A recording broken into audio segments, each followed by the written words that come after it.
have a full... Good morning from the Craiglockhart Tennis Centre in Edinburgh, and welcome to our live coverage of the LMP Group East Open 2025. We have a full day of tennis ahead with two semi-finals from the men's and women's singles tournaments, with both the men's and women's finals following after that. We also have a separate live feed on Court 1, so you can keep an eye on all the matches. That's over on the East of Scotland Tennis YouTube channel.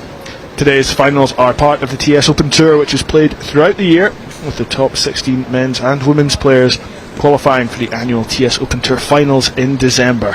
I'm Andrew Petrie, and I'll be talking you through the action today, and I'm delighted to be joined in the commentary box by a legend of Scottish sport, rugby royalty, hockey hero, tennis titan, Heather Lockhart. Heather, thank you very much for joining us. A brilliant occasion today. How much are you looking forward to this one? Yeah, very much so. It's such a iconic setting here at Craiglockhart.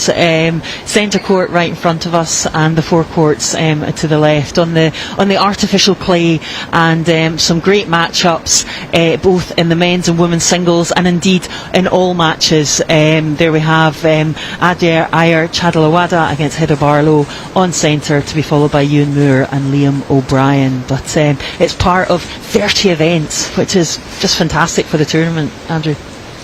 And you mentioned those semi-finals that are coming up. Adia Ayer Chadalawada, the fourth seed, against Heather Barlow, the second seed. I think it would be fair to say Heather Barlow probably the favourite for this one. She's won the trophy the last 3 years. Do you think she can make it 4? Yeah, absolutely. But it's been in terms of head-to-head with Adia. Adia won the last time they played at the Northeast at the beginning of the year, and it's the head-to-head. It's 4-4 in singles. So, in fact, they've played 8 times in the singles, and 4 of those have gone to match tie-break. So I would not be surprised if that's on the cards again today. And we can see the court in the background there. It's resplendent in the sun currently. You can kind of see some of the trees too as well, blowing around. Very blustery conditions here in Edinburgh today. Heather, how's that going to affect the match play? Yeah, I was down watching yesterday, and the players are really having to adjust the ball. It was in the courts 1 to 4, the ball's coming across the court, and they're really having to adjust at the last minute, and probably not getting their top range shot, not the shot they would like to play, but in terms of just making those adaptations as the wind swirls. But certainly in centre court, sometimes it's a bit swirly down there and the direction of the wind, so they're going to have to work that out as much. They're going to have to work out how their opponent plays. Well, is it just that? Is it an occasion where the player who plays the conditions best ends up winning? I think today is going to be absolutely crucial, just in terms of not letting it affect you. I was talking to Karen Lamb, who coaches Adia, and she said, gosh, we've had such good weather recently in Scotland, so it's not been sort of something you've got to think about either. The main thing was probably making sure you've got your sunscreen on. So today is very much about the conditions, and it's warm enough, but it's definitely the wind. Hopefully the rain will stay away, and we can get through the matches. Yeah, we're all looking pretty nice and tanned up here in the commentary box as well. Of course, after Adia and Heather's game, we've got Ewan Moore, the number 1 seed, against Liam O'Brien, number 4 seed in the men's singles tournament. Ewan has really impressed. He's coming back from a back injury. Heather, do you think he can go all the way in this one? Yeah, he's already he won Point Craig's, and he's just he's played 3 events this year, and in each tournament he plays, he's just getting that bit better. Really a top junior. He was an academy player at Merchiston, and has played futures events, both doubles and singles. And but yeah, last couple of years really, after he came back from university in America, it was Tulane University, and just working out how to sort out that back. I think sort of a few amendments to his diet, and just working out how to keep that at bay and to play top-notch tennis. He really is a superb player, and Liam O'Brien, what an opportunity for him to get to the semi-finals, which he's not done before. So making that transition again, 18 years of age, making that transition from junior tennis to senior tennis, so a fantastic opportunity for him on the centre court to play against Ewan. We mentioned those other semi-finals. Anna McKnight against Hanna Augustinska. That is over on court 1. There's also Finlay Waters against Callum McGinn in the men's singles tournament. Who's catching your eye there, Heather? I think they're really interesting matchups. Anna McKnight against Hanna. I mean, it's all in Anna's favour in terms of the stats. 13-1 in the head-to-head in the singles, but the last 3 times have been match tie breaks, and Hanna Augustinska has done really well at the British National Championships down at Roehampton in April. She got to the quarter-finals in the under-16 age groups, and along with Adia, they got to the semi-finals in the doubles. So they really are 2 15-year-olds that are making their impression not only in the Scottish scene but on the GB tennis scene. So it's a really good matchup. Anna McKnight just finishing her hires, spoke to her dad yesterday, had a quick hi to her as well. So again, she'll just be delighted to get rid of the hires and focus more fully on the tennis. Absolutely. And it's quite interesting as well. We saw the players warming up and having their hit out and then walking across to this centre court. It's quite a small community, the Tennis Scotland community. They all know each other really well. How much does that play into it? You know, you're playing someone who you've played plenty of times, you're probably quite good pals with. Does that affect things a little? I think it's interesting, the surface as well. So this artificial clay is an interesting one as well. I think they know how each other plays, and certainly Adia and Heather have played each other, as we said. It's 8-5. They've played each other in doubles, in fact, once in mixed as well. So that's good knowledge. But also it's just, as we said today, it's playing the conditions and playing the surface today. Certainly the ball sits up a lot more. The rallies go on for longer. We've already said it might well go to a third set. But yeah, just probably who gets a better start and adjusts better and settles into their rhythm. And there we can see the players now talking to the umpire. Adia Chadalwara in the purple top, Heather in the white top and the blue shorts. It certainly is going to be an interesting matchup, like I say, between one of the most promising teenagers in Scotland right now against the previous winner, looking to make it 4 years in a row with her name on the trophy. And like you said, Heather, what makes it more compelling is that head-to-head record in singles. They faced each other 8 times. It's a dead heat right now. 4 wins each. 4 of those 8 meetings have gone to a tie-break, with 3 of Chadalwada's victories coming down to that. She's won the last 2 meetings, the Ayrshire Open semi-final. She of course went on to win that competition, and the North East Champs in January up in Aberdeen. So she's got the form. Can she follow it up today here in Edinburgh with the win? They met in this competition last year at the quarter-final stage, Barlow winning 6-2, 6-4 before she went on to lift the trophy for a 3rd time. Really interesting matchup, and of course right-hander against left-hander as well. Heather, how much will that come into it? We're just watching Heather there knocking up that left. I think the wind's just coming into her forehand there. The trees are coming over left to right on that centre court. So she's got quite top spin forehand. So she's just got to give herself more time. And I think it's very much for both players today. It's getting the feet, getting behind the ball in the right position, and the ability at the last minute. Don't plant your feet too early, because if the ball's moving, you're going to have to move quickly to adjust. So it's making those adjustments with the feet as well as the racket. It is interesting just watching that ball zip about.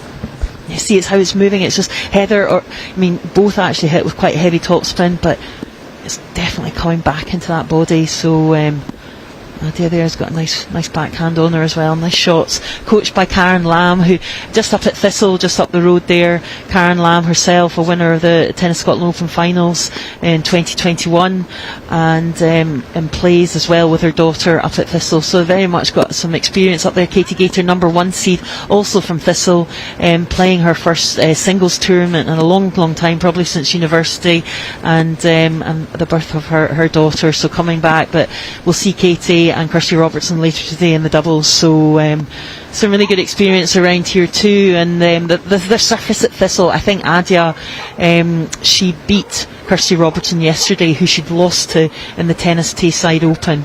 And I think probably the fact that she plays on this surface regularly at Thistle and here had a marked difference, because different surface up at the Tennis Tayside. So definitely think Adia knows these courts well. She certainly does. Winner of that ROYG Edinburgh Open beating Eva Dorado in the final 6-1, 6-love. Yeah.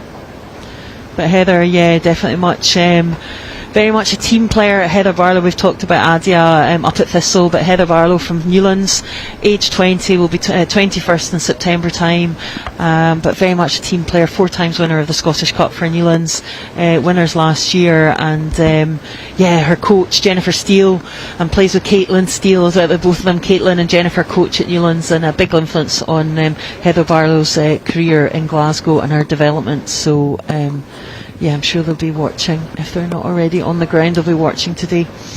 And how much of an advantage does it give Heather that she has won this competition the last 3 years in a row? Will it play in her favour, or will there be maybe a little bit of pressure on her there to repeat it for a 4th time?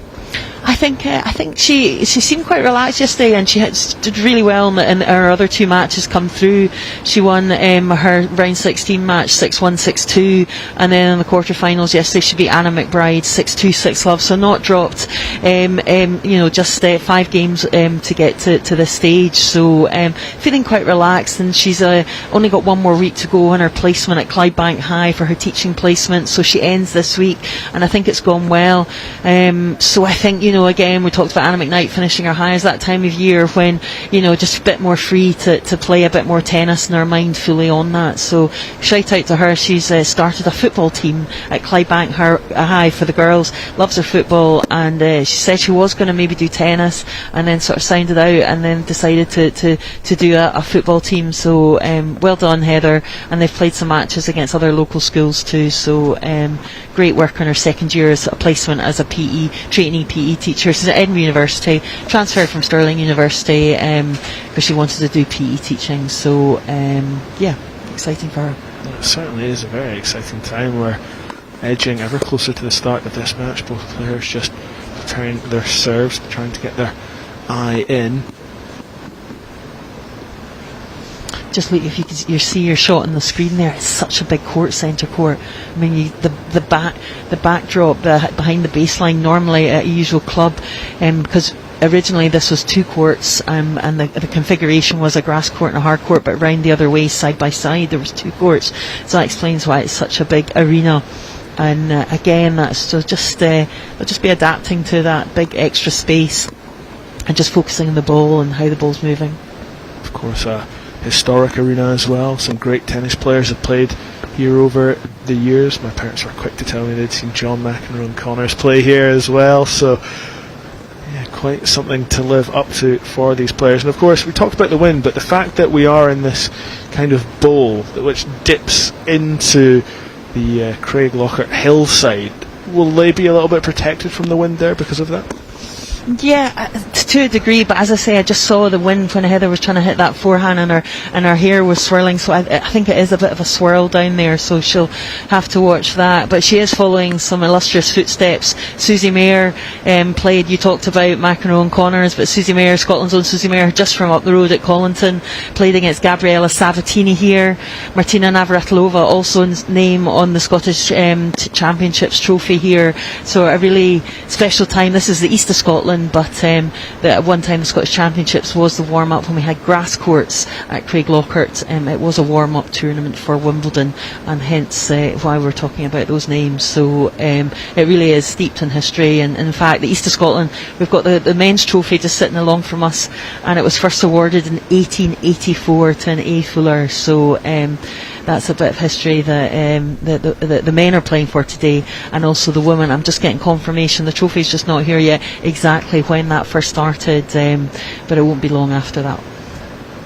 Certainly won't be. Well, we are just moments away from the beginning of this match as the players share discussion before they begin. It will be Adia Iyer Chadlawada to serve. She won the toss, and as you can see her coming into picture there in the purple top, black shorts. Heather Barlow at the back of the court in the white top and blue shorts. First serve goes into the net, and a double fault to begin with for Adja Chadlawada. Not the ideal start to this semi-final. Yeah, you can just see the wind just like coming in from behind her there. So again, she's just going to have to work that out. The last time at the Northeast, of course, it was indoors.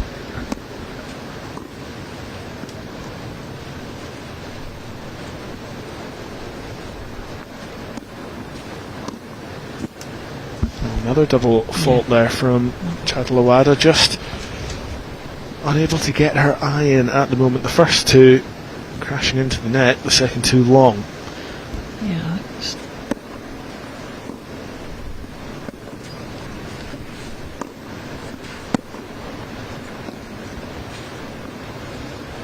Well, there was an interesting shot from Heather Barlow. I'm going to blame the wind on that one. It just seemed like she never really caught it.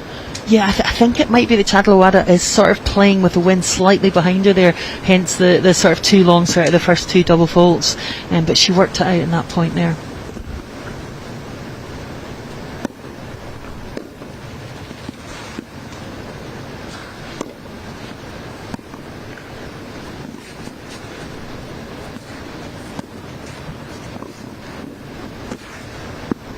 Fantastic from Heather Barlow there. And she now has 2 break points in the very first game of our semi-finals here at the East of Scotland Championships. Yeah, just enticing Adja to come forward, and that just that we talked about, that left-handed and quite a bit of disguise on that lob there and just dropping short. We talked about the wind. That's where it helped Heather Barlow there, because it looked for all the world like that one was going long, and then it just seemed to die. And Chadlawada watched it bounce inside the tram lines. Yeah, I think Adja's got to sort of measure her shots this side, and Heather's got to like full force.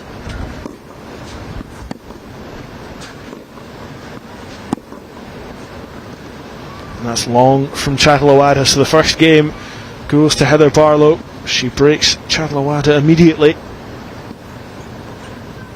Yeah, tennis is amazing because you've got so many varieties, and especially today we talked about the Northeast the last time they played. It's indoors.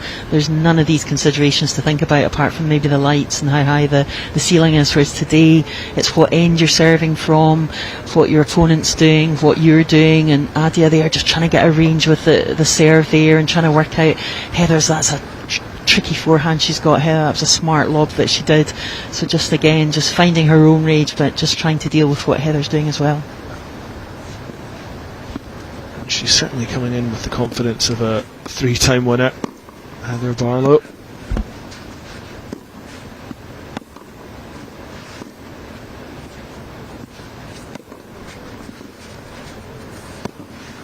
And Barlow just dominating the court to win the first point of her first serve game.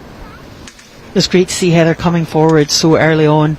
I've hit with Heather a few times and she's great from the back, but unbeatable if she comes forward. That volley, that lefty, she's got great hands, and when she's playing the ball early and just looking to finish off the point early, it's exactly what she's just done there.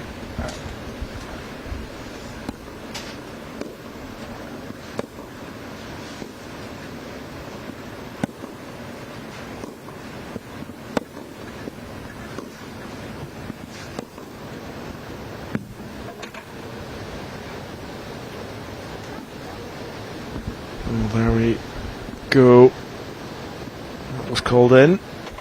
Another point for Heather Barlow.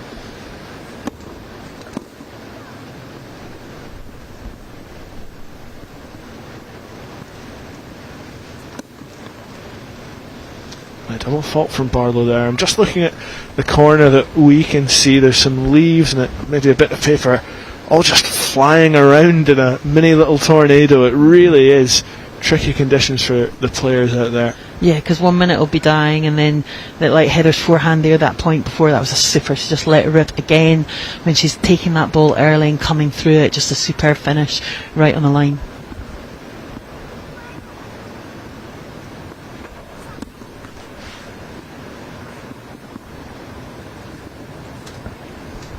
She thought about not clearing the court, but in conditions like this you've got to take your time and reset, and that's exactly what she's done.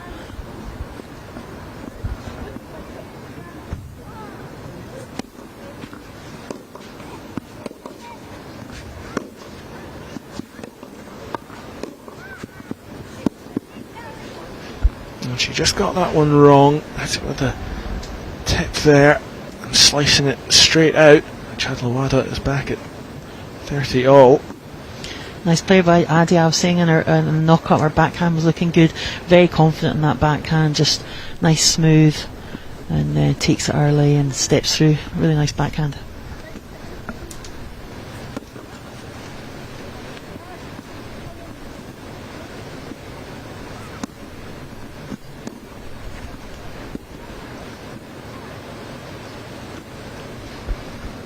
Barlow's backhand there, just floating into the net quite gently.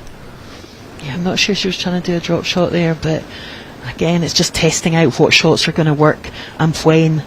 Again, if it's swirling, if the wind's dying, and I'll just take it there. So you've just got to be rock solid and just thinking in your feet all the time. I'm not sure if there was a smile of frustration or a little laugh seeing her audacious drop shot just drop into the net instead. She cannot get a hold of this ball in the wind at the moment. Chadlawada has a break point. Yeah, just got to let the wind die.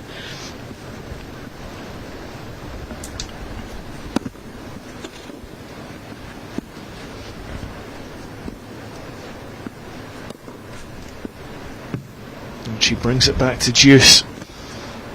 Playing a very risky game with that shot. Right to the back of the court. Bounce just on the line.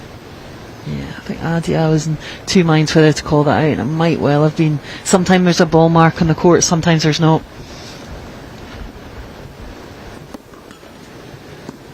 Yeah, certainly from our position up here in the commentary box, almost right above that line at the back of the court, I certainly thought that was out.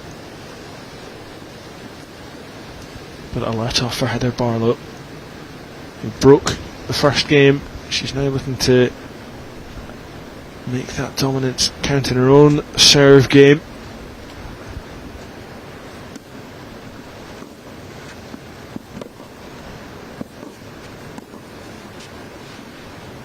She comes forward. Chadlawada tries to lob it over the top, doesn't judge it right, and it's no advantage to Barlow in her first serve game.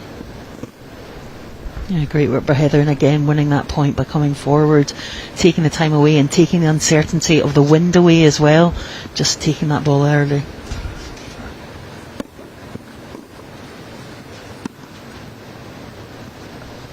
And then just misjudges the flight of that one. We're back to deuce. And this serve game maybe hasn't been quite as easy as Heather Barlow would have wanted, but we're also seeing how tough it is from that side of the court.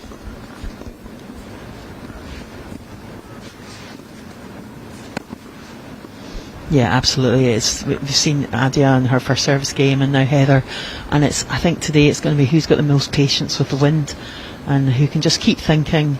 But just that it's going to be a stop-start nature. You might not be able to serve exactly when you want to, but just reset and just go with what's happening.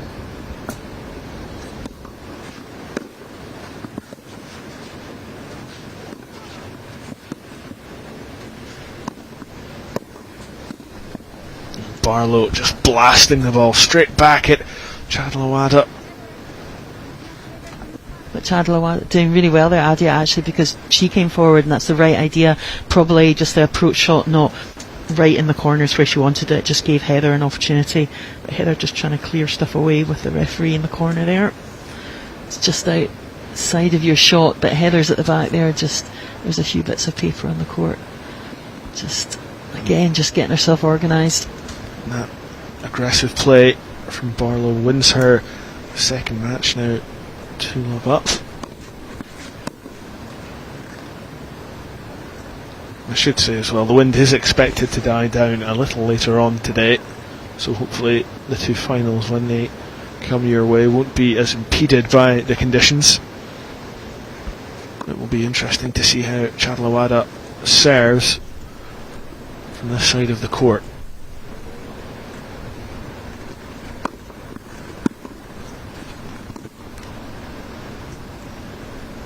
That was a really good serve, and she's got that really good backhand. That forehand, just take a wee bit more time on it.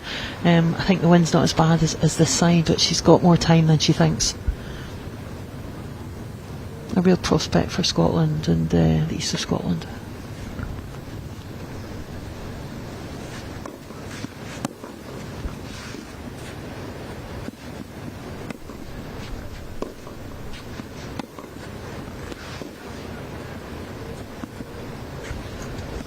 Well, she does know what it takes to win, Adja Chadlowada.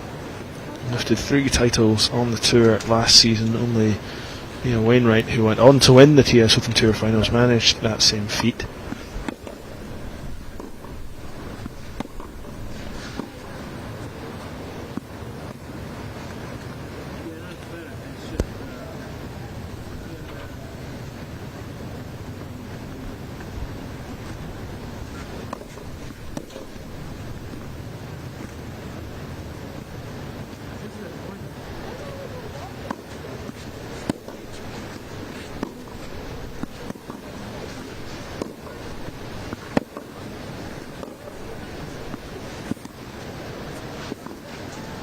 Barlow forcing Chadlowada back, and then just a little drop shot, orchestrating the ball around the court. Yeah, if Heather can just sort of stay in the rally, and Adia's got some really nice ground strokes, but then Heather just picks her moment and comes forward, and she can drop it short like she did there. Another break point for Heather Barlow to go 3-0 up in this first set.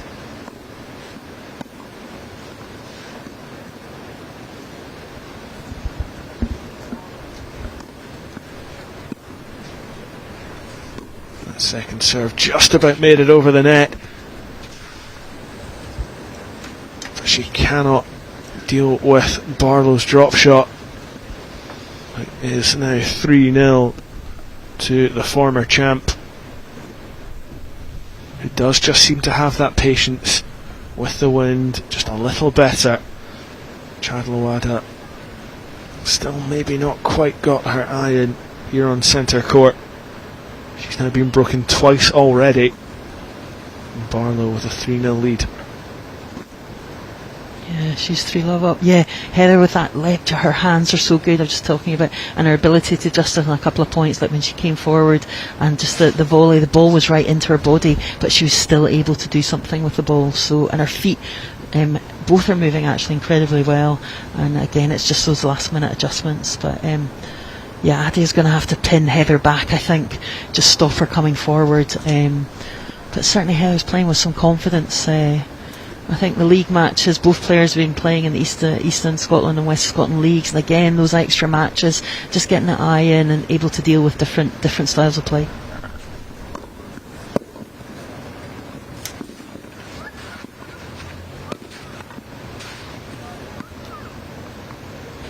Barlow's volleyed backhand there, just catching Chadlowada out.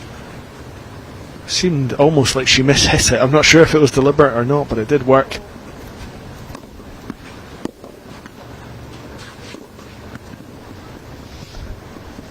Yeah, Heather's ability is again, like, if she's coming to the net, she's just taking the time away, and she's just got more dominance of the court, and then she can pick it short, and again it just keeps Adia guessing.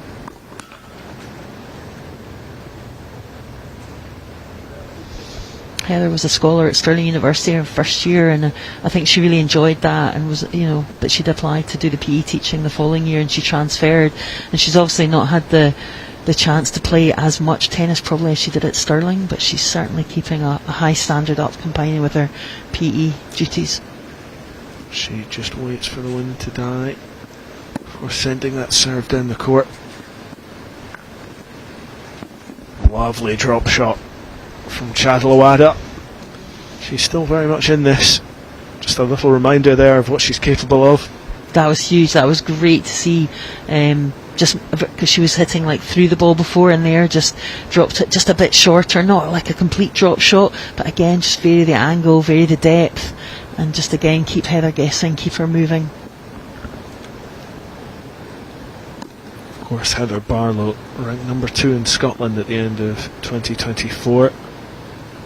The Tennis Scotland rankings coming back.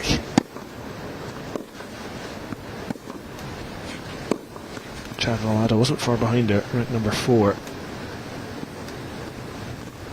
Yeah, and the leaderboard, Heather, actually, in terms of the leaderboard, Heather was first last year, so knows what it takes. But yeah, lost in the quarterfinals to Amy Knowles in the Open finals, so it was a tough loss for her.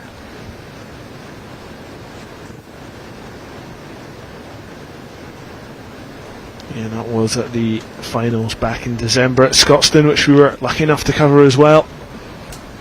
Saw a lot of excellent tennis that day. Double fault there from Barlow, just allowing Chadlawada a route back into this game. If she were to make it 4-love, it would be very hard to see Chadlawada coming back. I don't know, and just never discount Adia in any shape or form. Both her and Hannah Augustinska are real competitors, and never say never with them. Well, in Chadlawada's victory over Barlow back in the Northeast semis, she did lose that first set 6-3 and went on to win 6-3, 10-5 in the tie break.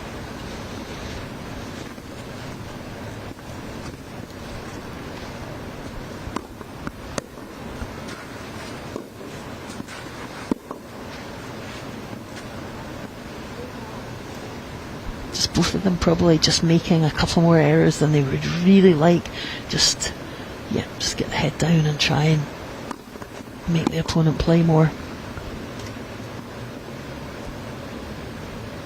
It's Barlow with the advantage.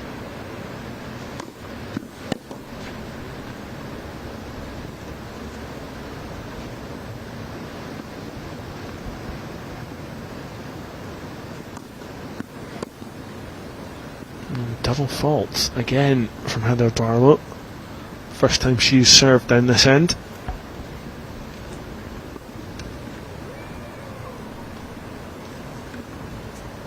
We are back to deuce as Barlow collects some more balls.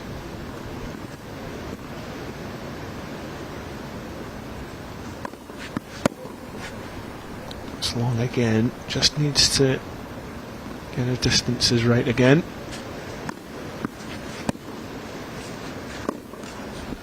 Yeah, Adia's doing those slice forehands just mid-court, and Heather's got quite an extreme grip there, and she's tall, so she's going to have to really dig down and dig that one back. Smart play by Adia.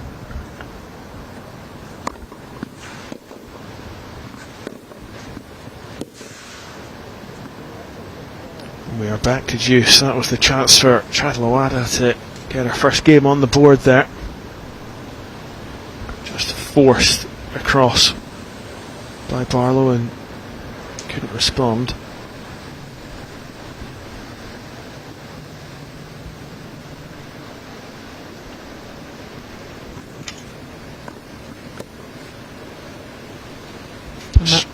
Yeah, that's what we talked about. That was a great serve, but also the wind, it just went straight into the body, and it's so difficult just at the last minute to adjust. Super serve there by Heather, and the use of the conditions as well.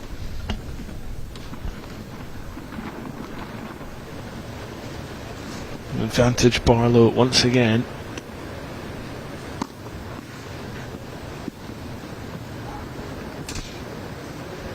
Oh, she might blame that one on the wind.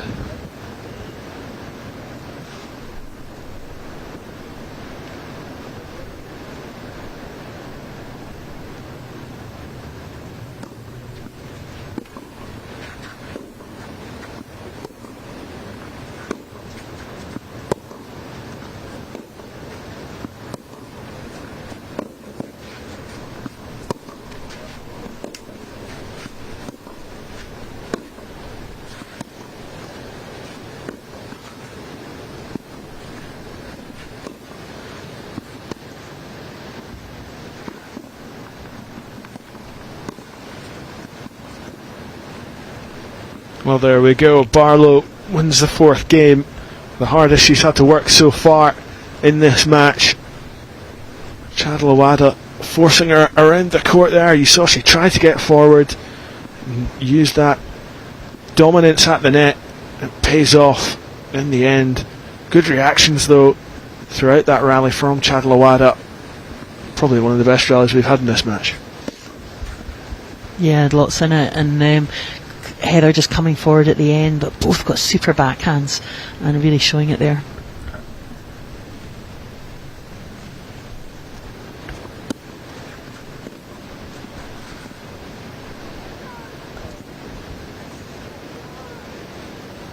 The ball just dying on Chadlawada there.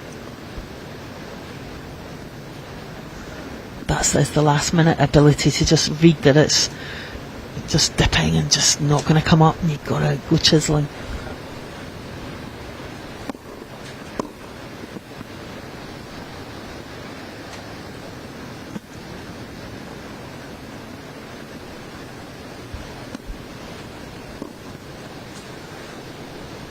And there you go again.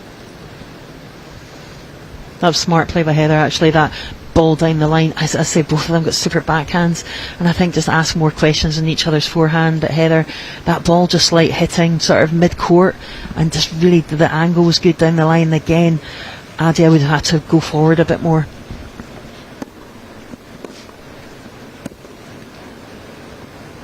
Well, 3 break points now for Heather Barlow. That would give her a 5-love lead in this first set. A little bit of frustration from Chadlawada.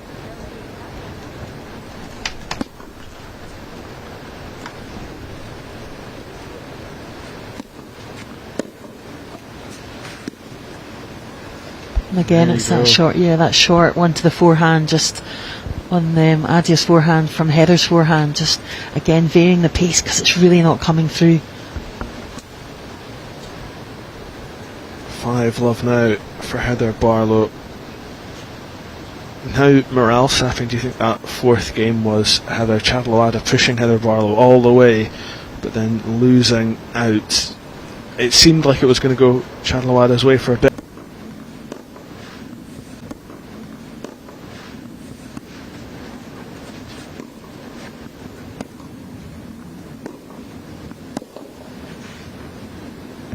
Long from Barlow there.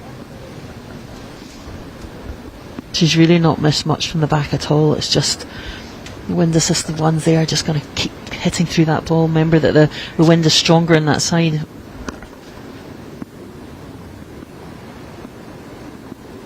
And if it were to be 6-love in this first set, how hard would that be for Adia to recover from? It's amazing tennis. Like as we said, they've had quite often Adia's lost the first set, so in terms of tennis it's almost like start again, so it's like a new set. So and the format today is a match tie break, so if it goes to set all, it's just a 10-pointer, so it's a short third set rather than a long third set. So in some ways when you lose the first set, that all is not lost. So but certainly in terms of confidence for her, that's huge.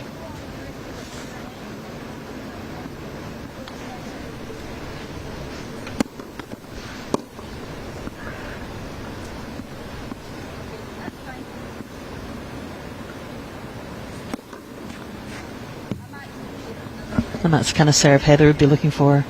Just taking it nice and early, really reaching up. She's tall, and again that lefty down the middle. Normally the lefty serve from the left hand court swings out wide to chuck one down the middle. Again keeps Adia guessing.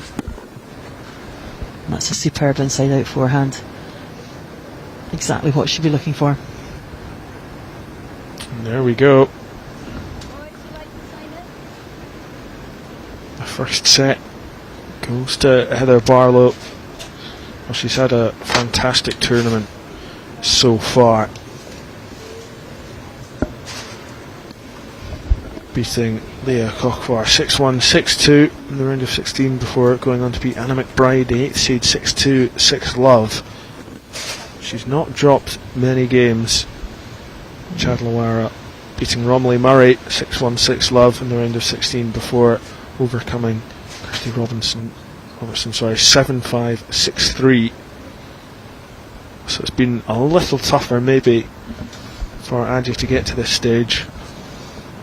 Yeah, Kirsty Robertson, she's no stranger to chasing down balls, and there's some really long rallies yesterday. Adi had to work hard to win those points. So yeah, certainly Adia's had a longer one yesterday. But yeah, Heather, she missed out on the Tayside Open last term. It was the White Craigs, so I think she'll just be delighted to be playing. As I said, she's been dealing with her teaching placement, so yeah, just delighted to be out there and playing. She's not playing doubles this weekend, so I think that maybe just gives her a chance to focus. Normally she would team up sometimes. Adia's playing with Anna McKnight. They had a match last night actually when I was leaving, so yes, sometimes that gives you just that chance just to really focus in on the singles.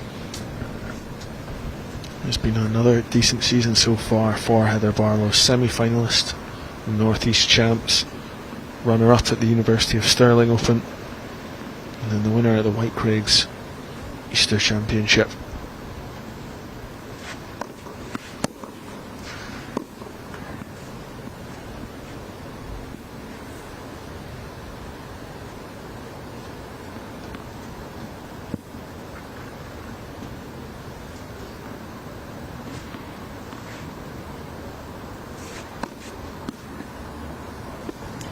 And that's exactly what these these qualifying tournaments, but also and as part of the Tennis Scotland Open Tour, is all about.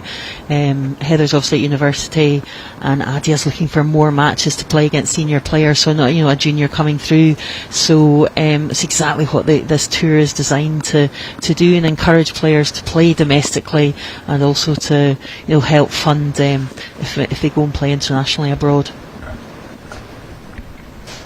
Of course, Heather Barlow, as well as having the height advantage, has the age advantage. Imagine only 15 years old, turn 16 next week. Heather 20. Are you just seeing maybe a little bit more experience from her in this game and using that experience well? Yeah, I think so, and just the ability, I think just her ability to cut those points certainly at the net as well, and just managing her serve and those inside out forehands just on some tough points. Yeah, and Adia, it's just it's a whole different world when you've got to deal with the wind and it's not hard court.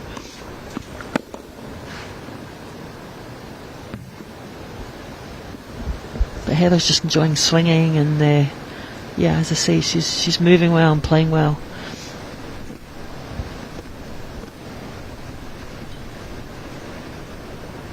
But there's 19 events, which is just fantastic throughout the year, so both these players will get loads of opportunities to play throughout the year, with the finals culminating at Scotstoun in December.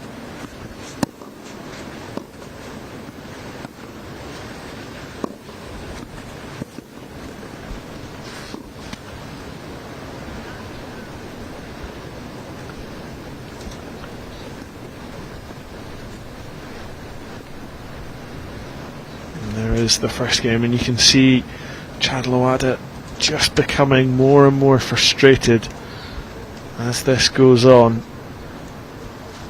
just getting more of a feeling like it's not going to be her morning.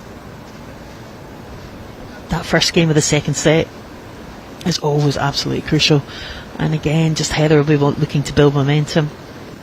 And Adia, I'm not quite sure if I'm seeing a game plan from her. I don't think she quite has nailed exactly what she wants to do against Heather today. I think she's sort of looking around at the wind and everything, and she can hit a lovely tennis ball, but I'd just like to see a bit more thought process from her. Maybe use that slice forehand a bit more.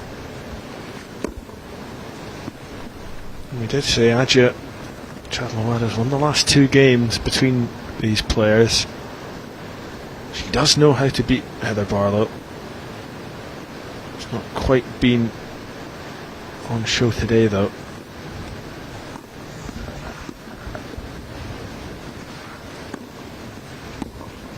It's a great backhand. That's much better from her. Yeah, as we're saying, the last two times will have been, I think, indoors, once at Prestwick and once at the North East. So again, that different, the taking away the wind and the different surfaces, that always make things a bit more interesting.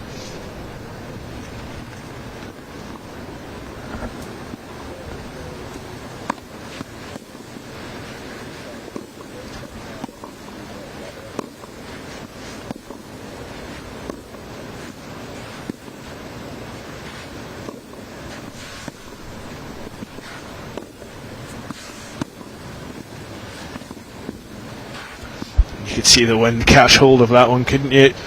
Just slicing straight out from Barlow. But that was 100% better by Adia there. Did you see every forehand was that slice right into the corners there, and just asking questions of Heather, much more consistent, and again just had a game plan there. So just just settling herself into that rally. Much better play by Adia. We were talking about paddle before we came on air and aiming for the bottom corner, and that was what Chadalawada was doing there.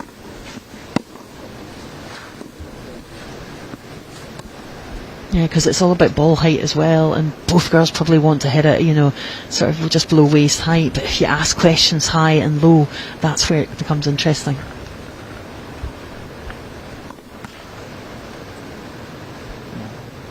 Two break points here for Chadalawada, looking to win her first game of this match.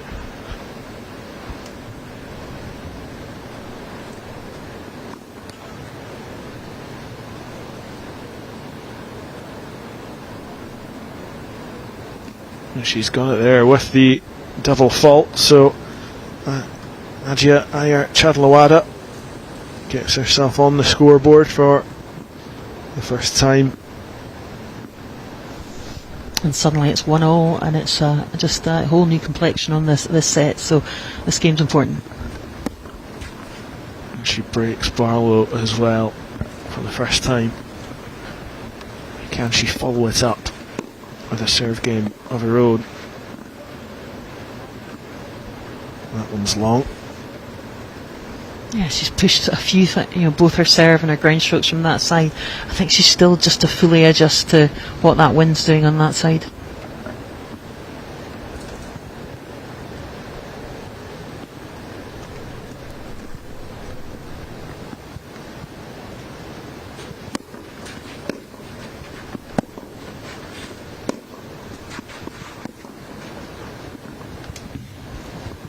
Long again.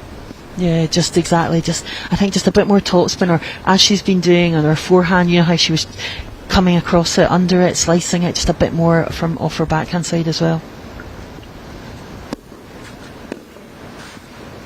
Great return by Heather. Really right down the line.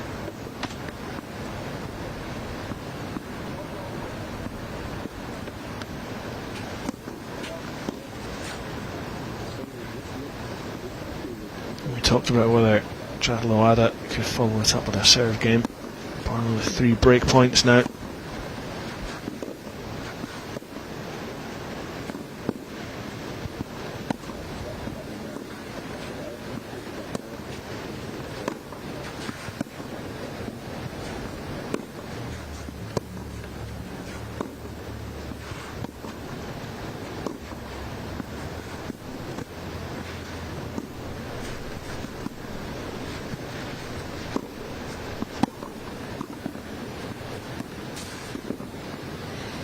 And there is Heather Barlow coming forward again, and whenever she gets on that front foot, it's so hard to stop her.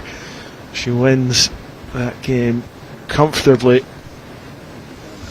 Yeah, it's interesting. Chadalawada doing some great stuff there. Adia just moving around, shorter, her back, getting her backhand, getting her forehand. It was a really, really good rally. But again, just if Heather can come to the net, she just is. I think Heather just sees the court differently when she comes forward. She sees the space, and she's comfortable volleying, and it's got to be a really good passing shot to beat her. So yeah, Adia, just because that she's got some really good backhands and she's capable of good passing shots, but she's really got to stretch Heather, because Heather's reach at the volleys is superb. And it was an interesting game as well, because it looked for a while like Chadalawada was on the offensive. She was really directing things and directing the play. Barlow just able to come back into it and go on the attack herself as the rain starts to just lightly drizzle here in Craiglockhart. Yeah, that was a really good game by Heather, just keeping her composure, and again just asking the questions, and Adia just pushing those backhands along. There's a real split in the sky over to our left. Whitish grey clouds. Beautiful blue skies on the right though. Unfortunately the clouds are coming. And there we go, Heather Barlow on the attack again, getting up to the net and winning the first point of the fourth game in this second set. You can see why she's a 4-time Scottish Cup champion winner, so comfortable playing doubles, so happy at the net, really is such a threat there.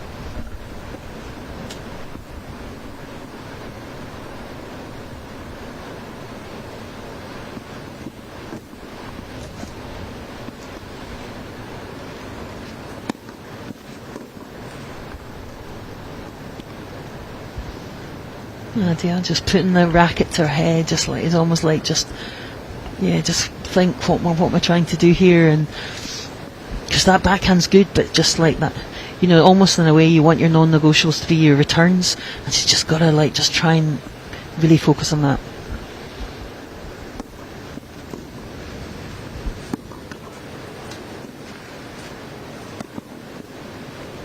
Barlow really starting to make that dominance at the net count. She's coming up more and more often as she looks to get this game done quickly. And I think it's her serve it's opening up. That this is her serve is really starting to dominate. She's just getting the length that she's wanting.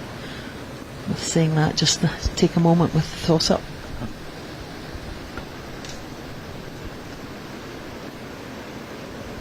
Just laughing there. Yeah, really losing the ball in flight. But when you're that far ahead, you can have a laugh about it.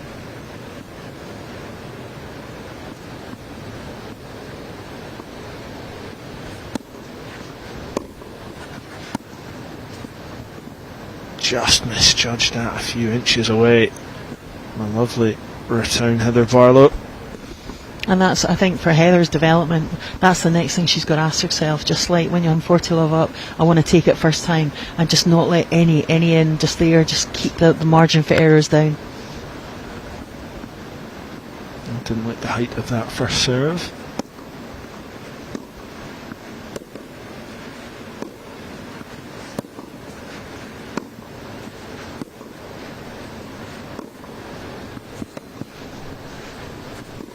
That's Chadlawada coming forward. I really like that. She did the backhand, inside out backhand to Heather's backhand there, and it just wrong footed her and just again put the ball there once again and again. That's the first time I released real positive and knew exactly what she was going to do with the net shot. Really good. Yeah, there was far more of a plan there from Chadlawada as to how she was going to win that point. On to the next one now. Can she make it juice from being 40 love down?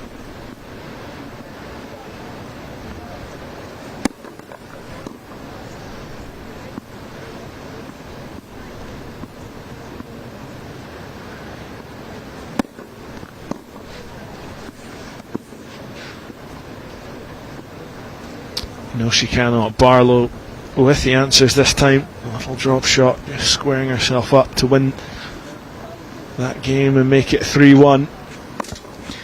Yeah, good serving, but just not getting that. That's just what I was talking about. Just again, just resetting, be ready for the next one. Adia plays quite quickly. She doesn't take too much time between the points. You've got to be ready each time.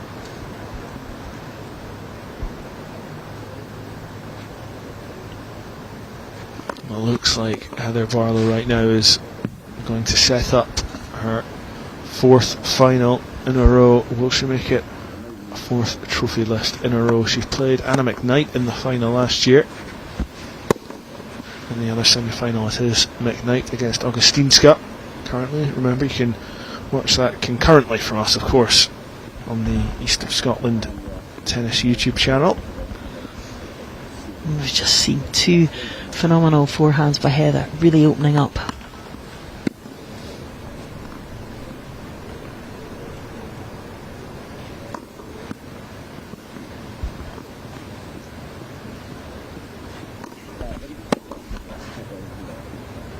But just snatching at that one. Just a wee bit more over it, just not so hurried, just a wee bit of a snatch there. With the score at 3-1 in this second set, you get the feeling this might be the most important game of the match. Lovely serve there from Chadlawada.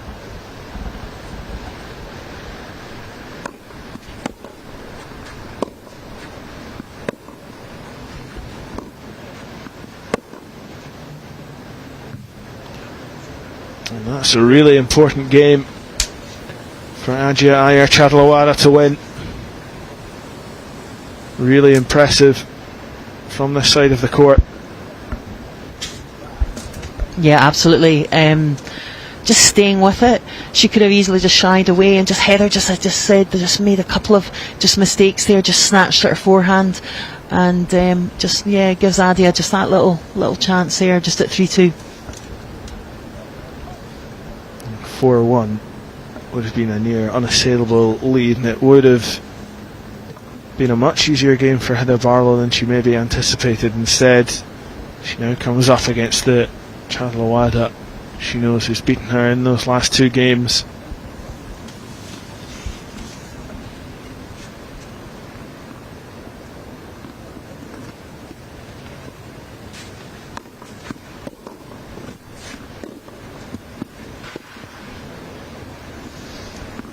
She likes that forehand from this end. It just comes in from the near side. She just comes round it, and it's bending away from that backhand of Adja's. So it's really hard it's just driving away for her to pick it up. We talked about those grey skies. They're all blue again. Barlow has to look up into the sun there to try and serve. Yeah, the wind's coming right at her there. You can see it.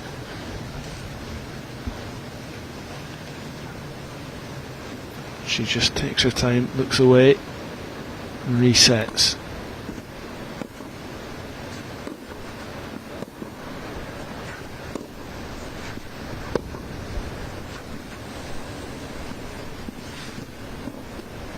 That's a lovely shot from Barlow, forcing Chadlawada up. Couldn't return. Yeah, Adja wants to sort of be at the back, hitting backhands, and they're just shorter, making her move forward and think, what am I going to do? And yeah, great variety there from Heather. Heather's got the ability to do that, play with that variety.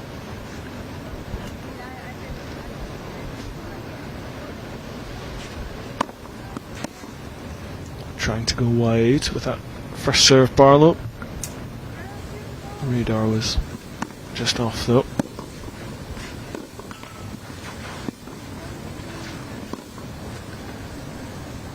And that one just flies into the net. Chadlawada slicing down into that bottom corner. Yeah, she's still asking questions, and Heather, just would want to dig that one back. But great stuff from Adja, just staying composed there and in the fight.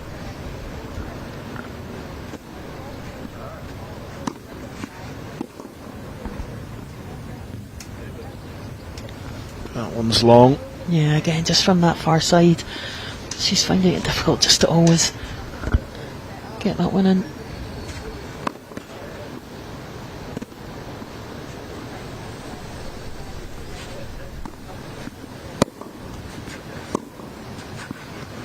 Big point in this one. And it goes long, and it goes to Barlow to make it 4-2. I think that's the main thing from Adja today, that backhand. It's just slightly just not finding her range. I don't know whether that wind's just really just putting her off kilter slightly, and it's just coming over it slightly, and it's not by much for some of them. But can she work out her serve in this one? Again, she's just trying to hurry Barlow. She really doesn't take much time between games or points.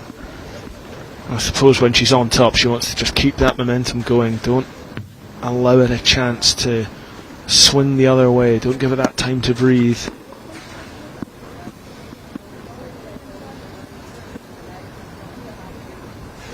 Just a little long on the return. First points go to Chadlawada in this 7th game of the second set.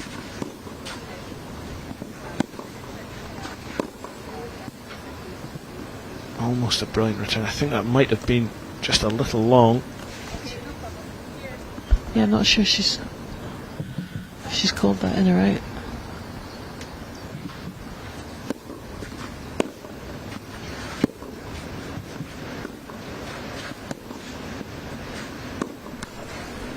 Barlow trying to force her back onto that bottom corner.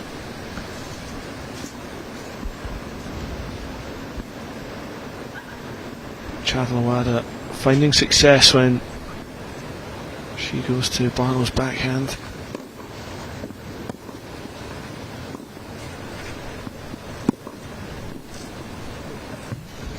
Yes, nice backhand there. I think that was in. Yeah, nice backhand by Adia. Just stringing some points together here and just staying with it, staying composed.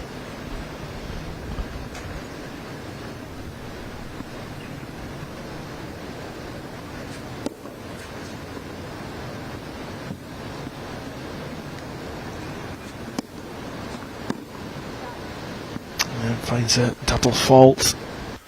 Just not able to make that advantage count. She's still got another opportunity though. I don't envy them those conditions today. I really don't. They're really doing so well given the... I mean, I don't think it can be underestimated how tricky it is down on that centre court. So fair play to them both.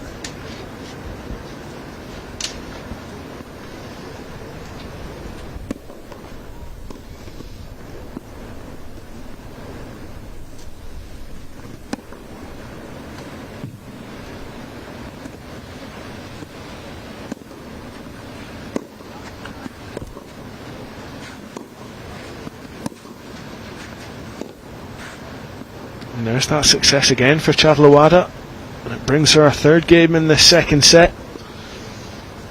Yeah, she's just been asking a bit more questions down in that corner. We talked about that corner, just forcing Heather back. Heather has not come to the net, in that game. And again, just, Heather is going to probably remind herself of what's working for her. And Adia just staying in the fight and just finding a couple of backhands that have worked for her as well, and just steadying up on that serve. A much better game for Adia Chadlawada there. Doesn't get too flustered, as I say, just wants to play at her pace. And just staying in the fight. 4-3. She'll have gained a lot of confidence from the last couple of games.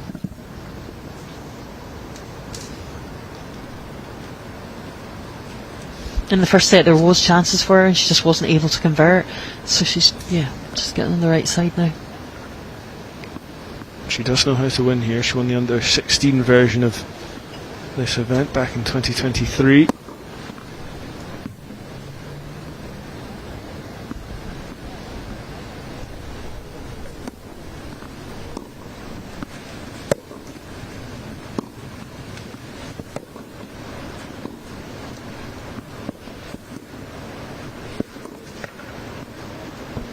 Really nice return from Chadlawada, just wrong footing Heather Barlow. And Heather coming into the net not when the court was opened up, but more like speculatively in hope, and Adia was able to do that. Nice passing shot.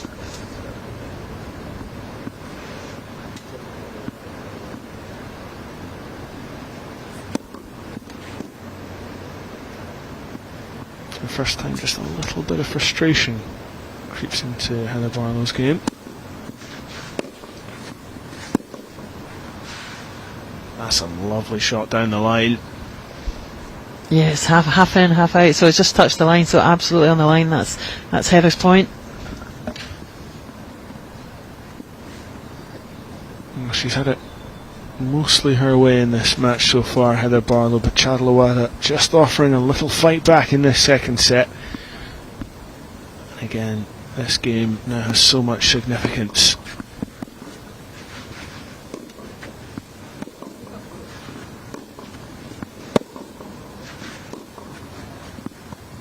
Just long from Chadlawada as the rally started to build.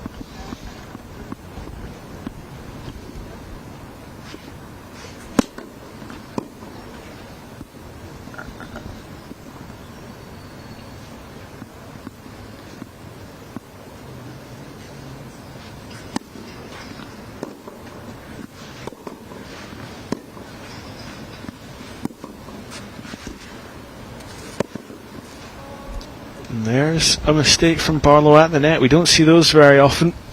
And it's interesting she went for the cross-court one when I think she might have changed her mind, because before she's been really doing it where the Adia's not been light, so you'd think they should play it to the open court, but she went for the cross-court and it just didn't quite pay off. So good running though from Adia. And you can see Barlow's plan, just flipping it over the net before rushing forward. But it's not paid off, as it has so often in this match.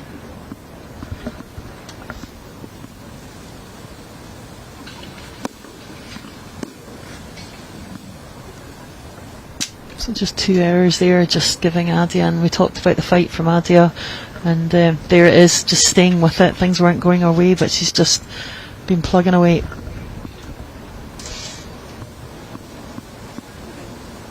Now break point for Chadlawada to get on an even footing in the first time. She's got it with the double fault. Yeah, Heather more affected by the wind in that game, definitely. And 4-all. So this is where we see, I think, I talked about there was one point Heather was 40 love up and she didn't, and that almost in a way that was the turning point in terms of Adia just getting a foothold on the game. We talked about those momentum swings, certainly behind Chadlawada now.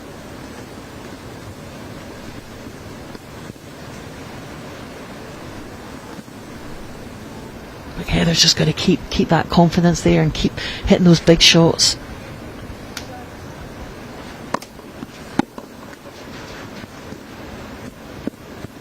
And that one just drifts out. We saw Barlow laughing at some of her mistakes earlier in this game. I don't think she'll be laughing at the moment if she does cough up another one.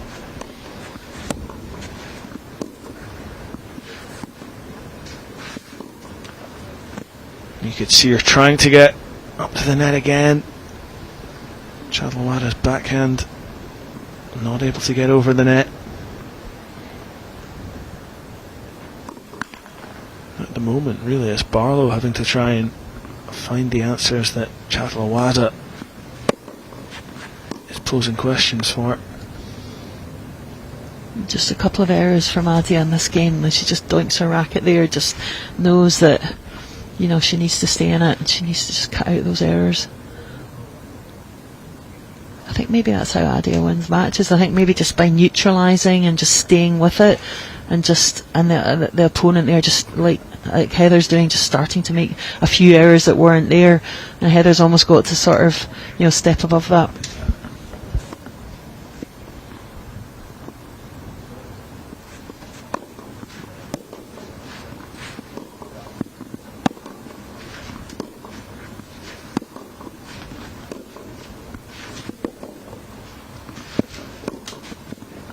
It's a great shot. Brilliant shot from Chadlawada there, right down the line. It was Barlow with 2 break points, now just 1.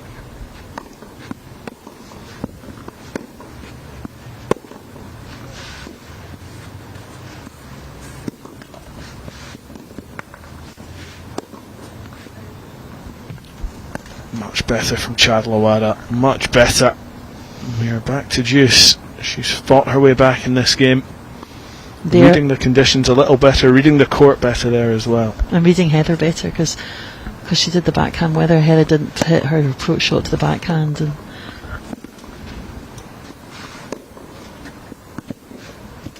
that's just out for Chadlawada. Game of inches there. Yeah, close rally there, close one at the back for her.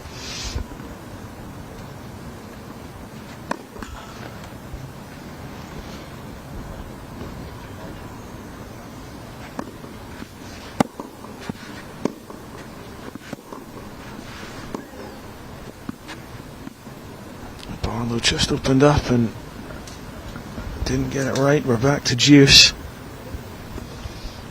Adia's made like quite a lot of mistakes in her backhand, but that backhand's good, and that backhand down the line, what we saw, that's evidence of how good her backhand can be, and because of that, Heather's now aware of that, and it's just like forcing to the backhand a bit more.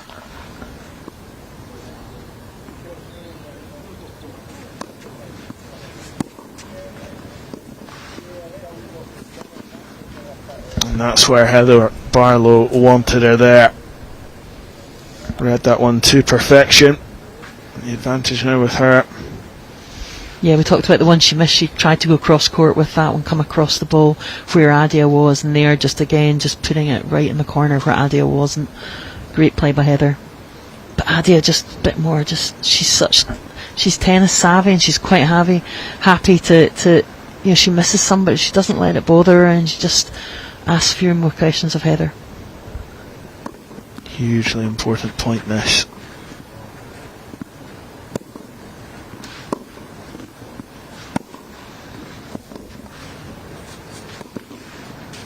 And a huge missed opportunity there for Heather Barlow. She sinks down, hands to her face. She knows that was the chance to kill this game off. And she missed it. Only the second time she's made a mistake at the net, but it could be really costly.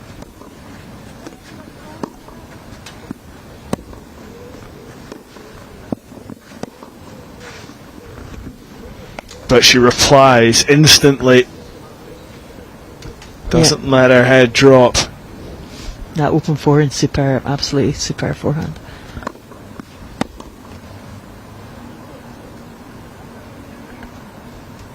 Yeah, just backing up that brilliant forehand there. Just snatching at it slightly. The one she has missed, Heather, it's just a snatch, and she just needs to just take that split second more and stay with the ball a wee bit longer, because it's all there. But impressed with Adia's attitude here in the second set, and just making Heather play that extra ball, especially with the swirling wind.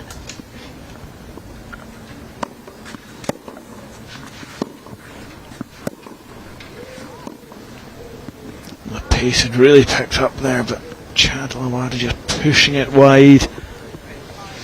But that one came right at her body. It's funny with the wind, it can be really, really short or really out wide, and then suddenly you've got to deal with one right at your body, and she didn't move her feet quick enough there.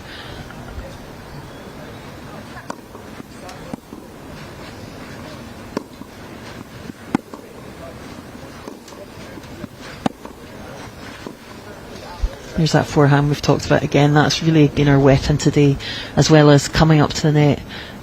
Just putting that. I think it's funny, she's played to Adia's backhand a whole lot more, but it's really probably profitable when she's gone to that corner there on the forehand. And now she serves for the match, Heather Barlow. She's got that advantage.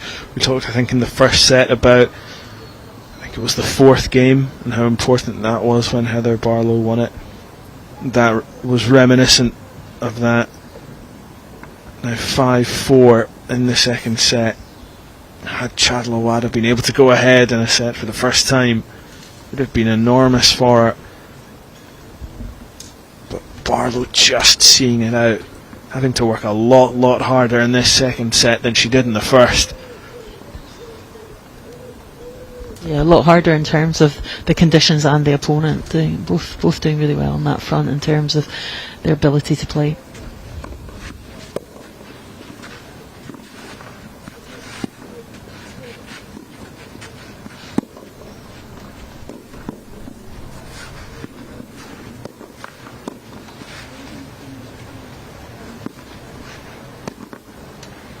Chadlawada finally putting that rally to rest. Barlow reading it well and doing her best to try and stay in it. Set 5-4 down, and she's starting to play some really good attacking tennis there. Adia's just a great fight. It's maybe just come a little too late though. After that first set really got away from her.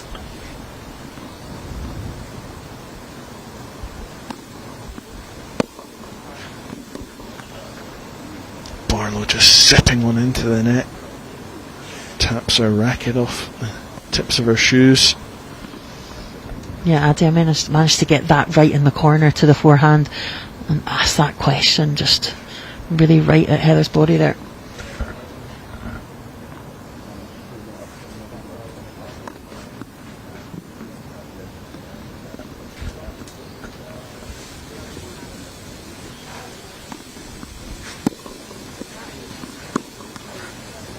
Into the net, and Chadlawada has got 3 break points here. This is following the pattern what it was before, where it wasn't really looking like that originally. Heather just leaping ahead, but as I said, Adia just staying with it, just finding a couple of winners herself, and just keeping asking the questions.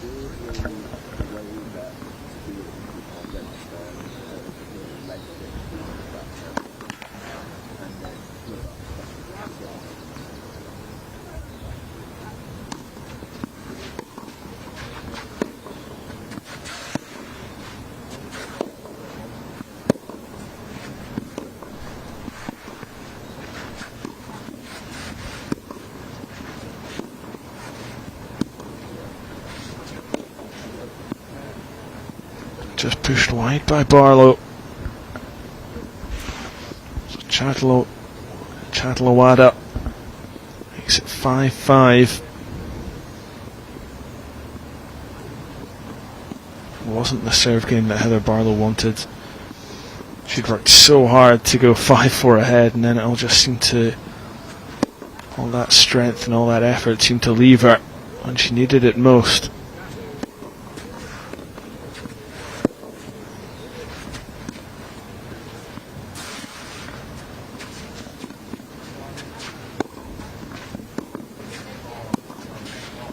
Brilliant play from Chatelawada. Now conducting things on the court here at Craiglockhart. This is a superb backhand volley just to finish that rally off. Just staying in that fight and able to deal. Heather was trying to bring it short, but she was happy to come in and finish off.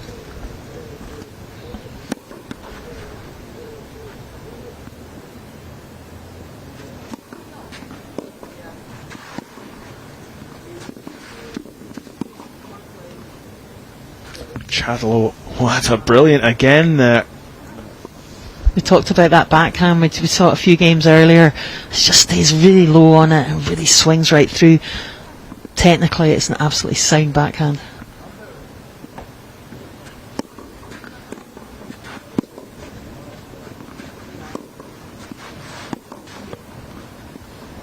Well, she's making this look so easy, and it's not that easy at all. She's just playing some brilliant tennis. She's found it at just the right time.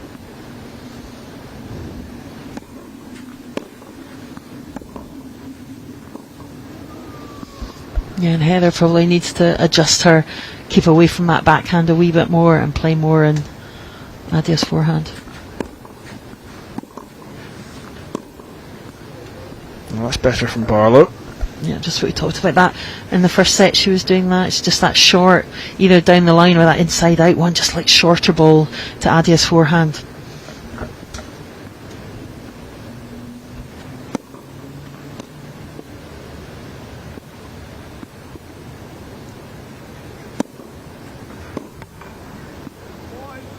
A double fault there. Chatelawada not able to follow up, not able to show that killer instinct and get the game done. Now Barlow very much back in this. Another game that goes the distance.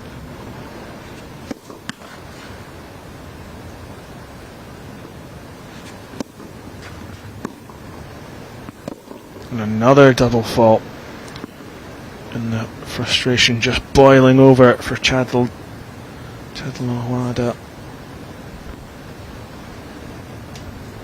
She's certainly got more of a rhythm though. I think that wind at the start of this game really put her off, but she's certainly got far more rhythm, certainly on her backhand side.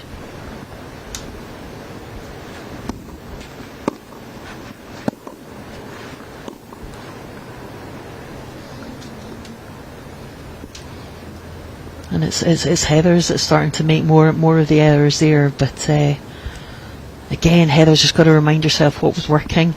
But Adia, by the same token, her rhythm's better, and so Heather's tactics slightly to adapt. But I still think Heather's best route is coming forward on the forehand side of Adia, and Adia's passing shots are really good, especially backhand.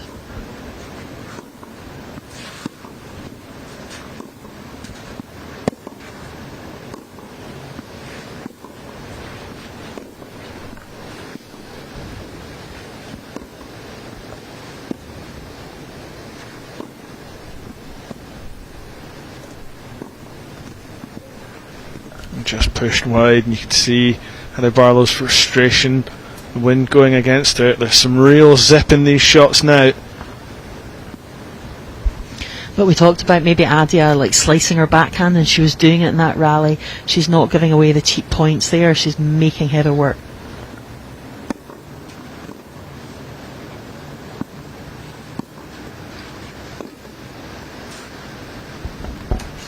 She rather duffs that one into the net, and Chadha goes ahead now in this second set. The first time she's been ahead at any point in this game.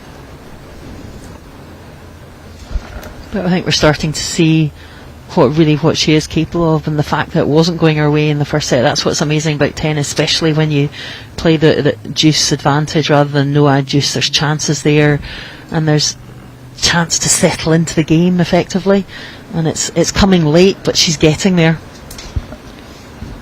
The energy levels of both just spiking at different times. Heather Barlow shot out into the lead in that first set, looked unstoppable at times. It looked like it was only going to go one way, but Chadha has come right back into it, leading 6-5 in the second set.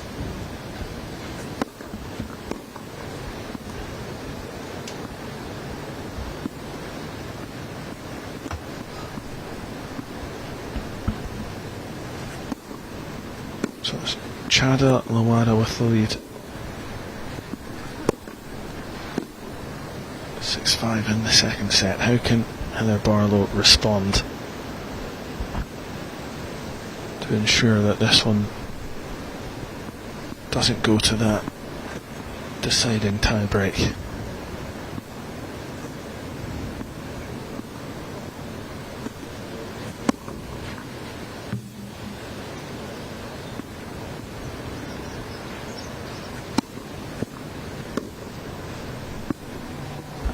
We've not seen much of that lately, and that was just her over eagerness there, and just trying to finish off the rally earlier, when actually in fact Adia's better playing the rally out and asking more questions.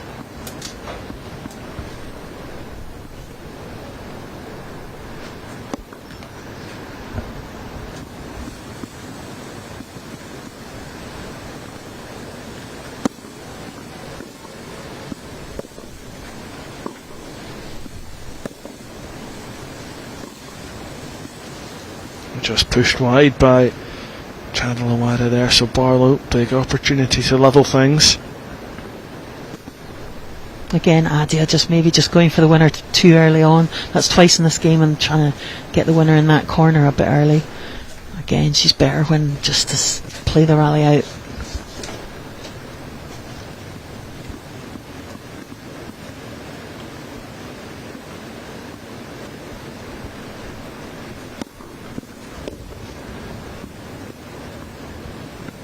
There we go, Barlow makes it 6-6, makes light work of that game as well. There was a complete contrast by Adia there, because she was just trying to finish off at every point really early, whereas the game before she was happy to play out the rally. Well, there we go, 6-6 on the scoreline. Tie break.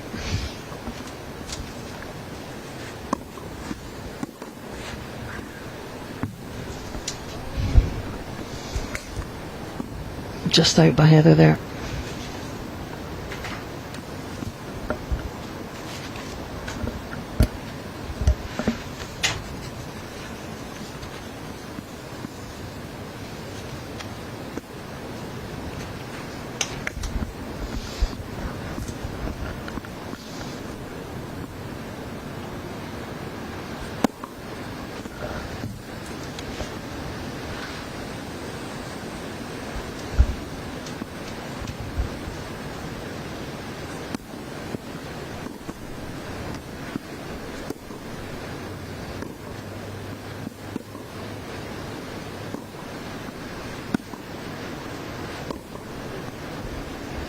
It's 1-1 in the tie-break. Yeah, Heather just staying in the rally better there and just getting a foothold.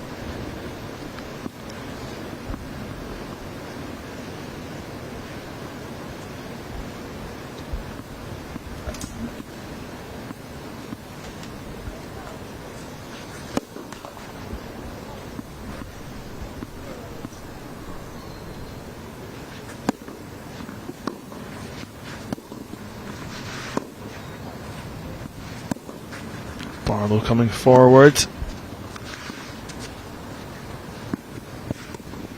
But Chadalawada forces her back. Barlow can't respond into the net. 2-1 now. Really smart play there by Adia, really smart play. She's just managing to stay in the rally longer and reading what Heather's trying to do, and really smart lob there.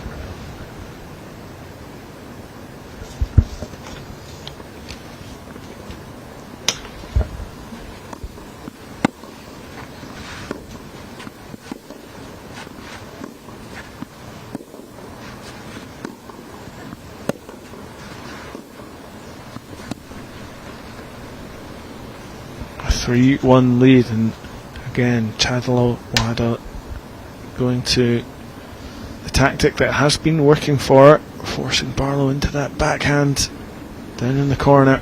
Low. I think that's the point, it's low, and that's making it a lot harder for Heather. Heather wants to come over at high ball.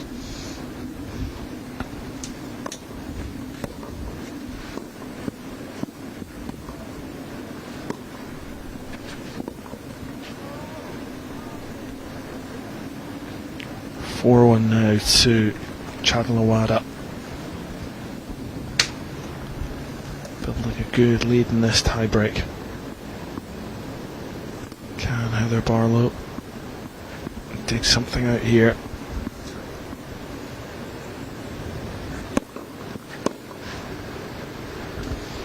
Big serve by Heather there.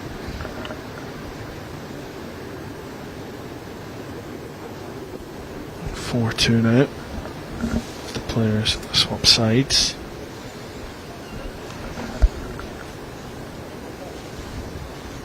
Adi's played a lot of matches this year. Although we're talking about age, she's played a lot of tennis, and she's happy playing tight matches, and the conditions here are just swirling around, and both players are going to just stay focused and really work out what's working for them. I think Heather's got to keep the serve going, keep coming forward, and Adia, that backhand down the line is really superb, and her movement's good as well, and just maybe variety, a bit of variety as well.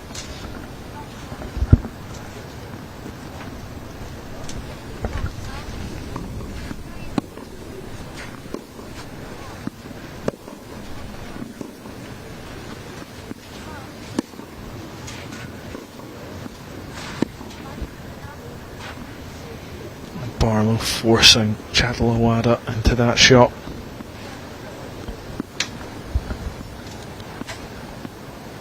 For 3.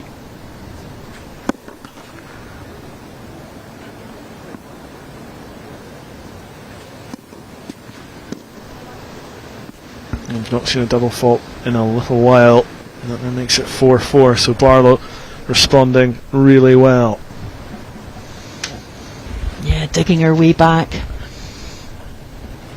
That forehand was working well. Just again, just a bit shorter.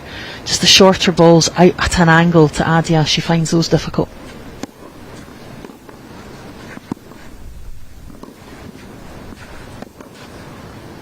Brilliant from Chadalawada. Yeah, as we talked about, that backhand, just technically brilliant, and just if you give her at the right height, just a superb finish cross court. A real good finishing move from Chadalawada there. Taking the lead once more. Barlow just waiting on that wind dying down.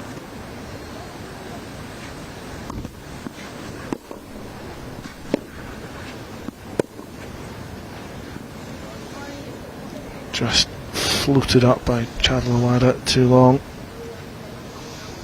Yeah, when it's a bit higher, sometimes that's when she's catching it. Great serve by Heather Barlow there. Yeah, right into the corner of the box. This is match point now. 6-5 to Barlow.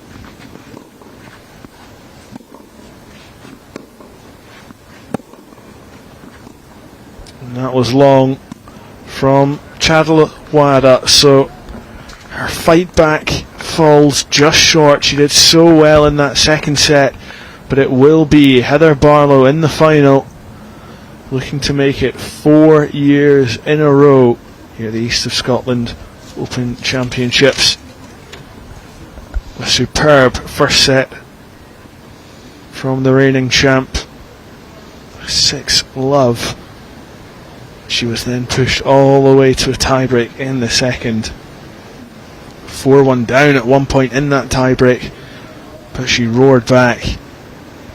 Boy, was she tested by Adja Iyer Chadlawada there.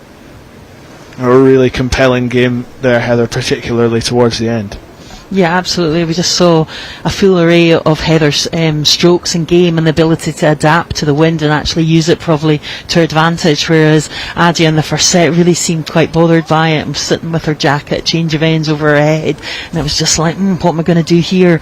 But she clawed her way back in there and shows what a great competitor she is. As I said, semi-final of the National Doubles Under-16 down at Roehampton with Hanna Augustinska, so a real prospect, and just probably will look it back at that. There's just a few floated backhands probably just that gave some cheap points to Heather, and Heather too, a couple of things to work on when she's up. She wants to keep that foot in the accelerator because her game is a good game. She's got that serve and she's got some superb shots, so both girls, lots of learnings there, and Heather progresses to the final.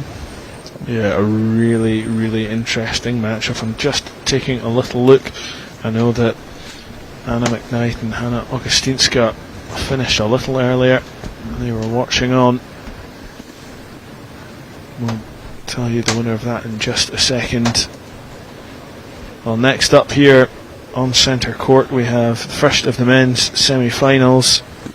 Ewan Moore against Liam O'Brien. So stick with us for that as the players adjust the court. Yeah, it's good to see Heather leading the way.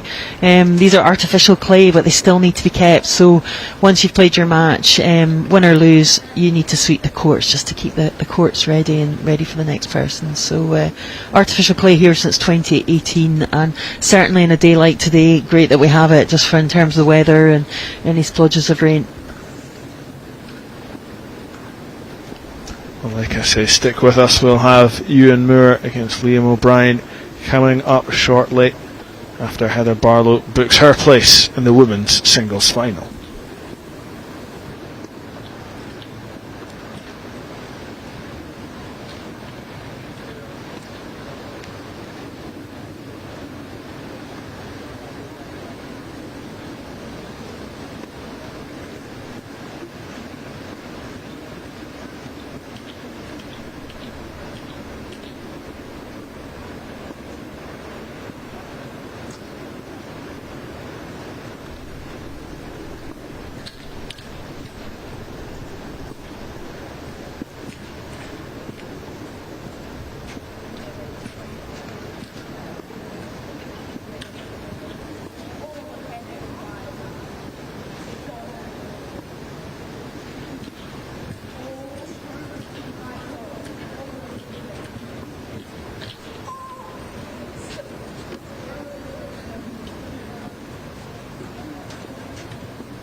Hello, yes, hearing you loud and clear.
Good morning and welcome back to the Craiglockhart Tennis Centre in Edinburgh. Well, we are continuing our live coverage of the LMP Group East Open 2025. We've already had the results of the women's semi-finals.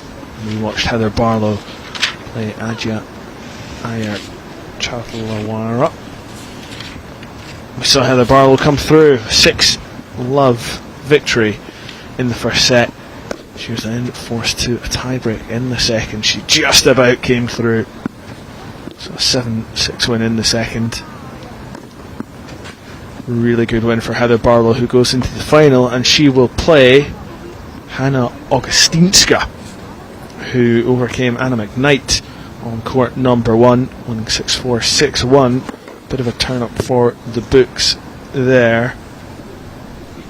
Anna McKnight has a fantastic record against Hanna Augustinska, but it is Augustinska who will face Heather Barlow in the final later on, and we will of course be bringing you live coverage of that as well. But before that, we have the first of the men's semi-finals. The top seed Ewan Moore against Liam O'Brien. I'm your commentator Andrew Petrie. I'm joined by Heather Lockhart. Heather, going to be another intriguing one ahead of us here. Ewan Moore, the top seed, is probably the favourite. Do you expect it to go his way? Yeah, certainly. Liam is just, this is the highest he's got in terms of a TS Open Tour match, but it's a fantastic opportunity for him. He's only 18, he's making that step up from juniors to seniors. He just finished school last year for Greif High School, and he's been coaching at Hillhead in Glasgow. And certainly Ewan, at age 27, a bit more experience. When I was at Merchiston Castle at the academy there, and in Poland under Marcel de Coudray, the academy coach, and then went to Tulane University in New Orleans, and is originally from Phoenix, all the way from Fenwick and Loudon Academy to Tulane University and back, and he's had a sore back. And that was last year, and every other competitor, he looked at me, but it's getting better. So in each of the 3 events he's played in this year, he's got better, and he won the White Craigs at Easter time, and he's certainly putting his best foot forward today. And that is Ewan Moore in the light blue top with the black shorts. Liam O'Brien in the red cap, black t-shirt, grey shorts.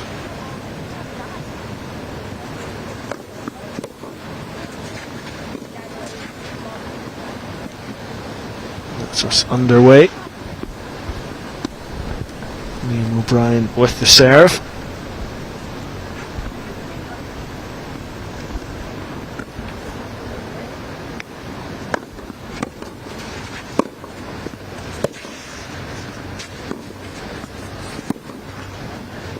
So Liam O'Brien in the red cap is serving. He's lost those first 2 points.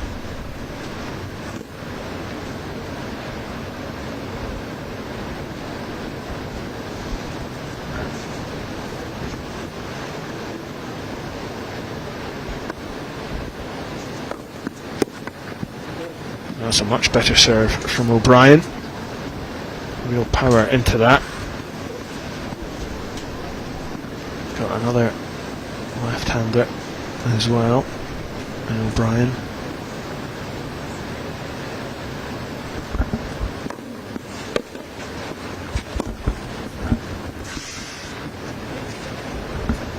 Well, there's someone who's worked out the conditions and just, good green there by Liam O'Brien. Great opening service game. Wins slightly against him there, but has been moving his feet. And again, we talked about that being that left-handed sometimes, an advantage here. And great opening service game by O'Brien. And that will certainly help settle the nerves for Liam O'Brien. Like we say, he's not reached this stage of a tour leaderboard event yet. He's won 4 national junior titles though, so he is no, at GB level, so no stranger to winning.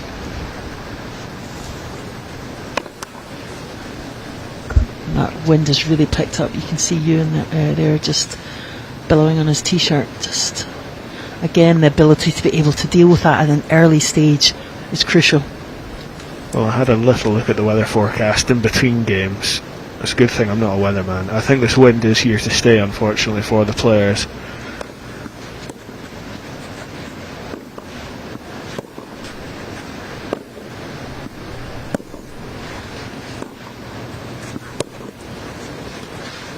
Just pushed wide by O'Brien there. Yeah, I had a quick chat with Heather and Adia just as they came off, and I was like, well done girls, the wind, and they were like, oh my goodness, I was just quickly passing, but yeah, it's a major factor today.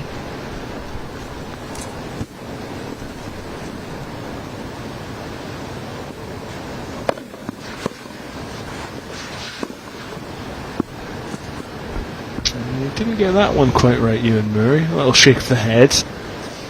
Yeah, again, it's not indoors, it's not hard courts, it needs to adapt.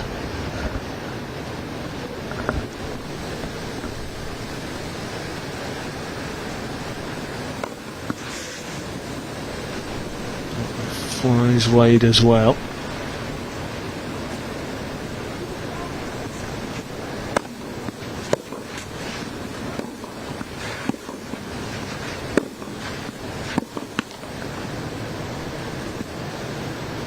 Brian just finds the net as both these players sussing each other out just a little.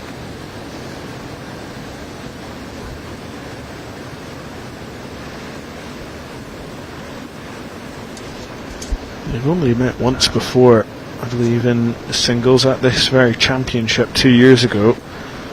It was Ewan Moore who won that day in the quarter-final, 6-3, 6-3. Yeah, they've actually played together, I think, this year in the doubles, so they do know each other's game and come across each other probably in league matches as well. Ewan plays for Thorne Park and Liam at Hillhead.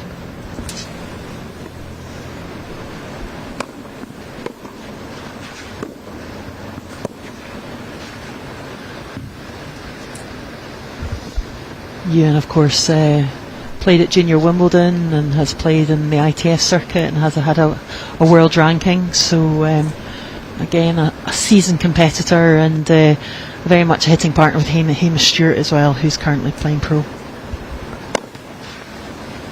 Hamish Stewart, who won the TS Open Tour finals last December. Sorry, 2 years ago. Yeah, Ewan loves them. Made the final last year. Yeah, Ewan won it last year, yeah.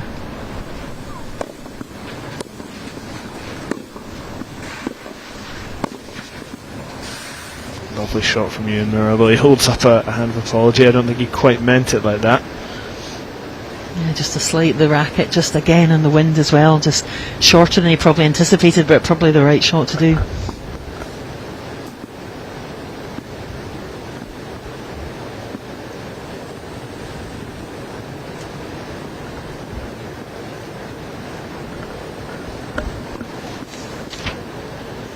Both players winning their opening serve games.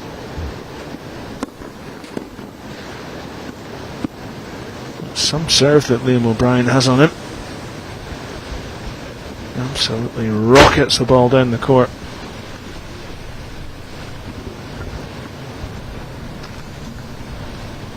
With the wind behind as well. Flies down at some pace.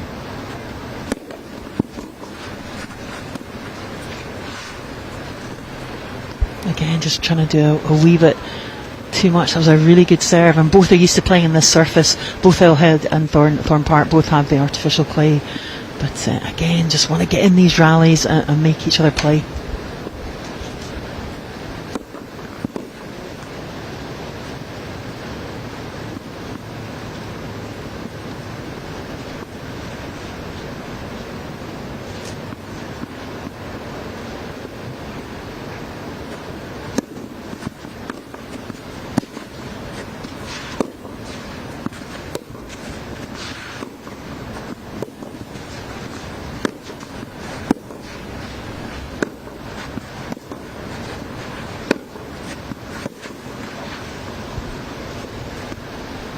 Just pretty solid. I was speaking to Ewan yesterday, and a few times he's hit with Jamie Murray, been a hitting partner for Jamie Murray, and he had the privilege of going out to Miami on one occasion. He said it was brilliant because he hit with Jamie and did what Jamie wanted to do, but at the end of the session Jamie would feed him balls and do what he wanted to do, so repaid the favour. So yeah, really good hitting partner and really good tennis knowledge.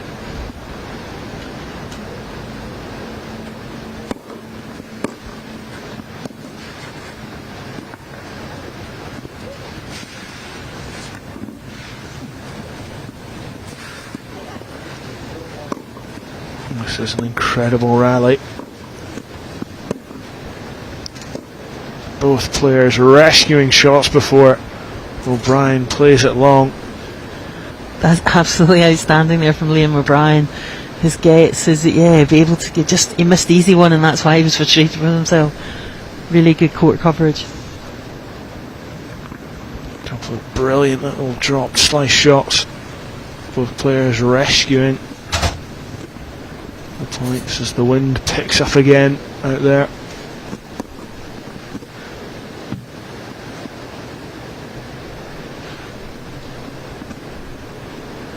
And with that court freshly brushed, you can really see from our commentary position where the ball is landing. Marks in the artificial clay. So that one flies wide. That was definitely wind assisted, that one there. You're going to have to sort of reduce your margin for error, I think, in a way. And is it a case, Heather, of playing quite safe and sensible tennis, and almost like golf, whoever makes the least bad mistakes might win? I think to a degree, when I was down, the wind wasn't swirling. I went and had a quick look, and I stood on the court, but the wind was it was still. So it just shows you how it's gusting, it's coming and going, so that makes it super hard, because you don't know when it's going to come. But yes, just try and keep switched on.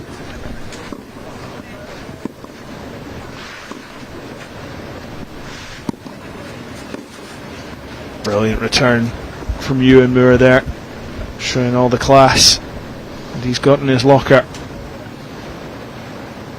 Yeah, just really elegant and easy backhand there, and just staying low and getting right over the ball. That back injury, he says, has been really bothering him, but he said it's just a lot better this year, and that's enabling him to hit those kind of shots. Breaks Liam O'Brien nice and early. You want to get a commanding position. Of course, the other semi-final, Finlay Waters against Callum McGinn, over on court number 1. Finlay Waters number 3 seed, Callum McGinn number 7.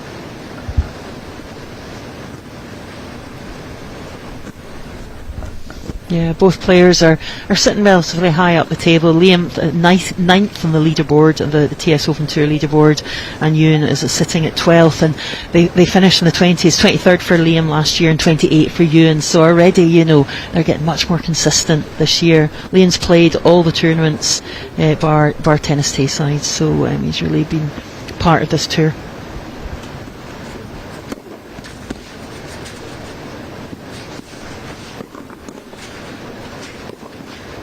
Liam O'Brien doing his best to stay in that one. His defensive game is excellent, just like that long rally where he got the short ball before it. He really reads it really well. There's just so much pace and power on that serve from Ewan Moore. Liam O'Brien did well just to return it.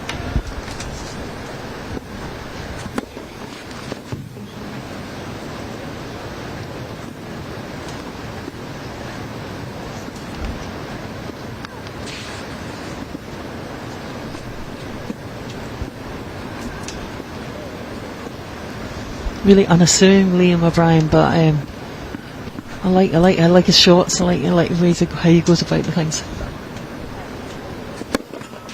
It's quite a casual looking stance, I'm sure. It's not actually that casual. Looks could be deceptive. Not at all.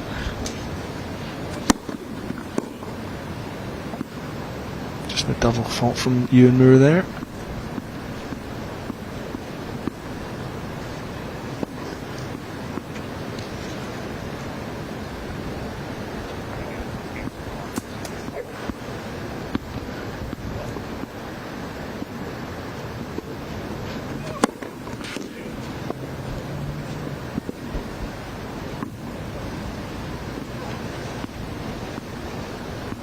I think that's us down to 2 balls on centre court for the time being.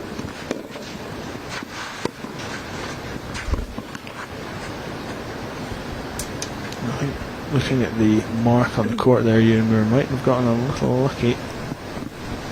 I think sometimes when your players are so busy concentrating on the ball, and we've got a vantage point here and we can really see the mark and everything, but when you're concentrating on the ball, sometimes you just miss the ones that are just slightly out.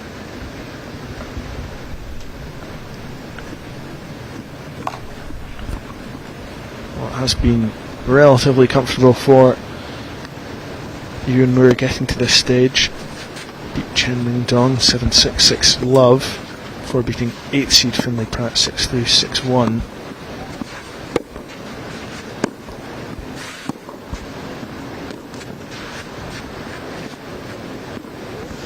Third game for Moore now. Yeah, Liam, I watched a bit of Liam's match against Fraser Swan.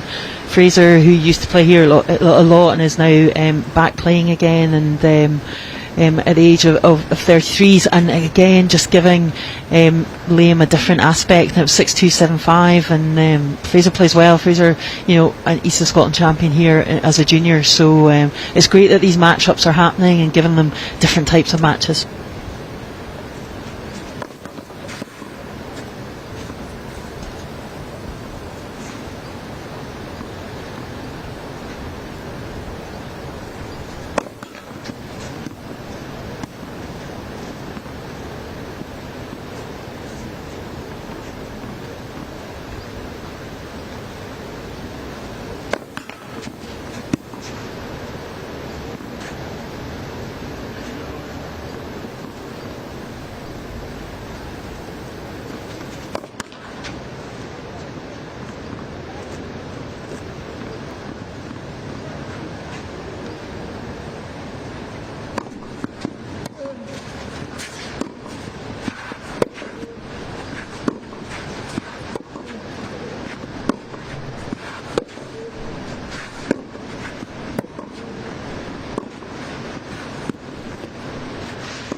Too much power and precision on that from Ewan Moore.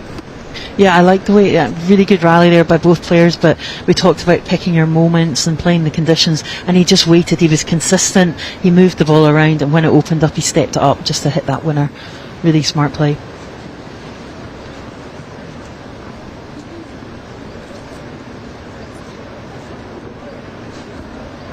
It was Will Jepson and Fraser Swan who Liam O'Brien had to beat to get to this stage. Fraser Swan, the local favourite maybe.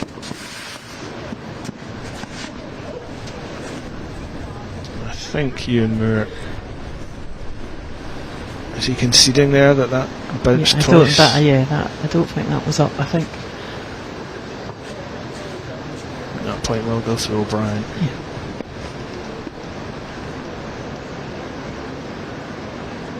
Still early enough in this contest that Ewan Moore is able to laugh about those kind of things.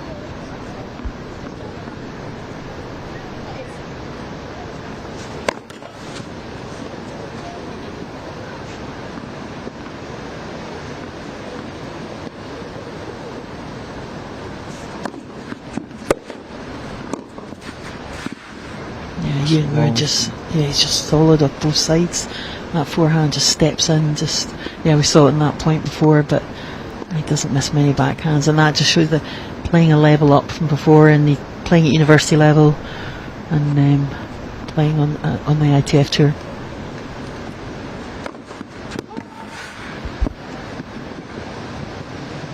Great serve there by O'Brien. Really good lefty serve.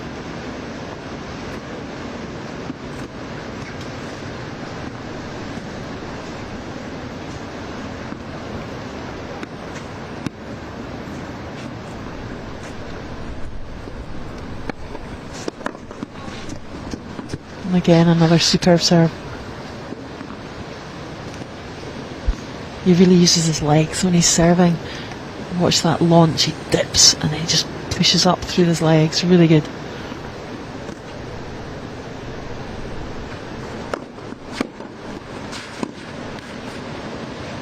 Yeah, there's a real spring from Liam O'Brien.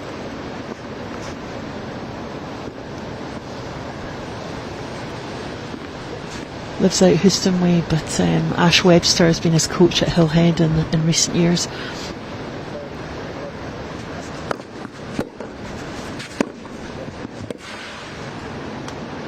Just working Ewan Moore around the court there.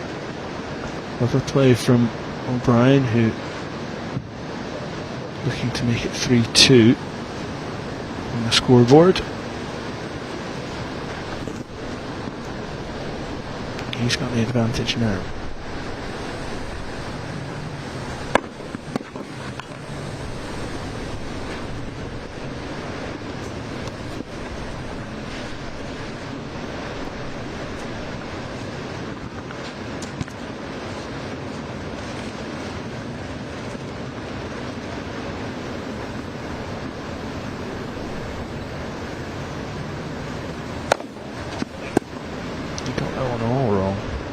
O'Brien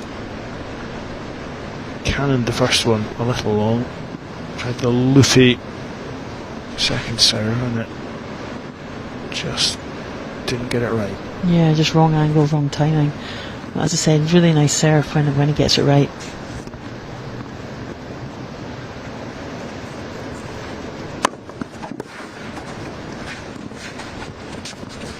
That's a lovely little drop shot from Liam O'Brien. He's done a couple now, and I think that's definitely a tactic he'll want to use here. Nothing Ewan Moore could do about that one.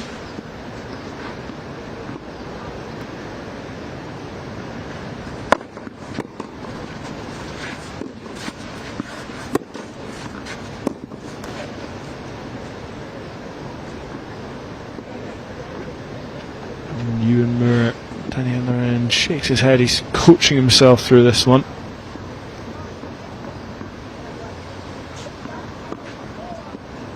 Juice.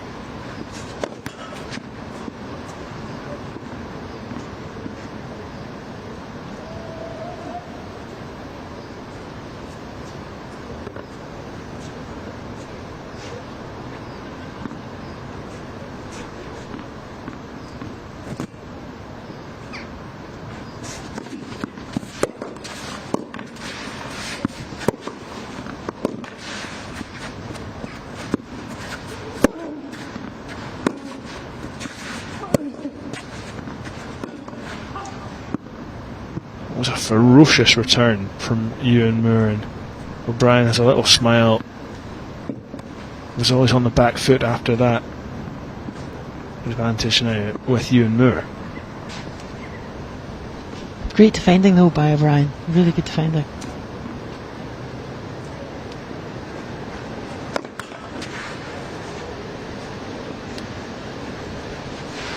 Yeah, you can sense by Moore that there's different levels of power within that forehand. Very deliberate shot selection that he's shown so far in this game. Selected the wrong one there though. And back to deuce. Again, it's getting the feet in the right place, and ball at the right height where you want to hit, fighting those windy conditions.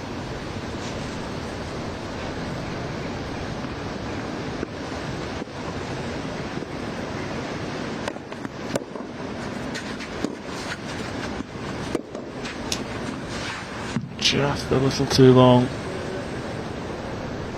Ewan Moore, who's querying that call. Again, we've got a good angle, but I think it was the right call. Yeah, it was quite long again. Sometimes when you're the other side, you just can't see that, and it was just long beyond the trams. It's quite the rise for Liam O'Brien. 3 years ago, he was the runner-up in the 16 and under event here. Playing for a place in the final.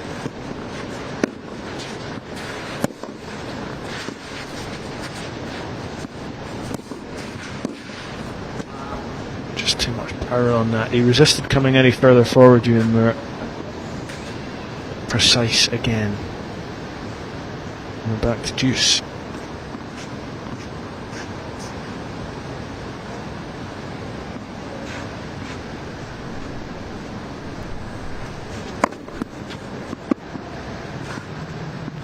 An inch or two the wrong side of the line.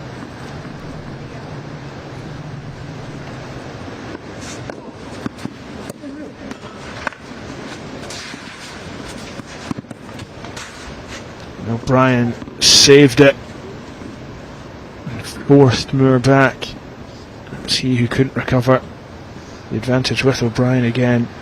Yeah, again, I'm saying good defence, good hustler. He fights for every point, really good.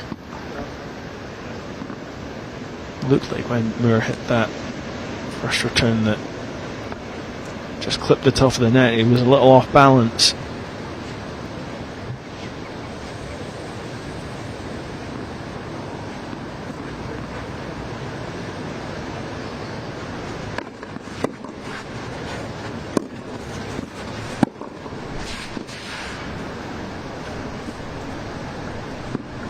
Really good play from Ewan Moore there off his hips. Yeah, it's a testament, given the difficult conditions, he can produce a quality backhand like that, getting in the right positions, getting feet round, and putting himself in this position to play singles. It's been a very long fifth game. Morale sapping if you lose it.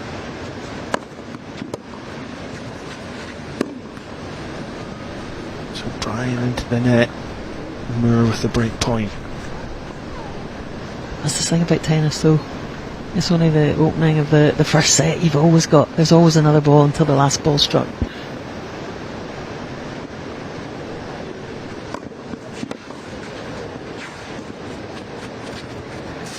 Brilliant from O'Brien, and that's the third or fourth time we've seen him produce that shot. We talked about it in the women's game, you know, seeing a game plan, and we can see Liam here really trying to work it out and open it up, and just it was a wider one as well, a wider drop shot on the forehand. Very good.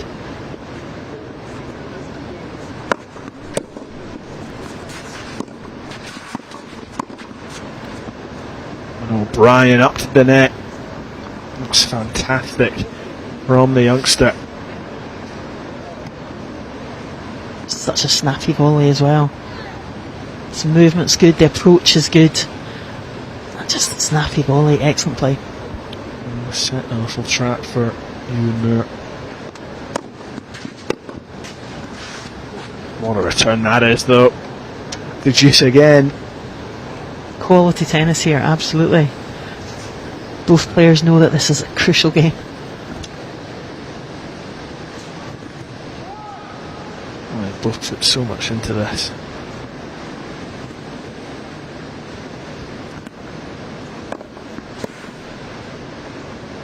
It's just a little long from O'Brien.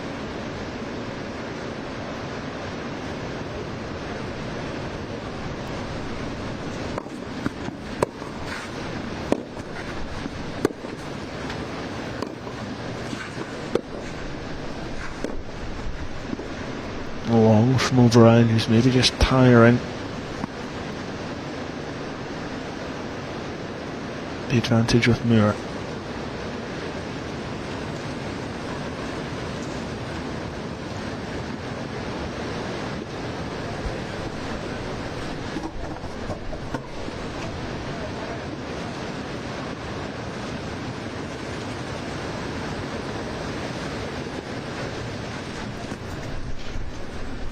Just trying to serve into the wind there, Liam O'Brien. Have another go with it.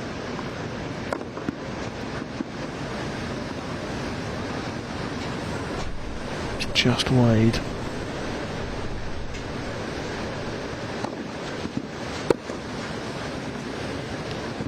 There goes long. Neither player able to really make the advantage count. It's back to deuce again. That must be the 8th or 9th time now, I think. Both absolute competitors, and yeah, just dealing with this wind on each other.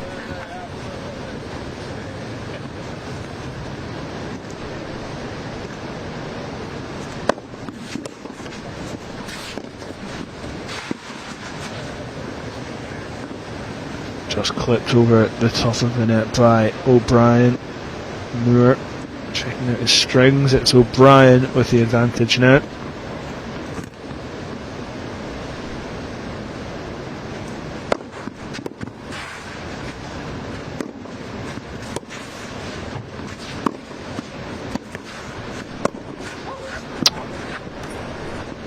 O'Brien unable to make the most of that.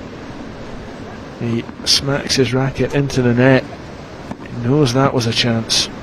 Yeah, absolutely. He put himself in a superb position, and the deuce point before, just a bit shorter out to the wide side of, out the backhand side of Ewan Moore, and just smart play, but just got a bit excited maybe at that one.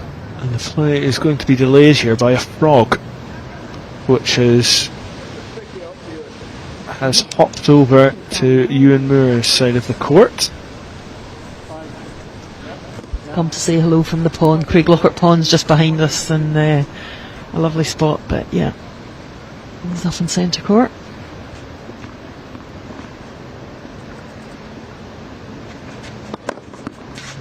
It's a fantastic serve from O'Brien. I think he's sensing that there's an opportunity here, and he just needs to keep pushing and keep pushing that wide on the wide, to keep pushing Ewan Moore out in the wider channels. Just see that frog making its way to the back of the court. I wonder if it's put Ewan Moore off at all. And there is the game. And it goes to O'Brien eventually. 3-2. He really, really had to dig that one out. Multiple occasions. Just like Heather Barlow, you know, we've got a left-hander here in Liam O'Brien, and he's got the ability to come to the net, and he's got the ability to do the drop shots, and by the same token, Ewan Moore can do that, and we've talked about the different levels of his forehand, so it's a really good match-up, and it's great that Ewan Moore is coming back to play singles. He'd quite easily have back issues, and coming back from university, not to make his way back to a singles court. So the fact that he is fully partaking of the tour and engaging and playing at a high level and practicing. I saw him practicing last Monday morning early with Hamish Stewart, that you know, he's putting the work in, and yeah, so great to see these two out there. Along with the frog. Along with the frog, which remains safe and hopefully shall do for the remainder. Yeah, Ewan Moore won this competition back in 2023. beat Nicholas Rosenzweig in the final. Not easy to beat that man.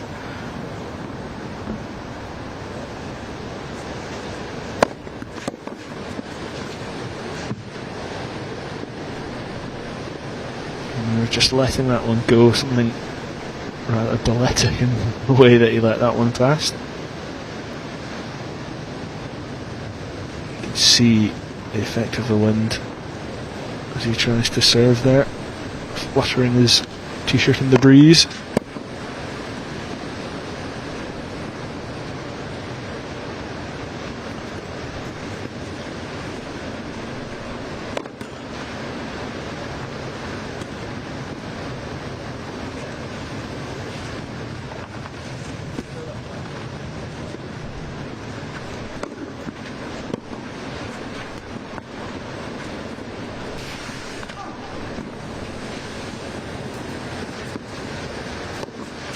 Well, that's brilliant from O'Brien. Completely wrong-footed Moore, at least once there.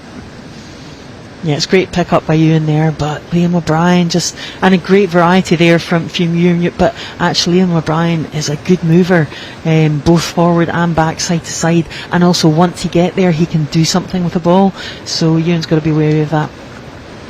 And it's now his turn to get a little distracted by the amphibian off at the back of the court.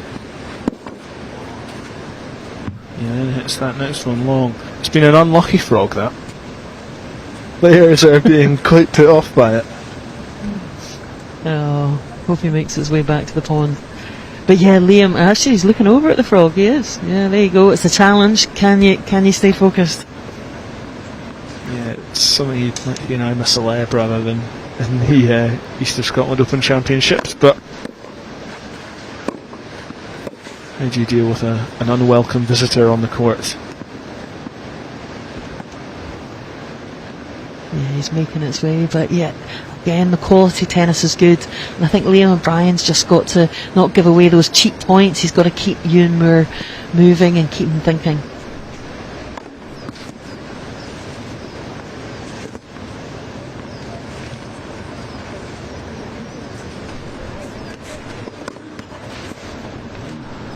Double fault there from Ewan Moore, and O'Brien the break point.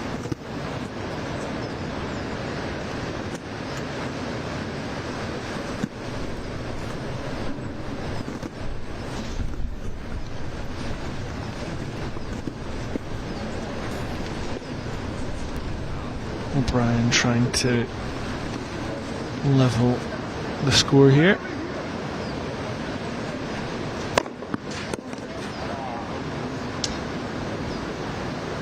Yeah, it's an interesting one. Liam's played double the amount of tournaments, qualifying tournaments this year so far. He's played 6 and Ewan's played 3. So, you know, he's played a bit more, a few more matches certainly on the singles court, but Ewan's got that experience from university and academy and junior Wimbledon days. So, yeah, it's just reducing it on the day.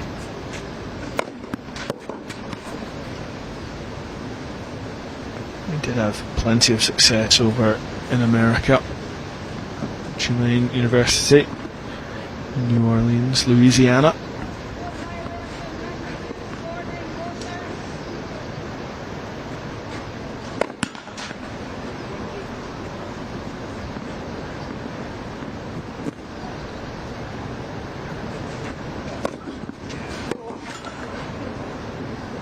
Yeah, it's interesting. There's really quite a link now between Scottish players going over to and playing in the American college system, and there definitely does seem to be advantages to that. G. Fernley, obviously, case in point, and others coming through. Kirsty Robertson playing in the tournament, and Charlie Robertson got the semi-final of the US Open Juniors last year, and he's now over at Wake Forest University in North Carolina, and yeah, they're doing really well.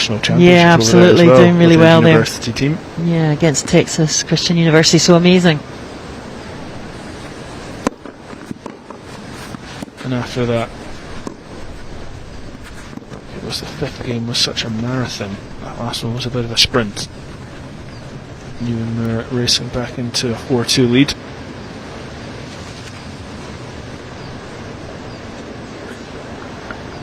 Ewan just seems a wee bit more solid off both wings, just the odd point, but I'm certainly impressed by Liam O'Brien's variety of shots, and certainly his serve when he gets it on song.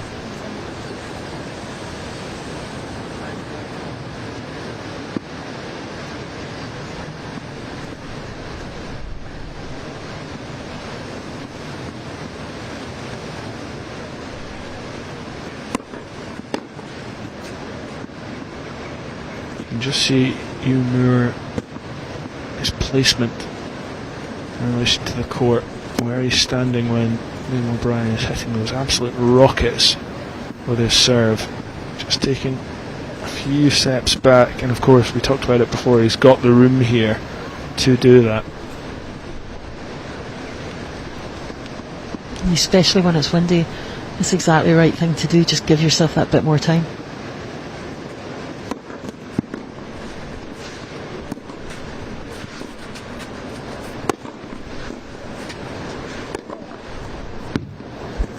He was given a couple of opportunities there. Liam O'Brien still doesn't look particularly happy. No, not exactly the reaction you expect when you just, that was good play. Again, I think he needs to come forward more and exploit his ability to volley well.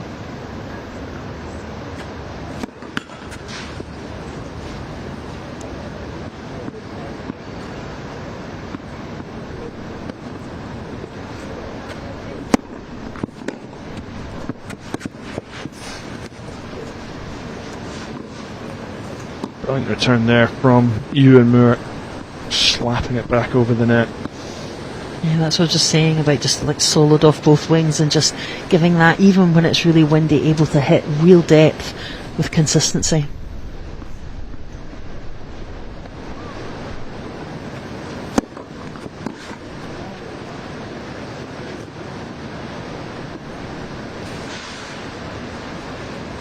And it's good you can't, if the courts have been swept, it's good there is a mark. So there he was pointing out the mark.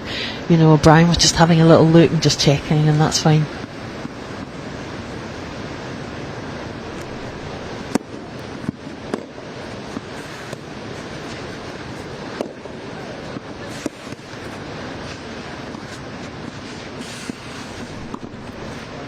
That's brilliant there.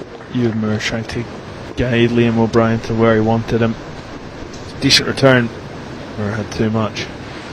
Yeah, it was good, but in terms of that short volley, we know how fast Liam, and he's fast, but he also reads it, and that's why he's getting there every time. And I think actually Ewan he sort of breathed afterwards. I think he probably should have thought, I should just put that ball away first time.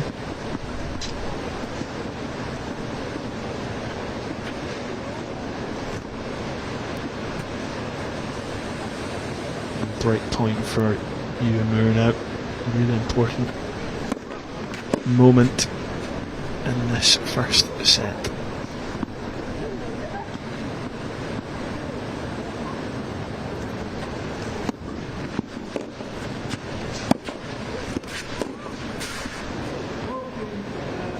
Ewan Moore now frustrated with himself. Again, that's just timing, bit of wind, just not catching it just exactly where you want it. But it's not going to be perfect in a day like today, and you've just got to stay with it.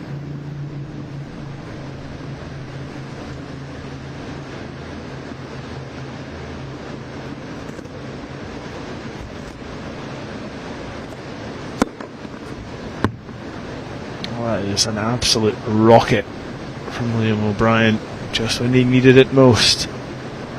Good description, absolutely. We've talked about that serve and the push he gets.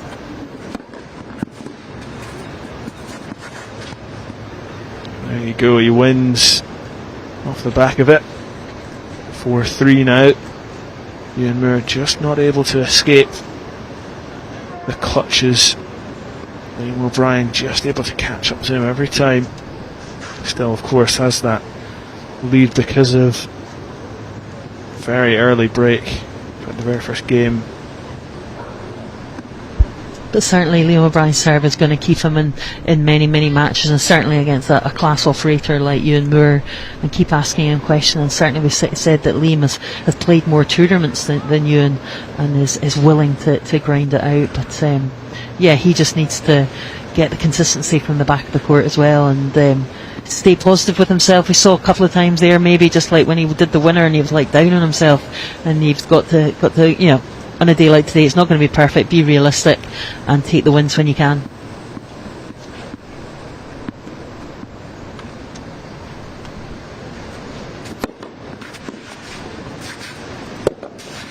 Brilliant from Ewan Moore to start the 8th game of this set. Everything went according to plan there. Yeah, again, just moving forward, and again, just solid off both sides. And there, no hesitation, just first time putting that volley away.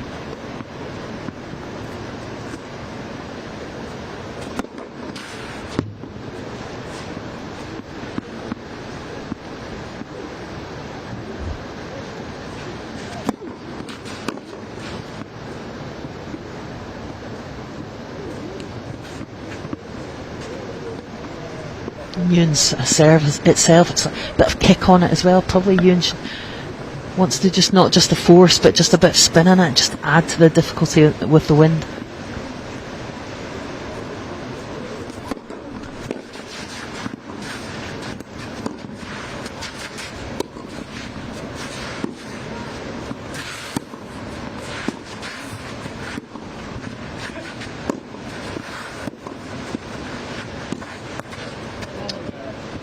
Well, it was an excellent rally. Some of the shots there from Liam O'Brien. An unbelievable amount of slice that he was trying to get on that. Yeah, though that forehand he did, like coming right, he can really, he's got great hands and great vision. Almost like a ping pong shot that. It was quite something. But then there's that one, and that's the one he needs late. But great serve there by Ewan. But just get the bread and butter shots as well, and then string that all together. Really impressed. Yeah, he made it look quite simple, that service game. Ewan Moore. He's now got a 5-3 lead. A break here would give him the first set.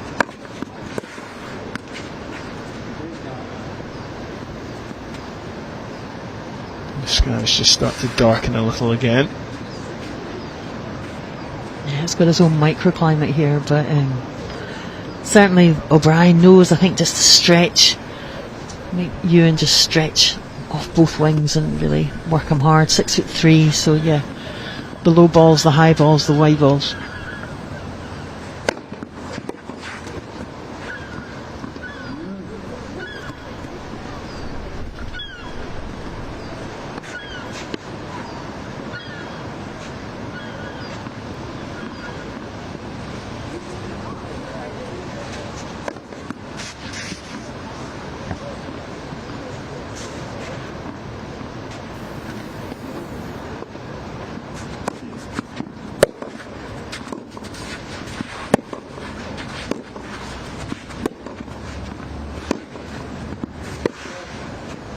Just out from O'Brien. Sometimes I feel almost like if the harder the rally, Liam likes it. Where if he's just trying to do a standard shot or just trying to put a medium one away, there's the margin for error is quite big. Like he's just hitting the line too much. He finds a real rhythm in those long rallies. Just waiting for the wind to die down a little more.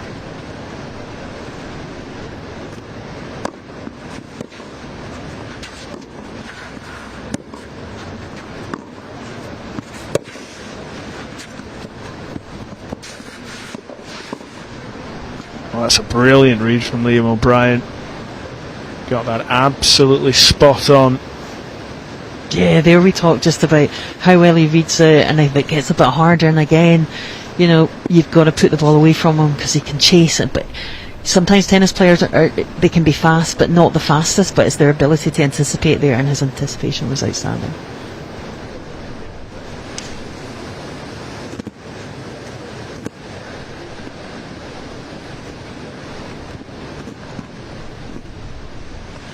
One's just picked up a little. O'Brien not happy.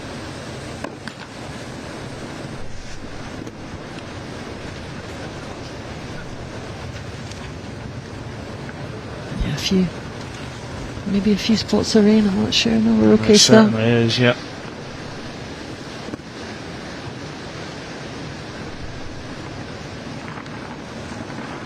And it started to get a little bit hairy out there. A real strong gust of wind. Cameraman courtside is just saving all his bits and pieces.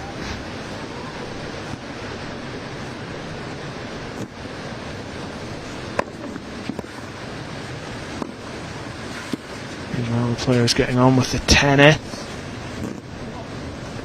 Moore judges that perfectly, and that looked like a sore one for Liam O'Brien. He crashes into the wall down below us.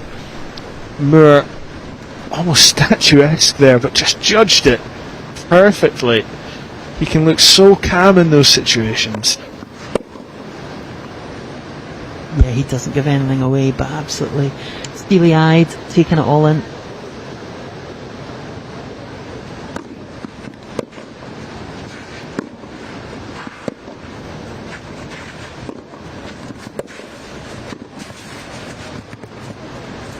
Brilliant from O'Brien to see out that game. I actually thought it had gone wide the shot before that, but Ewan Moore didn't call it, kept playing. Yeah, I think it might just be, and he checked, he looked at it and he was happy, and I think it might 50-50. But anyway, he played, but again, O'Brien getting into that net and using his good volleys. But a bit blowy out there. It certainly is. So now 5-4 between the players who are battling the elements, as well as the cameramen out there. Yeah, given the conditions, this is really quality tennis from both players, and certainly the pickups as well. Really good.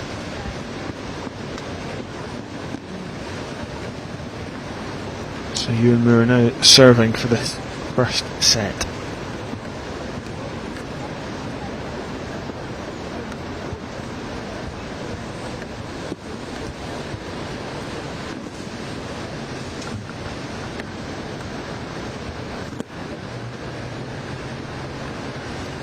There's just a hint of the exhibitionist about Ewan Moore sometimes. We saw it with that fantastic lob shot in the last game. Yeah, exhibition, or I would just say like ability to play at another level. I think, you know, that he has played on the Pro Tour, and he can play levels up, and it's just producing that on a consistent basis.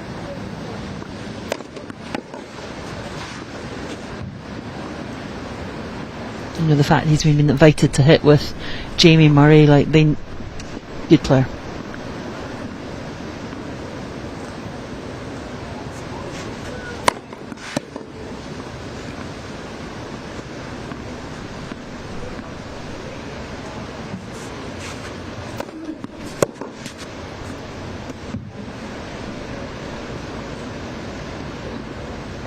Yeah, I don't think he called it. I don't think he called that. That's a superb response from O'Brien.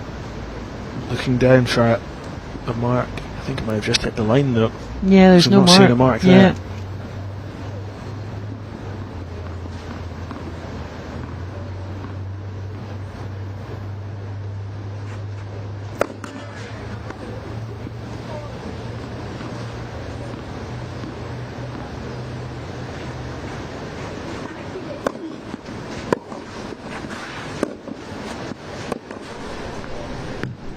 Just long from O'Brien, who has a little look over the net just to make sure that Both was were a close. chance. Yeah, both were close. Again, O'Brien just opening up both sides. Big point, that one.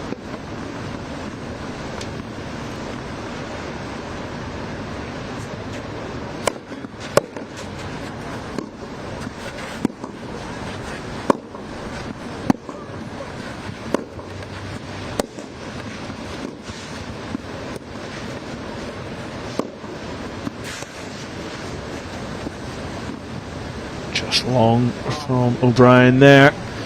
And that is the first set. goes the way of Ewan Moore. A real battle though.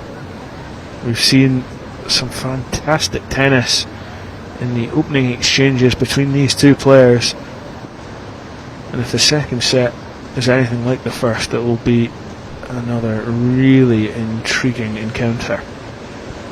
Yeah, absolutely. I think intriguing is the word. You're really looking at both players just bringing something extra. Liam O'Brien, ability to anticipate the short ones, the wide ones, ability to stay in the rally. Probably just one thing he maybe needs to just think about is just like the easier shot, and just keep asking questions of Ewan Moore, because certainly he's got the ability to do that. And Ewan Moore, just that forehand and the ability, just a wee bit more experience, and just to play those big shots and the big points well. But really great tennis, and especially given the conditions. But the sun's coming back out a wee bit, which is great. Yeah, hopefully it all settles down just a bit.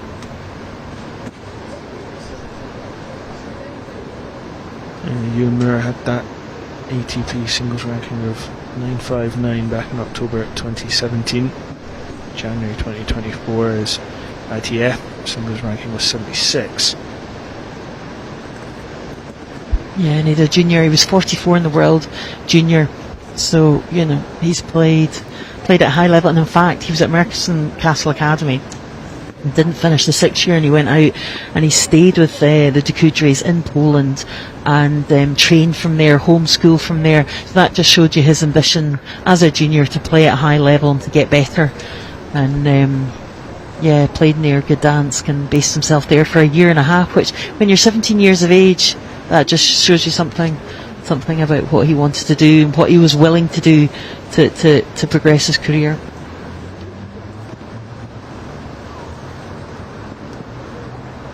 Works for String Sports, give them a shout out in Glasgow.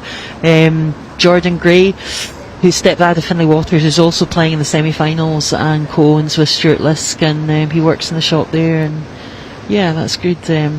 He's able to hit there as well and combine his tennis with that. But a master's degree from Tulane University, from the Business School in Finance, so a smart cookie. And he also actually, Ewan, signed up to Stirling University for a year and a half, but chose to go elsewhere after that. But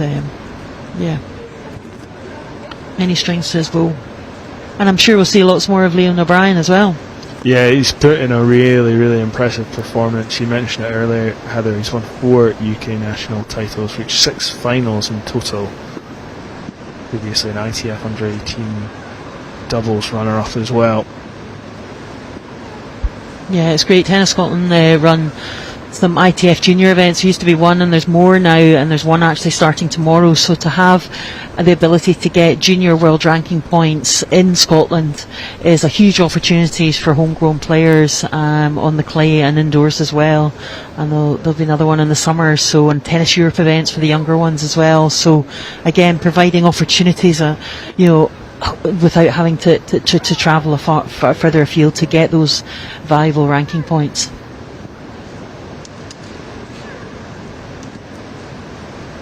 In the other semi-final, talking about opportunities, it's Finlay Waters and Callum McGinn, and they're both Stirling University scholars, and again that's another route.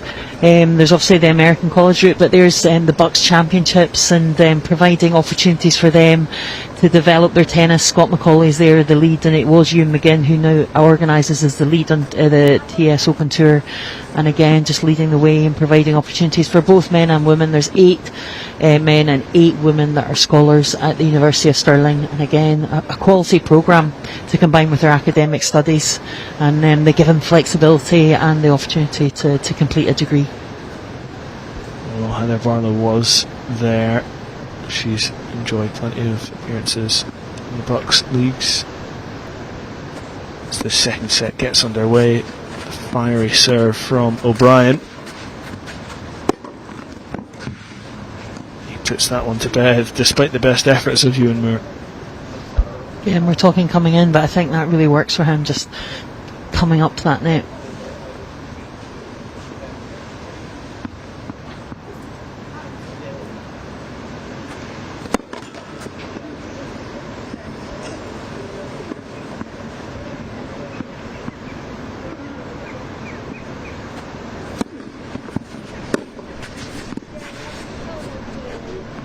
Just off his toes, Liam O'Brien couldn't quite get that one back into the court.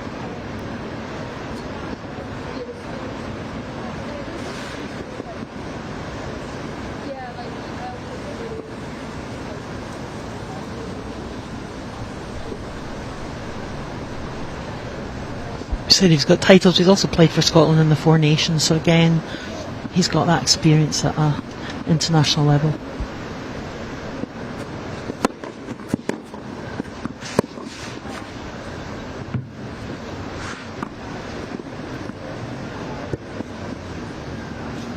He's looking quite fresh this game. Good opening game for him.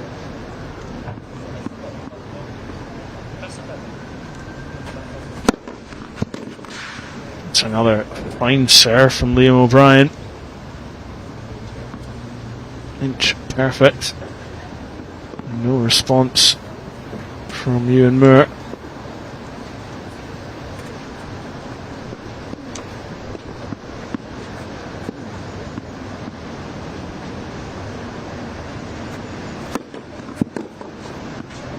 Well, there was a response that time, alright. Must have heard you there. Good take.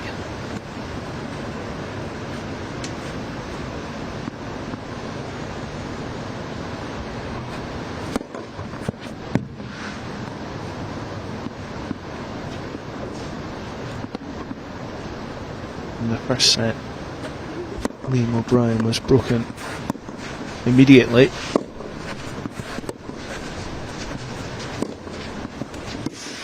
Ewan Moore's doing his best to repeat that trick. And that one's long. Forcing Liam O'Brien into shots that he doesn't really want to play. And also the important shots, the 30-0 points. That's the, he knows how to play them.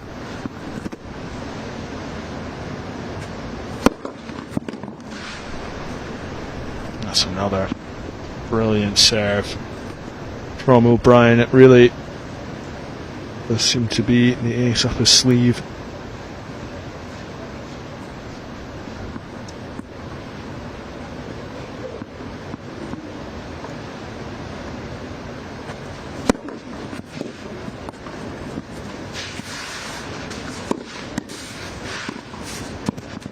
Brilliant from Ewan Moore. Able to play that short stuff so well. O'Brien just couldn't put him away. Moore batting everything back. He knew that was a big point, Ewan. Yeah, nice work. We talked about the second set perhaps having the same tempo as the first. Well, if the first game's anything to go by. It's another battle on our hands. That one's just long. Liam again asking the questions at the net, not afraid to come forward. Really good approach shot, and yeah, doing well at that net.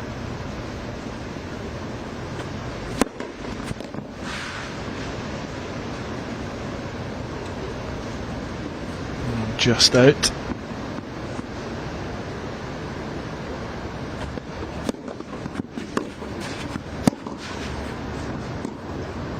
That one's long. There's really not much in this. Absolutely, just not hurrying the easy shot. He's did the hard bit to get there to the game points. So just play the percentage shots.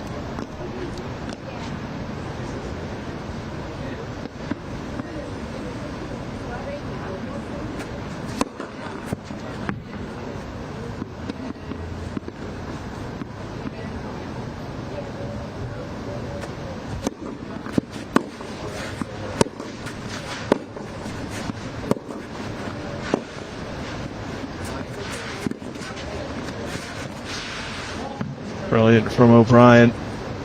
Just unplayable. Again, coming into that net and just whipping that short ball away. Really beneficial to him. Now the challenge is just to back it up.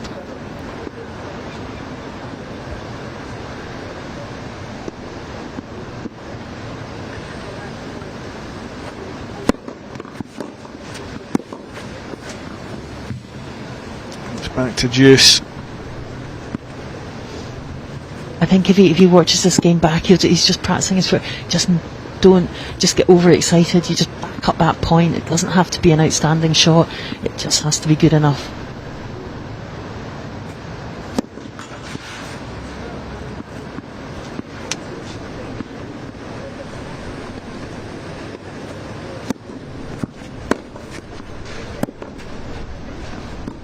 And that one just long. Advantage now with Moore. And Ewan just wily enough to know just stay in this juice game. Big game for him. And it was winning that break early on in the first set, which really I think won it for Moore in the end.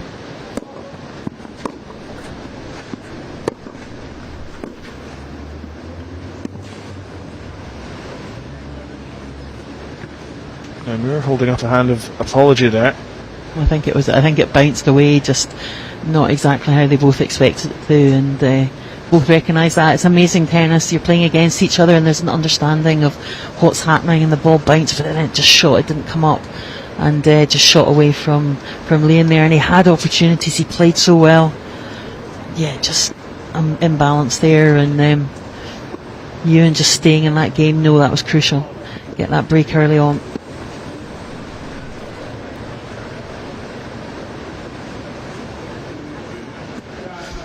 But lots of great shots in his armoury, Liam O'Brien, and it's just stringing all together just on the tough points. We're about to go through another little spell of rocky weather as the second game of the second set begins, and it's unfortunate for O'Brien because after that first break game, the first set that he lost, he really went toe to toe with Ewan Moore. He's done it again there, but just losing that break game, it's going to be so crucial. And you see there the ball just completely getting away from him. I think again we'll blame the wind on that one. Not seen that too often in this game. Just edging it behind the flips for any cricket fans.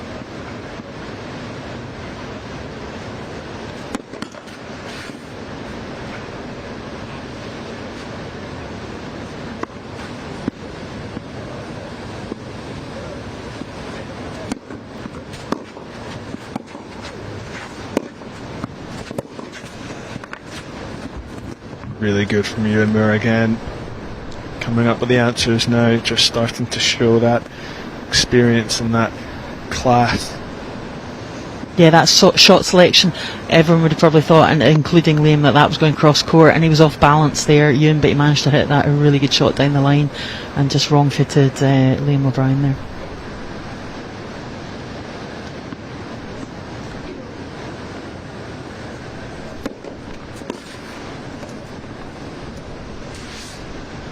This game has been much easier for Ewan Moore.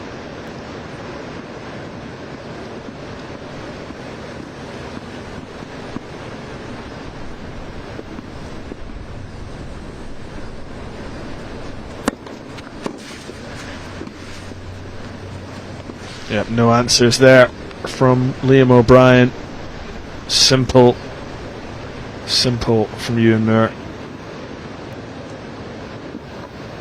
Well, he certainly made it look simple. I don't think it's nearly as simple. I think you were talking about like that being an easy game, etc. And I think the hard yards, and Liam is not doing an awful lot wrong. It's just on those big points he had those opportunities, and again, just Ewan just knowing when to put it away.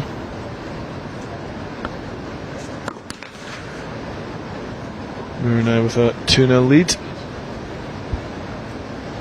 2-love lead in this second set.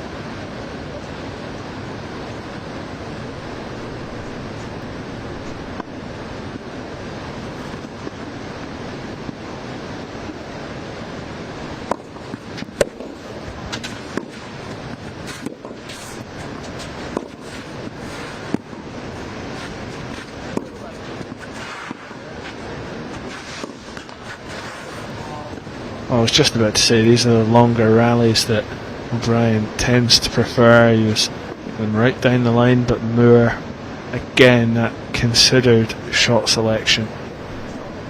Because that's what I'm saying, the different levels that Ewan can play at, because he was just hitting a sort of neutralising ball in the first two shots, and then that one there, that when O'Brien went down the line, he was able to play an amazing cross-court backhand and really put pressure under Liam, and he nearly got it back.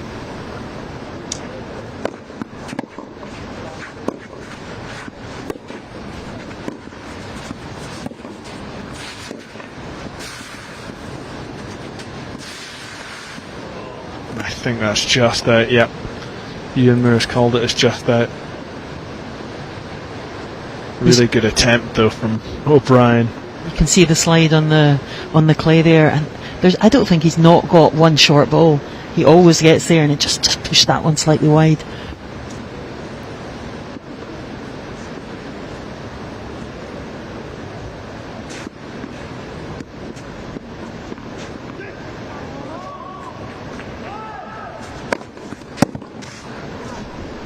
That's a much better serve from O'Brien. Yeah, great serve. Really good. Getting that drive up and using those powerful legs.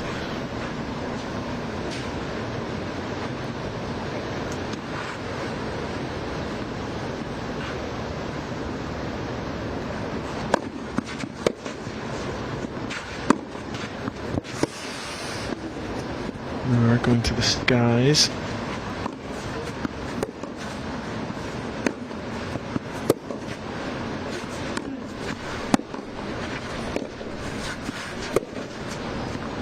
That's brilliant from Moore, just putting it away. I think 99% of anyone else who was playing this tournament that would have been, but Ewan was just able to defend how high that lob was and to give enough time to recover and then to win that point.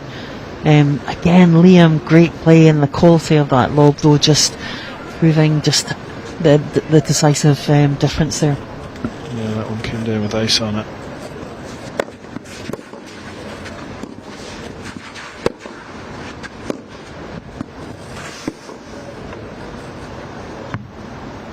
Pretty simple again for Ewan Moore. You say simple, but it's interesting because a couple of times I've looked and he's taken a deep breath and he's having to work. Yeah. He knows he's against a good opponent, a quality opponent who certainly when comes forward can cause some problems.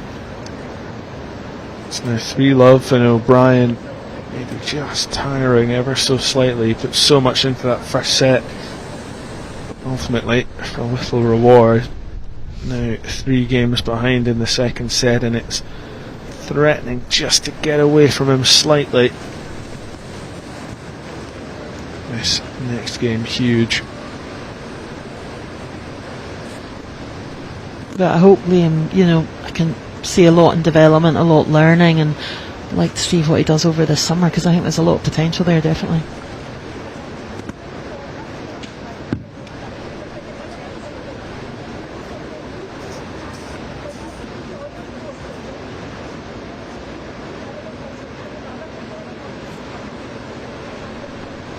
He's trying to coach himself through it the same way that Moore does, a lot of practicing shots in between points.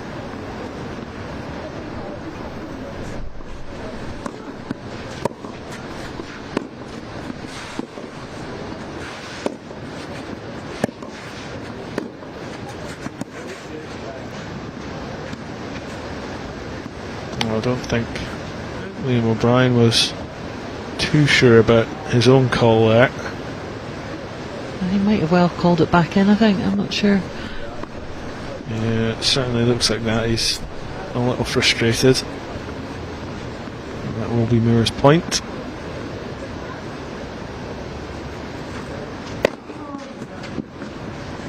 Didn't get that serve right.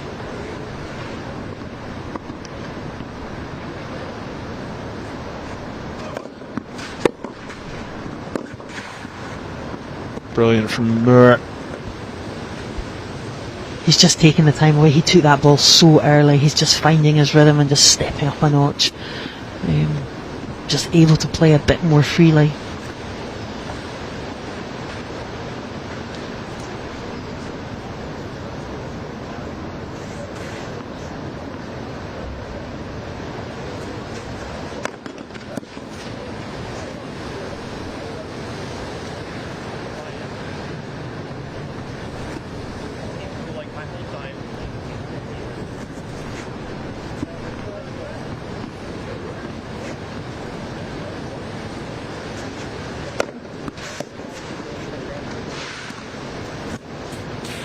Just a little long from Ewan Moore there. Late call.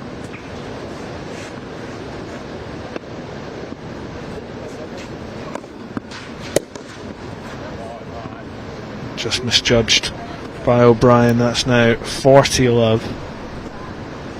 Moore with the chance to make it 4 games to love and really take complete command of this second set.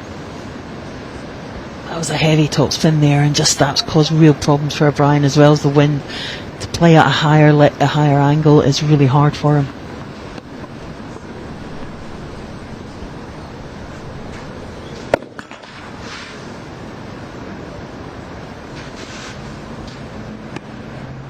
Really important point in this story of the second set, and in fact this whole match. Went for it there, Ewan Moore, and it worked. The variety is interesting. The point before, it was a heavy topspin kicker high up, and then suddenly it's straight down the middle, coming straight down low. So the variety really clever, really smart.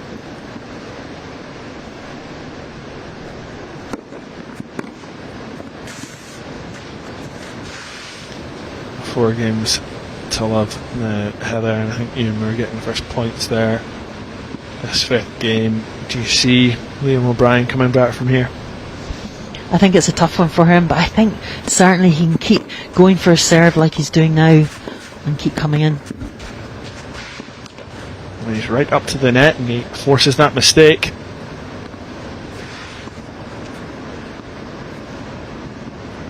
Maybe now, with the scoreline as it is, he can play without a little bit of pressure as well.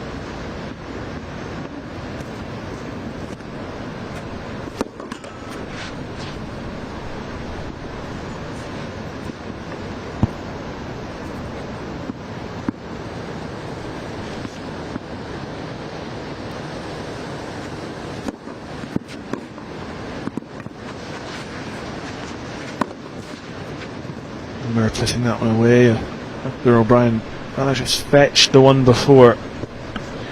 Well, Ewan's starting to either hit the lines out wide or get real depth, and it's every shot is putting Liam under pressure.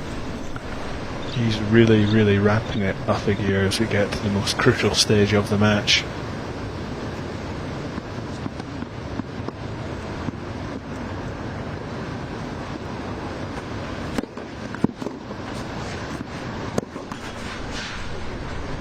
There's that unforced error. O'Brien's head going down just slightly, but Moore quite the opposite. Wind certainly in his sails at the moment.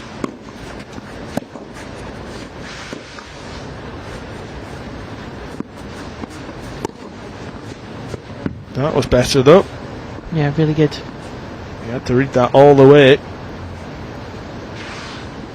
And sometimes you talk about unforced errors, but sometimes it's the accumulation of what's just gone before, and the fact that Ewan is sometimes, that was an easier one the shot before, but still it's Ewan not making many mistakes now.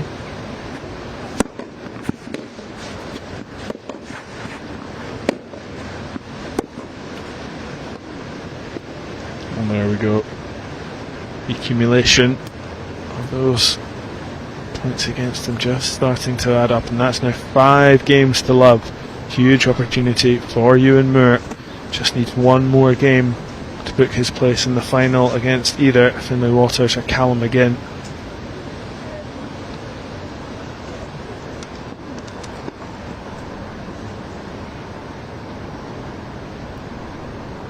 Again, both younger players, only 20 years old. Finlay Waters 18, Callum McGinn.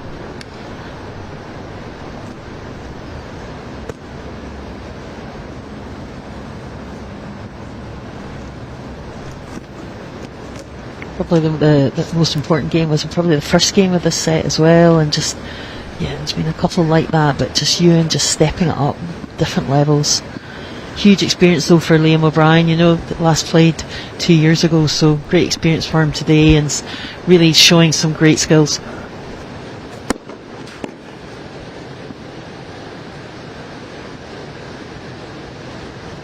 Well, it's 5 love now, start of this 6th game. a little slip there from Ewan Moore. Thought he'd hurt himself for a second there. He's moving quite freely now. We talked about he's had those injuries last year. He didn't play for Thorne Park in the Scottish Cup. He didn't play on a lot of the tours due to injuries. So he'll just take a moment and just get himself ready. And when a player's got that injury history, you always tense up whenever you see just a slight grimace or a twinge. I don't think he's injured with a serve like that. No, he really does seem to be swinging freely off both sides, and certainly that serve as well. His timing is really great to watch.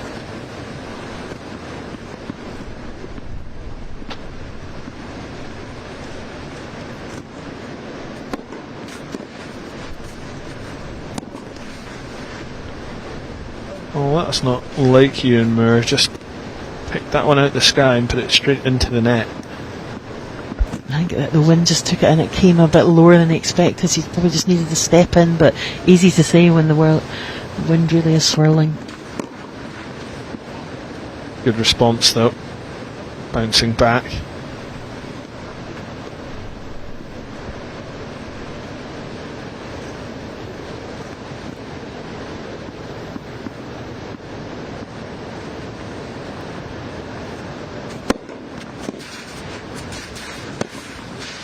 Brilliant from Ewan Moore, inching closer and closer to that place in the final, looking to regain the title that he won in 2023.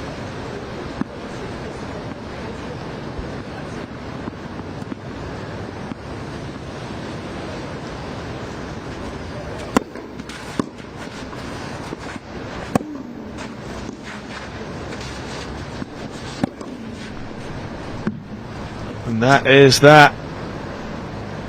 Ewan Moore is a finalist in the East of Scotland Open Championships. It was a really, really tense first set. The second set, slightly less so. There were a good few interesting games in there, though, particularly the first game of that second set, where Liam O'Brien pushed Ewan Moore all the way. We had plenty of long rallies in there, plenty of games stuck at deuce for what felt like an eternity. But in the end, almost every time, Ewan Moore came out on top. And that extra level that he has to his game just paid off in the end. Heather, a deserved winner there in Ewan Moore. Yeah, very much so. But as I was just saying, I'm really impressed by Liam O'Brien today, and especially in that first set. He's got quality shots, really nice serve, really nice bits to his game, and I think just working on the bread and butter, just like reducing the unforced errors. But reads the game so well, gets the drop shots, and just exciting to see what's ahead of him this summer. But lots more to come from Ewan today. Yes, and Ewan will play the winner, Finlay Waters, Callum McGinn, which will also be a really interesting matchup. Moore obviously the top seed though in this tournament, and he will be the favourite in that final as well, which we will bring you shortly. Before that, it's the women's final as well. Heather Barlow against Hannah Augustinska, and for the time being I think we'll have some interviews shortly as well. So just remember, stick with us for those finals later on this afternoon.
Great day's tennis here so far at the LMP Group East Open. I'm delighted to be joined by Matthew from LMP Group. Good morning. Matthew, have you found the tennis you've seen so far today? Yeah, it's been a very good standard. The weather's held out as well, which is always very helpful. But wind's caught up a bit, so I think it's quite challenging conditions for some of the players out there today. So I just hope everyone can bring their best game, and we've seen some good quality tennis. It's clear that we're at the latter stages here, so some of the quality of play has been really enjoyable to watch, and we're very pleased to be involved. Grassroots tennis and Tennis Scotland is very important to us. Yeah. And explain some of that commitment to grassroots tennis that LMP Group Open has. Why do you think grassroots tennis is such an important thing to support in the way that you're doing? Well, I mean, Britain as a whole has excelled at tennis, and we have to bring through the champions of tomorrow. It's very important that we support the game. I support the game as a non-executive director for the SLTA as well, and the champions of tomorrow have to come from investment and opportunity, and you have to have spaces for tennis. And so, we're very pleased to be behind that, and also to help anyone on the journey from an insurance point of view. Obviously, that's music, entertainment, and media is our background. But we do a lot of work with athletes, and this is part of that commitment. And obviously LMP Group work across a range of different sectors. Sport is one of the ones you're starting to move into and you're getting very active in. Explain what you do in the sports industry and how you can help out. It's principally working with athletes, individuals, rather than clubs and organisations at this time, but that's something we want to move towards. We're very engaged with career-ending injury insurance and helping protect revenues of players going through difficult times with injury and physical issues. It's principally been in other sports so far, so the NFL, the NBA, and soccer. So tennis is close to my heart, so we want to edge towards that with a commitment like this. And just explain, final question, a bit about your passion for the game of tennis. When did you first start enjoying it as a game? Who's your favourite player of all time? When did you really get an interest? Well, I've been interested in tennis since a very young age. My mother's a big fan of tennis, and I spent most of my summers playing tennis endlessly. Probably from about the age of, I would say 7 or 8. So it's been a long time passion. I don't play these days, which is a shame. I really ought to get back into it, but I'm trying to get back in shape in a few ways. So it'd be a good opportunity to do that. I think probably my favourite player. It's a tricky one. I grew up in the era of people like Agassi, and so McEnroe is definitely up there for me. I don't know. I don't think I have a favourite player at this time, but I really enjoyed the Wimbledon final last year, so it was great to see people like Alcaraz and so on coming through. So love that. Exactly. Well, brilliant. Well, thank you very much for support of this tournament and of tennis in general. But thank you, Matthew, for your time. Thank you. Very much. Take care.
Delighted now to be joined by Vicky Mendelson, Chair of East of Scotland Tennis.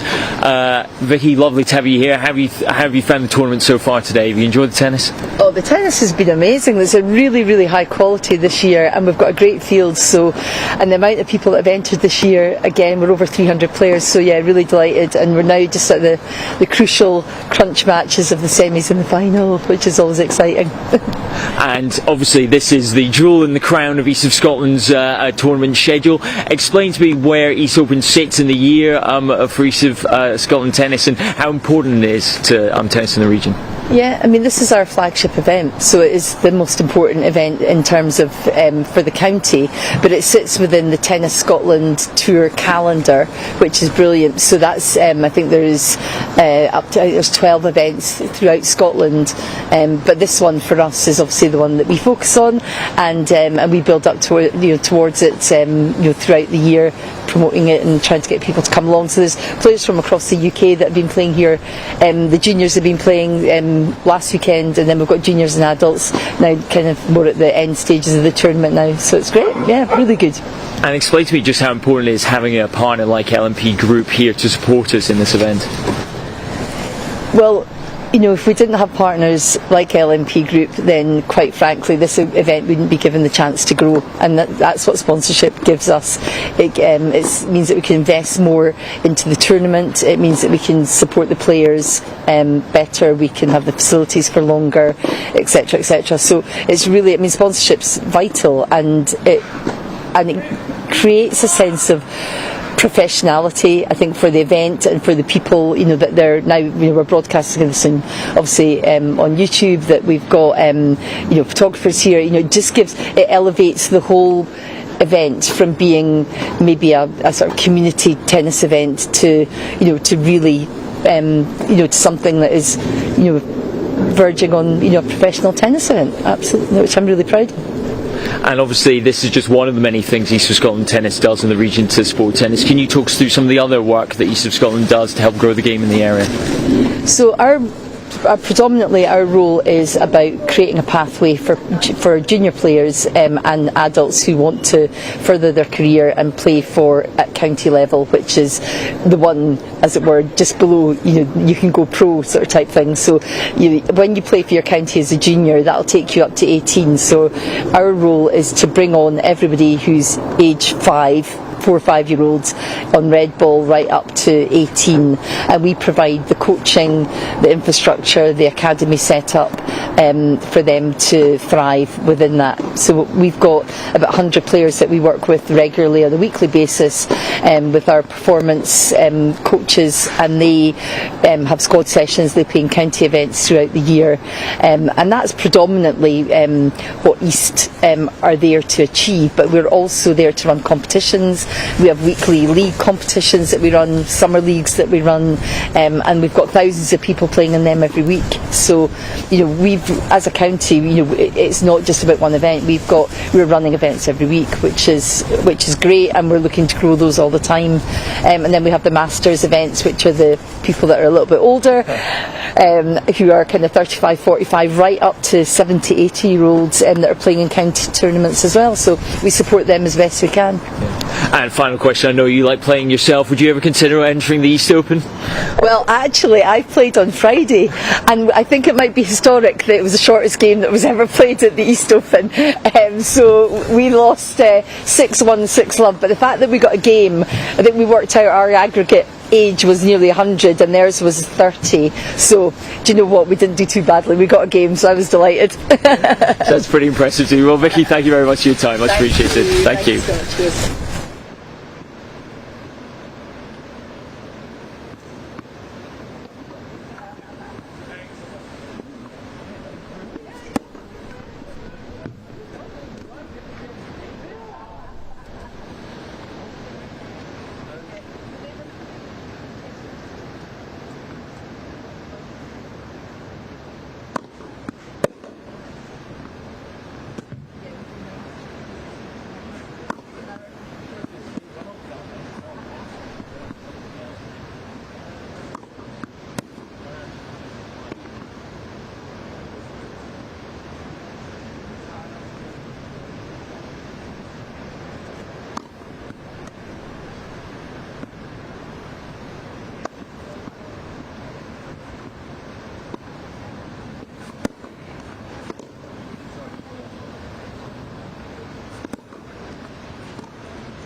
Welcome back to the East of Scotland Open Championships. As the rain starts to lash down, we are now in the final between Heather Barlow and Hannah Augustinska.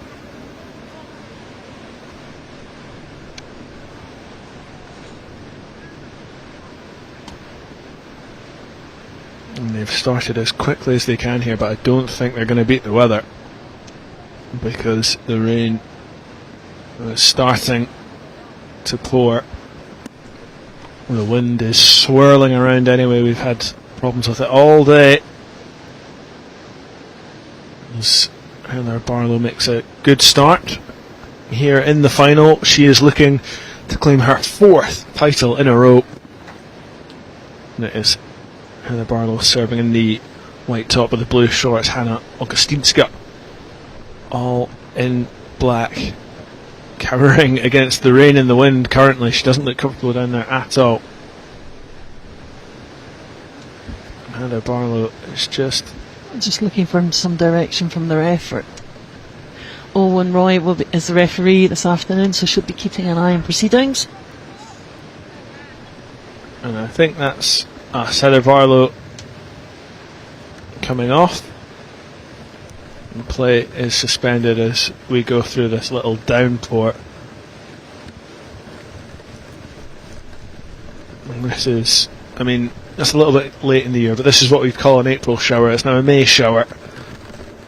Yeah, and it's probably quite localised. Probably if you look out the back towards the castle, it's probably dry there. So normally around Craiglockhart, it's got its own microclimate, and we've got away just with a few spots, but it's a bit heavier just now. So they'll take a break. They'll play suspended, and hopefully back out soon. It's starting to come down really heavily as Heather Barlow escapes, and Heather Lockhart, who is joining me. Heather, what will this do to the artificial clay? Well, it's interesting. We just had that chat about the fact that it is artificial, and it used to be the American clay here until 2018, and prior to that the grass. But certainly the artificial clay will be able to absorb any rain, any showers this afternoon. So hopefully, as soon as it stops, that the players will be able to get back on. And when it does start back up, we will be back with you. Hopefully that will be shortly. Stick around just in case.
Welcome back. It was only a short delay in the end. Heather Barlow and Hannah Augustinska keen to get back out as quick as they could. It is Heather Barlow with the serve. And it's currently 40-love.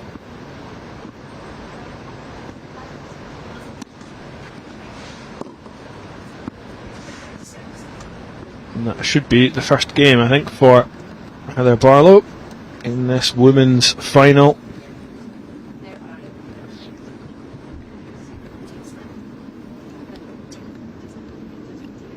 Alright, okay, it's not quite Heather Barlow's first game yet. Putting me right is my co-commentator Heather Lockhart. Yeah, because they had such a short break, they were just no knock-up, just straight back on and back into the game.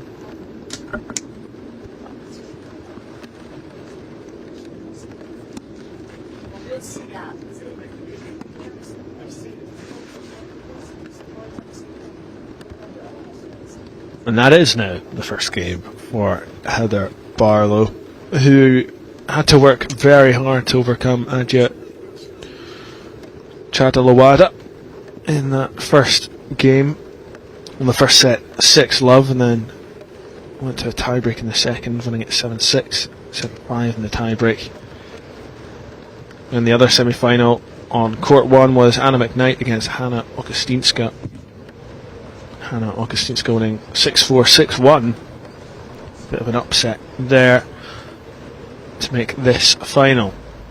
So it's now Heather Barlow, the 20-year-old from Newlands, against Hannah Augustinska, 15-year-old, who is, like I said, the local favourite.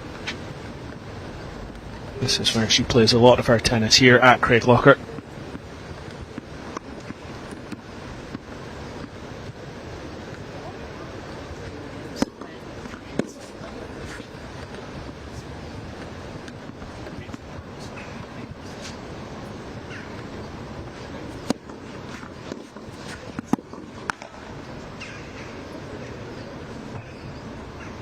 Yeah, Hannah also, she plays her we talked earlier, plays her club tennis at Thistle just up the road, which is also the artificial clay. So again, she's no stranger to this.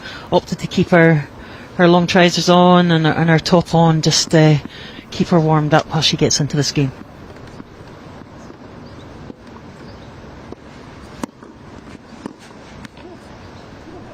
Heather Barlow not quite happy there, and of course reading the conditions with the wind in the first couple of semi-finals is one thing. Now with a slightly wetter court, it's quite another.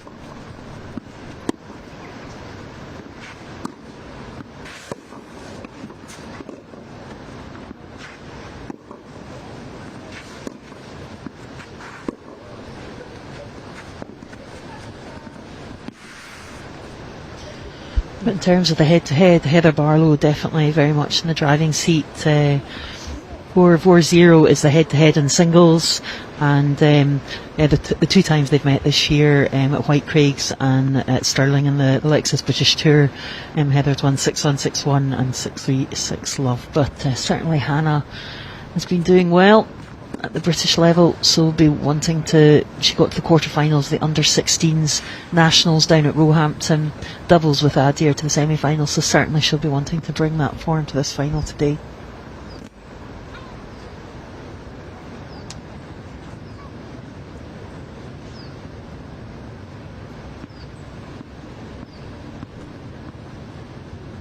Well, Hannah Augustinska ranked number 5 in Scotland at the end of 2024. She won the under-18 version of this competition in 2023. In 2022 she won the under-14s and the under-16s, so she does know how to win on these courts. But how does she win against Heather Barlow, the 3-time winner?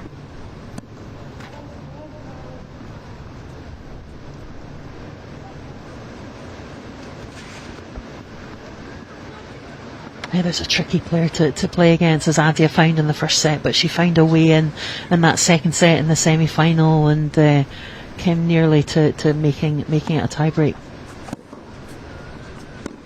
Match tie-break.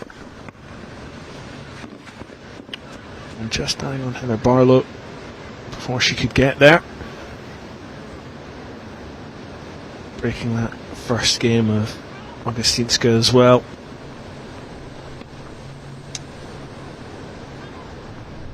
And that was what she did against Adia Ayer Chadalawada.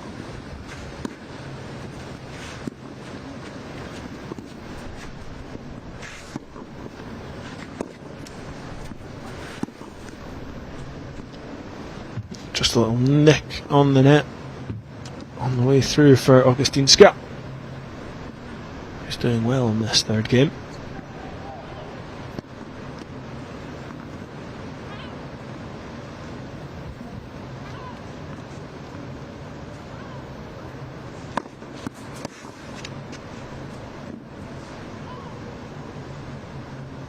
Fiery serve there from Barlow. Augustinska just misjudging the strength of her return. That return's much better. Right down the line.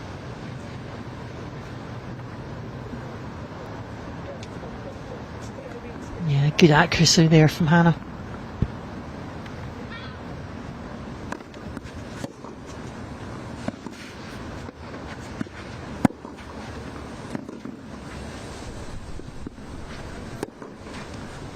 That's brilliant again from Augustinska, really timing those shots nicely. The wind's died just a little.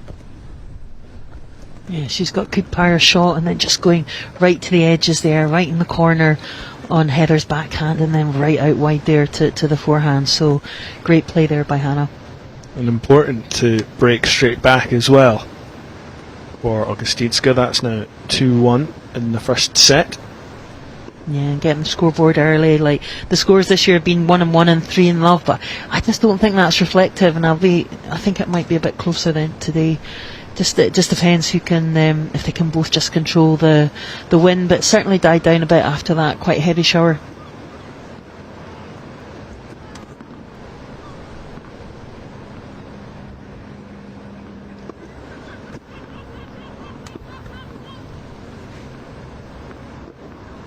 Augustinska just getting warm again.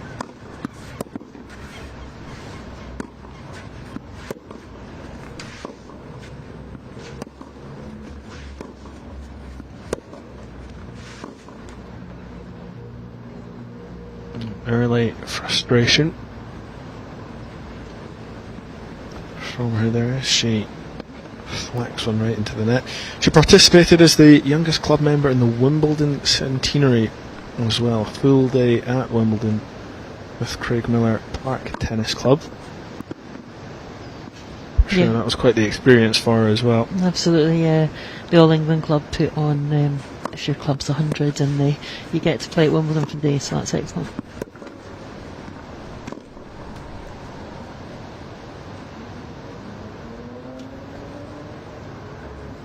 But just Heather, just a different kettle of fish again. We've got a junior player, 15 years of age, Hannah, playing through the juniors, but she's quite adept. She's played in 5 of the Tennis Open Tour events, so she's used to playing against the seniors as well, and as I say, played twice against Heather this year.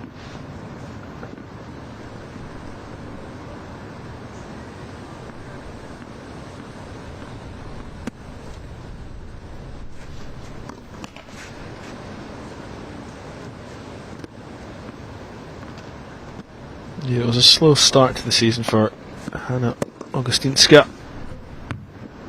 Round of 16 North East, round of 32 at the Lexus British Open. Only made it to the semi-final at the Tennis Tayside Open, the most recent event. And the semis at the White Craigs as well. So the last 2 tournaments she's got to the semis. She lost to Heather Barlow at White Craigs in the semis.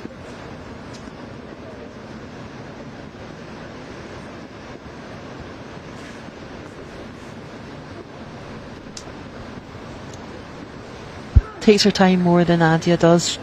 The two, Adia and Hannah, Ada Iyer Chadalawala are doubles partners, but it takes her time more in different manner to her game.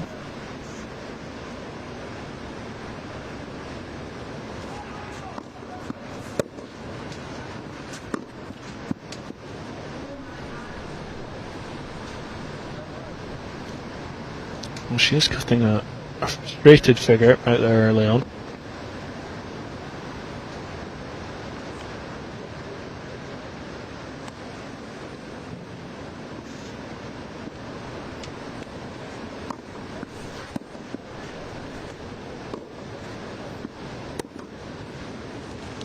That was just pushed wide from Barlow.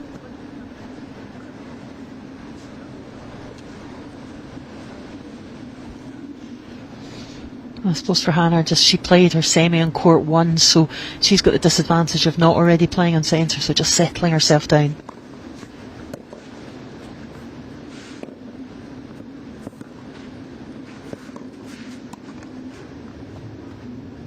And there is that tactic that we saw work so often for Heather Barlow in that first game.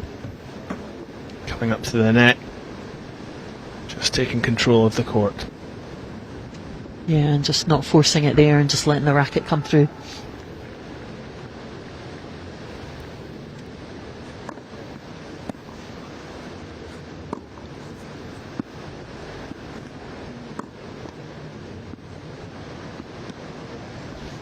I think we've got a winner in the other men's semi-final, just judging by the demeanours of both players. Looks like Finlay Waters will be the finalist, taking on Ewan Moore.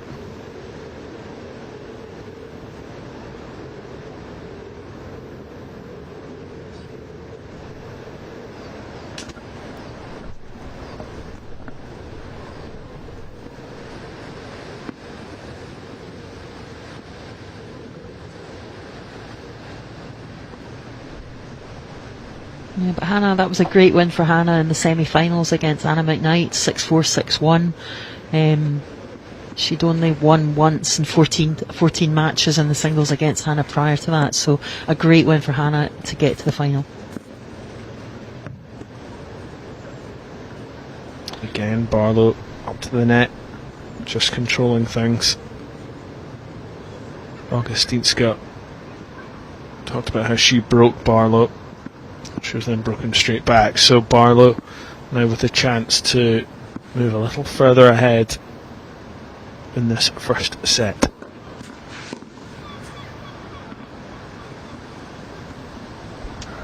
It seems that Heather's just sort of brought her form from the first set in the semi-finals and just continued it, and she's just again just picked herself up, and she's got her flow, she's got her rhythm, she's settled in that centre court, and Hannah's just still trying to find it. Well, we saw that in the first semi-final against Nadia Chadalawada, that Heather Barlow made a really fast start, 6-love in that first game, in that first set, sorry.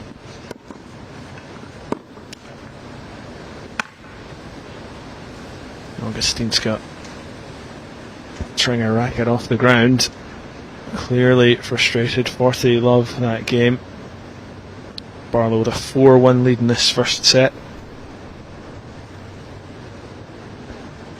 Yeah, I think she's just got to concentrate. She's just making some unforced errors that are quite uncharacteristic. She came through in the quarterfinals against Zoe Moffat, and she won 6-3, 7-5, and it was a really tight, close game, especially that second set. So she just needs to find her rhythm. But certainly the wind as well is playing its factor, and Heather's certainly difficult shots, making it difficult for Hannah to find her rhythm. Neither player able to take a seat at the moment. I think their chairs are still covered in water from that little shower that we had.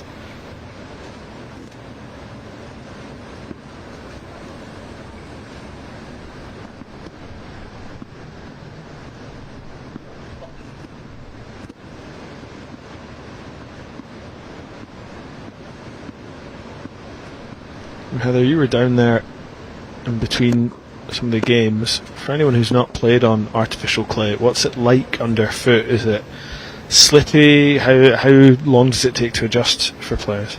There is a bit sort of like artificial grass under it, so you can get your footing actually, and it's a great surface to play on. It's obviously not as hard as a hard court, and the ball, in terms of the ball height, it does sit up, apart from we saw the odd bounce there when the wind's taken it or the court's just caught it, but generally it is a good surface to play on, and you've got to work hard to put the ball away, but certainly today having to work even harder in terms of the wind.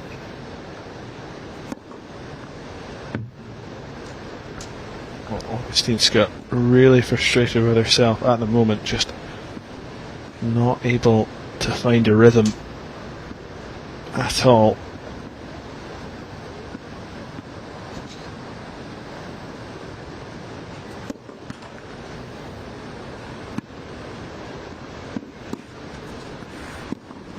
Just a little underhand serve there from Hannah Augustinska, trying to catch Heather Barlow off guard, and it worked. Yeah, just trying to find a way in, and sort of sometimes her demeanour belies what she's actually thinking. Like, it looks like sometimes, I'm not here, but she is absolutely 100% committed.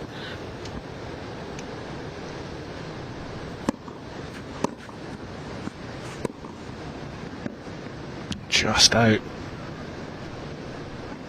can see the little mark in the clay there.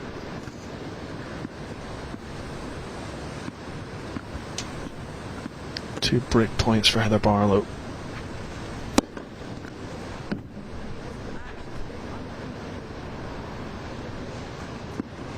And that was actually smart doing underhand, because it's so difficult to serve from that side. That's why she did it, in terms of the wind and the ball toss.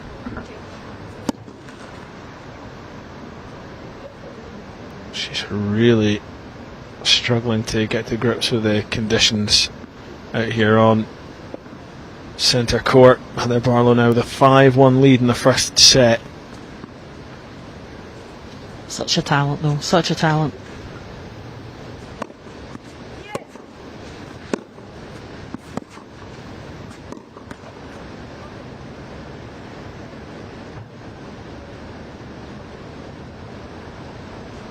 But this is why playing matches of this type, throughout the year, absolutely huge experience for her. And to come through and to try and work out, she's down 5-1. What can she do at this point? How can she work out to get things better?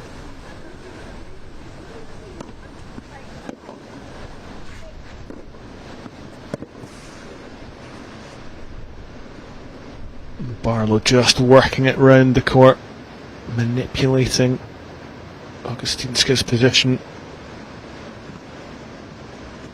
Yeah, Heather's ability, just her varieties, really causes problems to Augustinska's rhythm.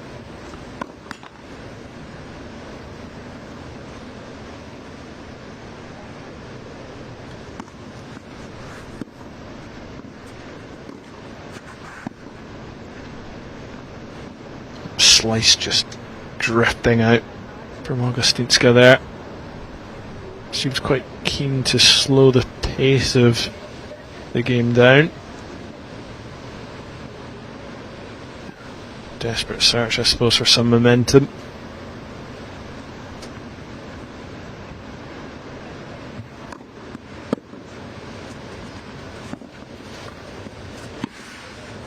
That's better from Augustinska though. Came up with the answers there. Yeah, really good chase and just great guide down the line there.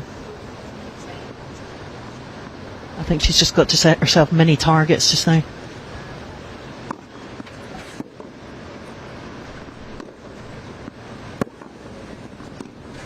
Barlow keeping it quite central at the moment.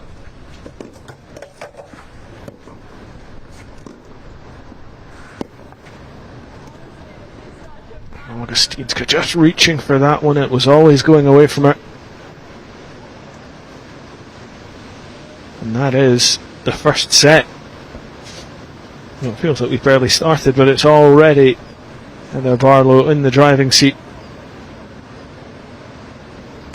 I think that's the point. I think Hannah's just not got a foothold at all in this. There's just a couple of points where it's happened, But apart from that, she's just, I don't know whether she started in the wrong, I don't know, and just thought her feelings during the knockout, and they obviously had to come off, her play was suspended with that rain break. But as I say, it's the best of 3 sets. If it goes to set all, it's a match tie break, up to 10 points. And she's a competitor, so she'll reset. She's gone off court, I think, for a quick break, and she'll reset.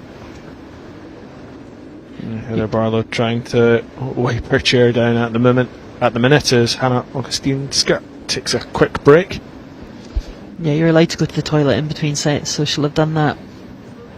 And just to maybe have a quiet word with herself. And she's got a lovely forehand, lovely straight through, but just we saw that last point there, the ball just going away from her, and just the ability to adjust at the last second is absolutely crucial when it's so windy like this, and she's maybe just not getting that footwork and the concentration to just adjust if the ball goes with the wind. And it definitely will disrupt things. Whether that has a big telling on the game is kind of hard to tell, and it's up to each individual player. But Heather, how would that affect you if you're ready to go out for the final? Then after 2 points, you're back off and then back on again 10 minutes later. I think the whole point is just trying all it. You just have to go with it. That's the situation, and just take advantage. Just like make sure you've got everything, dry off, go to the toilet, whatever it is, and then just be ready to go. Because you know, with the weather here, that it could be just a short shower. It's not probably going to be a long break. So you're got to be ready to go and just stay on it. Certainly, when they came back out, Heather Barlow was keen to just get going. You can see that now. She wants to get this done as quickly as she can. Whereas Hannah Augustinska, it was almost like she hadn't quite woken up yet. Yeah, which is funny when she's come off her semi-final. But you know, in any match, each match is totally different. So you've got to adjust to. Once you've played one round, you've got to adjust to the next match, and the different styles of play. And playing Anna McKnight is totally different to playing Heather Barlow. Just different styles of play. Both though are left-handed, so that's a common factor. But Heather again just looks confident, the demeanour, she's just ready to go. Itching to go, yeah. So Augustinska to serve first in this second set. Still unable to find her target. And double fault to begin with. Sometimes players get that frustration and it can motivate them. You can use it as fire within themselves. I'm getting the feeling it's not that case today.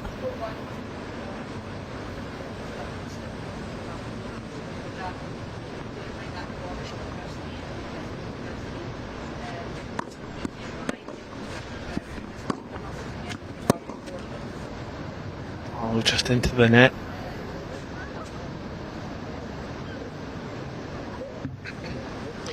Yeah, but I think Heather's got to learn from her match against Adia in terms of when she was up and in control, just to keep the foot on the gas and keep going, and not let it go to get to 7-6 if that's the way the match is going.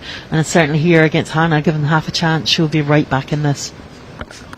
Well, there was a point in that semi-final against Adia Iyer Chadalawada that, despite her lead, it felt like it was just slipping away from Heather Barlow.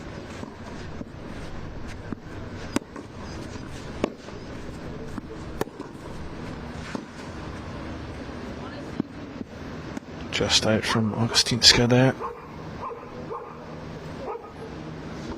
I think Heather knows to actually play quicker against Hannah. That seems to be the thing. It's like momentum. She doesn't want to give Hannah any time to get organised.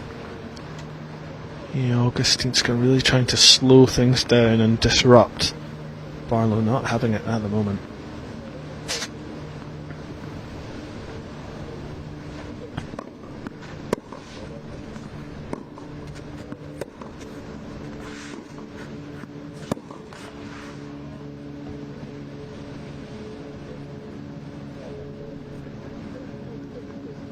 Just another error there from Barlow, her second that she puts into the net, and again Augustinska just taking her time, collecting a few loose balls.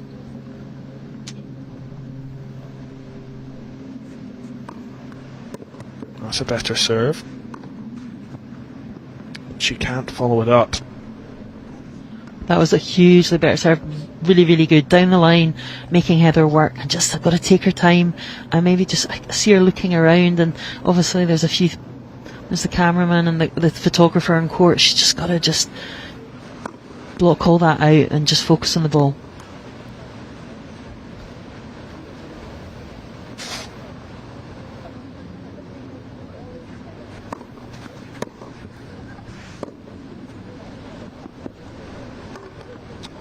And Hannah Augustinska there, you can see the frustration boiling over, throwing her racket away.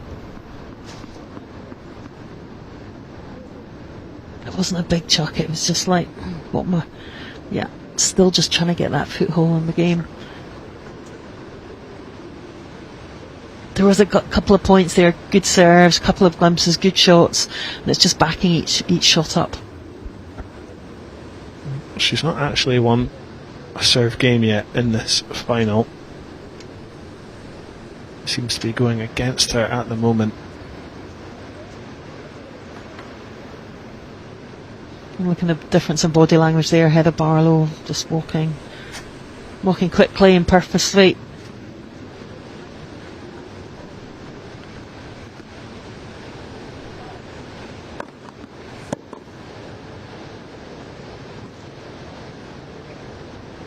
So Barlow up a game to love.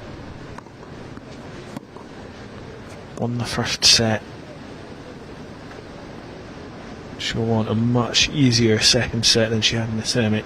And that's the challenge for Heather, to keep the focus and keep backing her shots and keep loose enough to keep hitting through and not snatch at it and just keep powering away.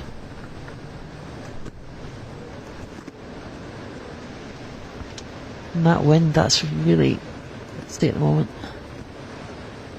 It might look quite sunny and warm out there, I'm sure it's not.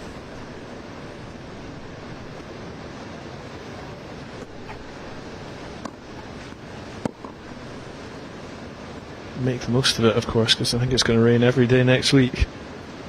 Welcome to Scotland. No. Yeah, summer was nice while it lasted. I hope you had an ice cream. Plenty.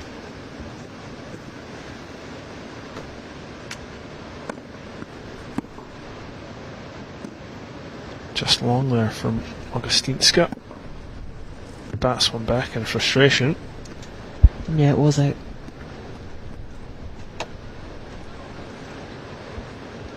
Just good. She's just trying to reset there. That was good.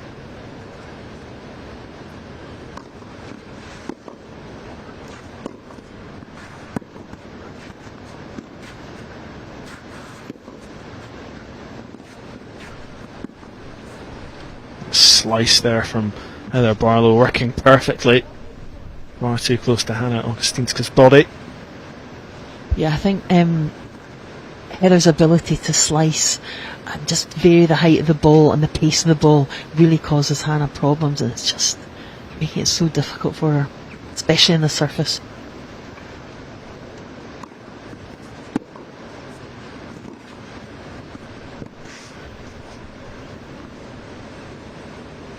Well, hopefully it is a nice summer, because there's plenty of tennis tournaments coming up. The Scottish Schools final in Glasgow Academy on the 4th of June, the Scottish Cup final at Whitecraigs on the 14th, Tennis Europe Edinburgh coming to Craiglockhart on the 21st of June, for the Lexus Scottish Junior Open here at Craiglockhart as well on the 28th, the TS Open Tour Scottish Grass Courts Championship at Giffnock on the 13th of July. Some outstanding events coming up.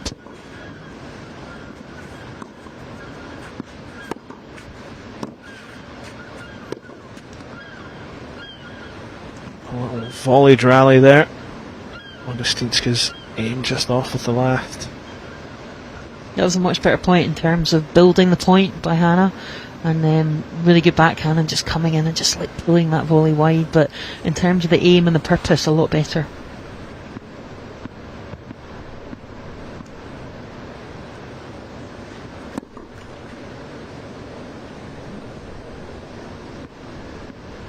Barlow building a strong lead here in the second set, 3 games to love now.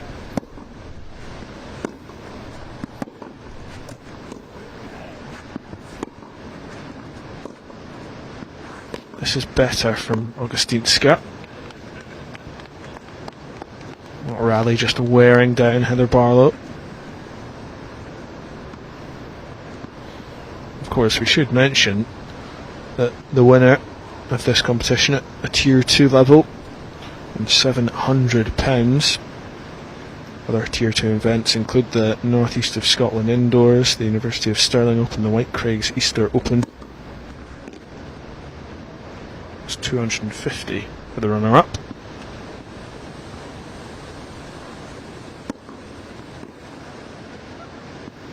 Yeah, but I mean, the prize money, that is such a good avenue for players, whether a junior, to fund their travel down south for accommodation, and certainly for students as well, like Heather, which is absolutely ideal that she can play in the tournaments and benefit from it, and to continue playing and retain players, which is especially at all levels, which is great.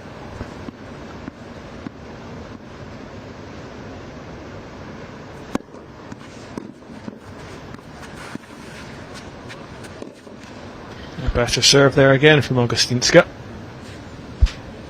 And certainly in terms of the idea of the leaderboard, the top players, which was Nicholas Rosenzweig and Heather Barlow last year, they got £1,000 for consistency and commitment for winning that leaderboard, which is great part of the tour as well.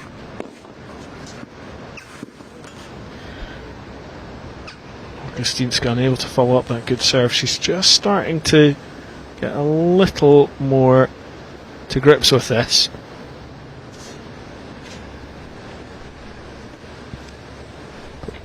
Barlow still has the break point.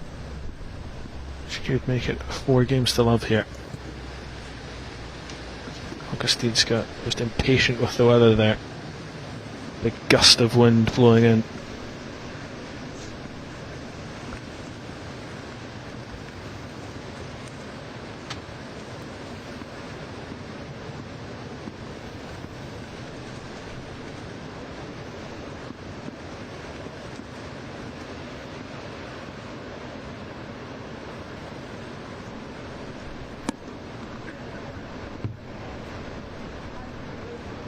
Augustinska maybe just put off all that waiting around.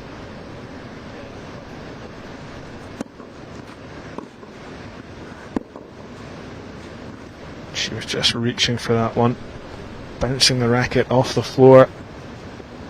Some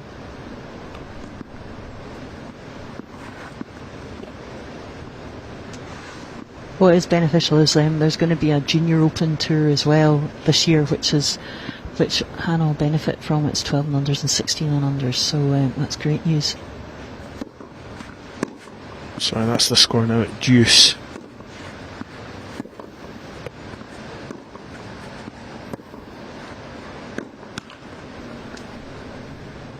Advantage to Augustinska, looking to get on the scoreboard for the first time in the second set.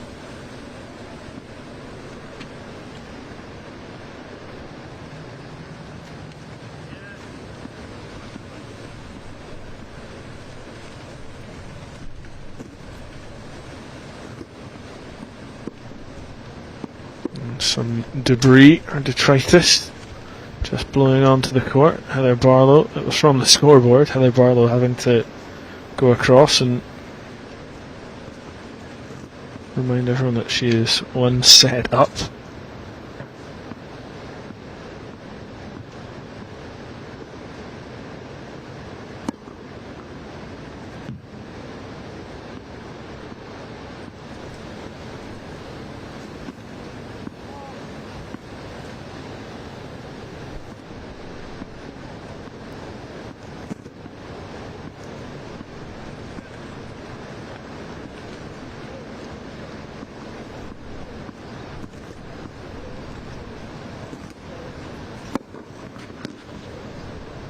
Heather Barlow gets that one all wrong, so Augustinska on the scoreboard now, getting her first game under her belt in the second set. She is a multiple finalist internationally and in Europe at age grade competitions, so it's no surprise to see her here. and the ability to fight her way back. So there we saw her bouncing the ball, taking her time, and which way was it going to go, and she produced a really, really solid serve that put Heather Barlow under pressure and got her that game. So that's the type of attitude you want to see, just eventually getting into the match, taking her time, and now she just looks a bit more settled, a bit calmer, and focus on the ball.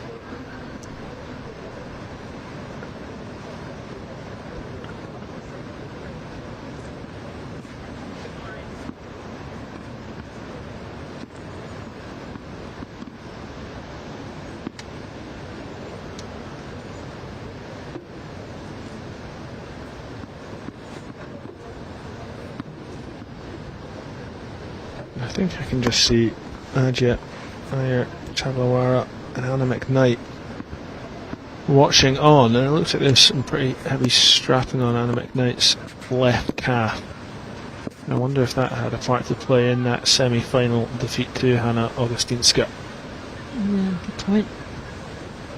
Yeah, she's got some K-tape on that left calf. They'll be teaming up later for the doubles.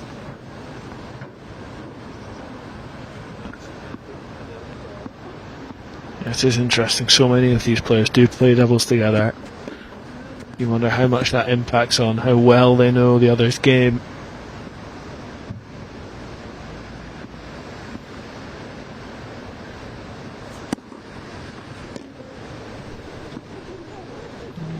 Barlow's just feeling the pressure a little bit there. Yeah, and we just talked about just that. The challenge for Barlow in the second set was to really push on, and she's just even that double fault there, so that she needs to keep focused, keep the foot on the pedal. And Hannah, meanwhile, just looking a bit more pepped up there, just giving herself come on.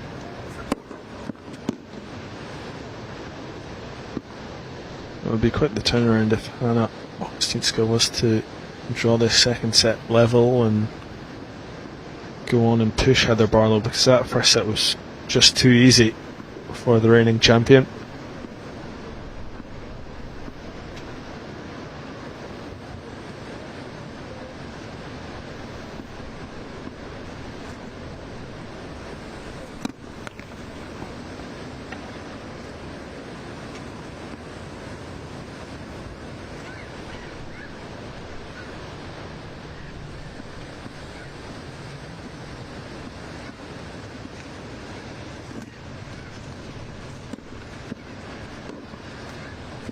You can hear outside, we're up in the referee's box overlooking centre court, and you can really hear the wind. It's just picked up again. It's keeping the rain away just now, but again, making those conditions just really tricky for both players. I think it's about to blow some back in, unfortunately, but Heather Barlow will be keen to just try and get this done as quickly as she can.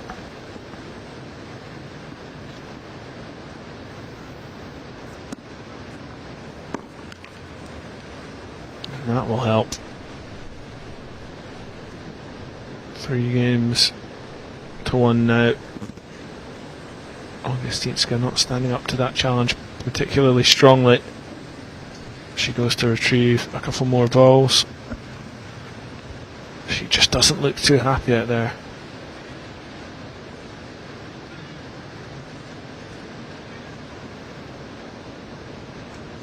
Yeah, I'm not sure if there's a hard court, just be a different type of match altogether, but certainly Heather's just coping with the conditions and all factors extremely well.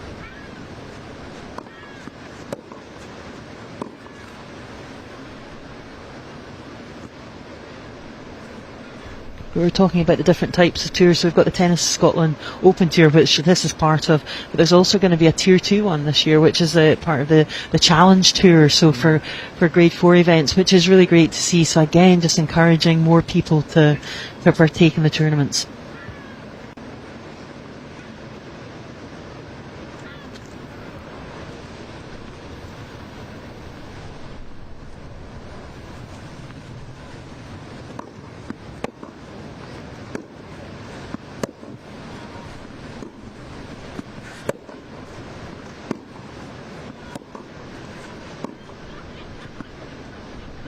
long from Augustinska that time. The serve's starting to come back to her, but as soon as she finds one element of her game, she's not able to follow it up with another.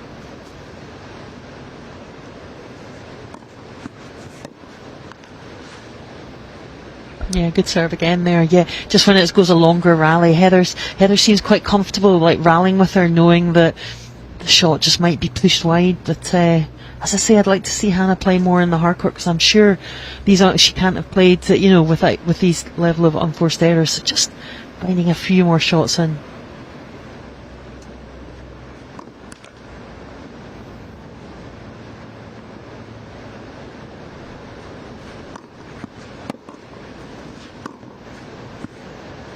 Just long again. It's like she knows if she does it a bit shorter, Heather's going to put the ball away, so she's just over-egging it slightly, and it's just forcing those shots and just giving Heather the easier points.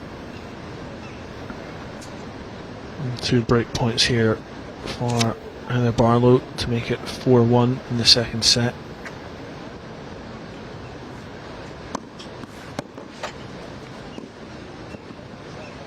Just pushed wide, and that is 4-1, and Augustinska batting a ball into the air.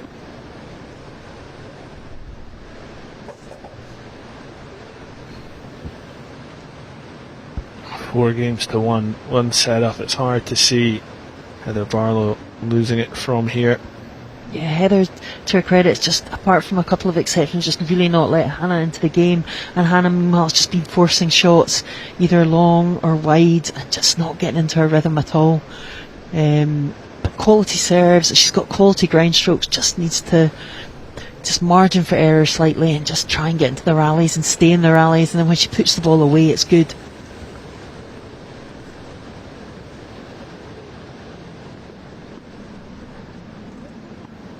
It's funny how sometimes conditions can affect some players more than others. Maybe it is just that experience as well. Heather Barlow's obviously got 5 years on Hannah Augustinska. More years playing at a top level.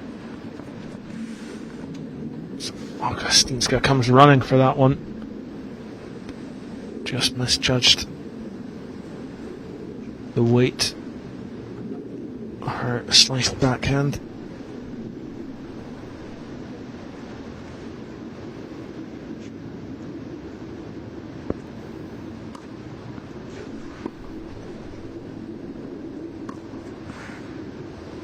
And Augustinska just chipping that one back up. Barlow battering it back. We're talking about experience, but what experience for Hannah playing down at the Nationals at Easter time, and she won through 2 rounds of qualifying, and then beat round of 32, round of 16, and then lost in the quarterfinals of the singles to Holly Smart. But the win through qualifying, that's huge.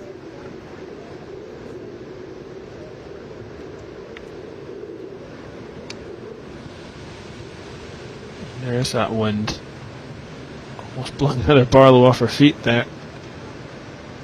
Huge gust coming in from the west.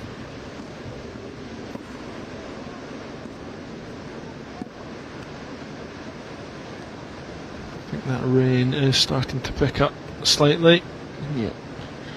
Even Owens Roy, who's the referee, her dogs are just looking on to centre court, and they're sort of, well, actually they're getting a bit of lunch, so they're happy.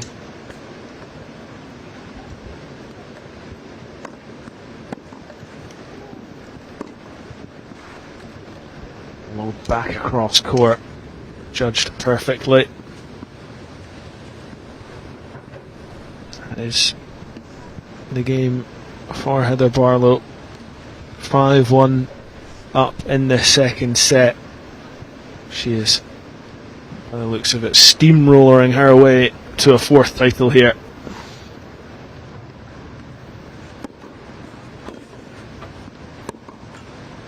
I think actually that second set, when it did get a bit closer, that's actually held her in good stead for this match, because she's sort of like taken from it and then started the match at a high speed, and she's never stopped.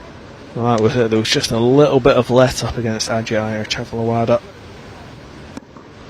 not been the same against Hannah Augustinska. She has moved through the gears.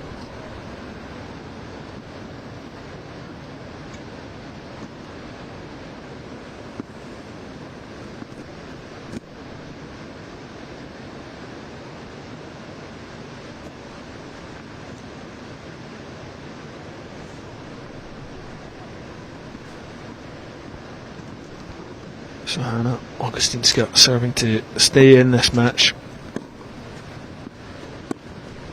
Barlow trying to get it done as quickly as possible. She swats at that one, but it's just wide.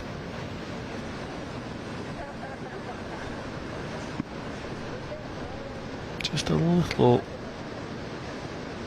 frustration there.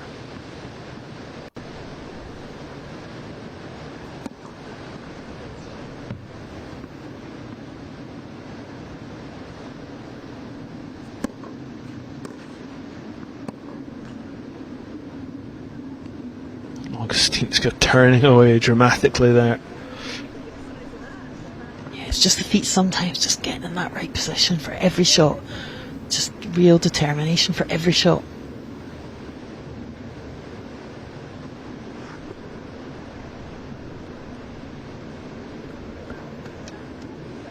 I can see some youngsters getting their photos taken on the hill with their trophies. Well, that'll be Heather Barlow shortly. Well, this is it. A break point, I think.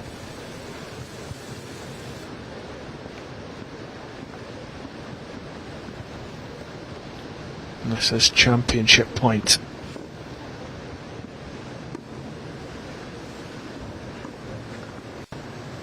There it is. Fantastic number 4. For Heather Barlow. She made that look so easy, and adds her name to the trophy for the 4th time. 2022, 2023, 2024, 2025 ladies single winner Heather Barlow. Yeah, sounds good. Well done. 4 in a row. Absolutely superb from Heather. And I think definitely that semi-final against Adia Iyer Chadilawada definitely stood her in good stead against Hannah Augustinska this afternoon. She just started well and just continued, and Hannah just couldn't get a foothold in the game and tried different ways. But I think Heather Barlow's variety, and especially in the surface, and her serve came together, and especially in that semi-final we saw her come to the net and we saw how fruitful that was. Yeah, the queen of Craiglockhart at the moment. She has absolutely dominated this competition in the last couple of years, and she continues her reign in 2025. Easy for her in the end there.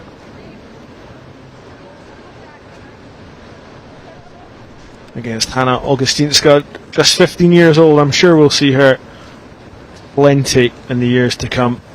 Absolutely, and all credit how she did at the Nationals at Easter. And I said this is only the 8th tournament out of 19 this year, so loads of more tennis to come for both of them.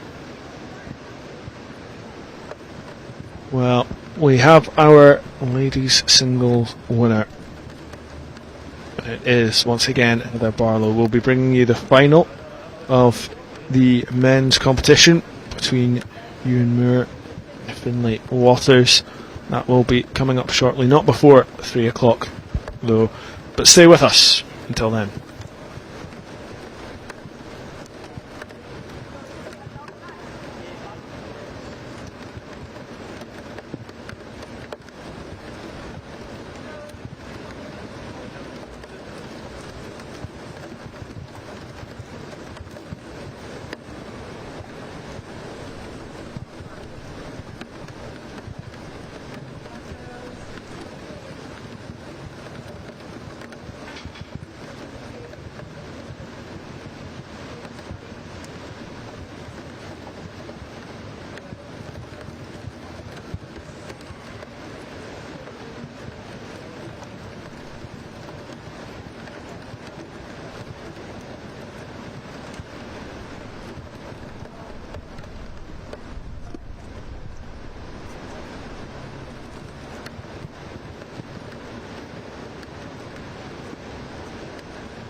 Ella, congratulations, a fantastic victory in today's tournament. Sum up your feelings right now.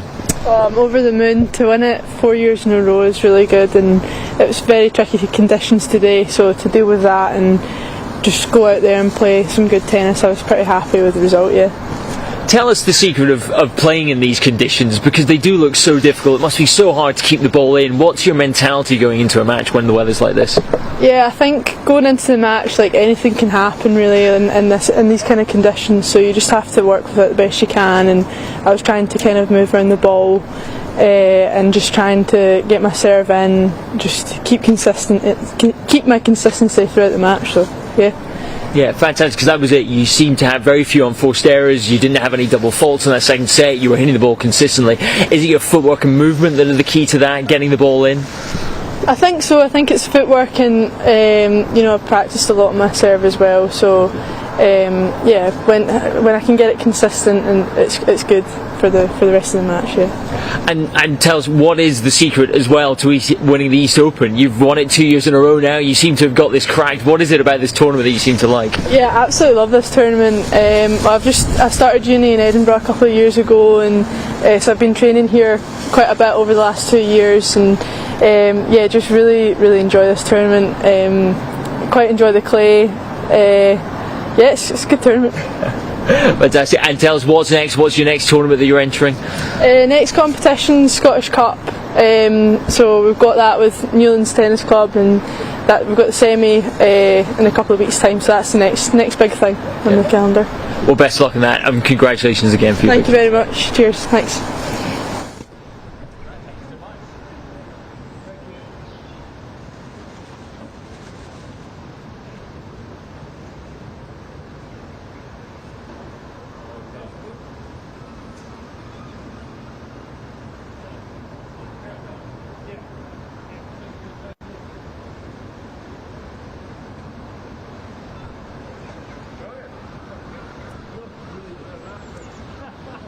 Well,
Good afternoon and welcome back to the East of Scotland Tennis Open 2025.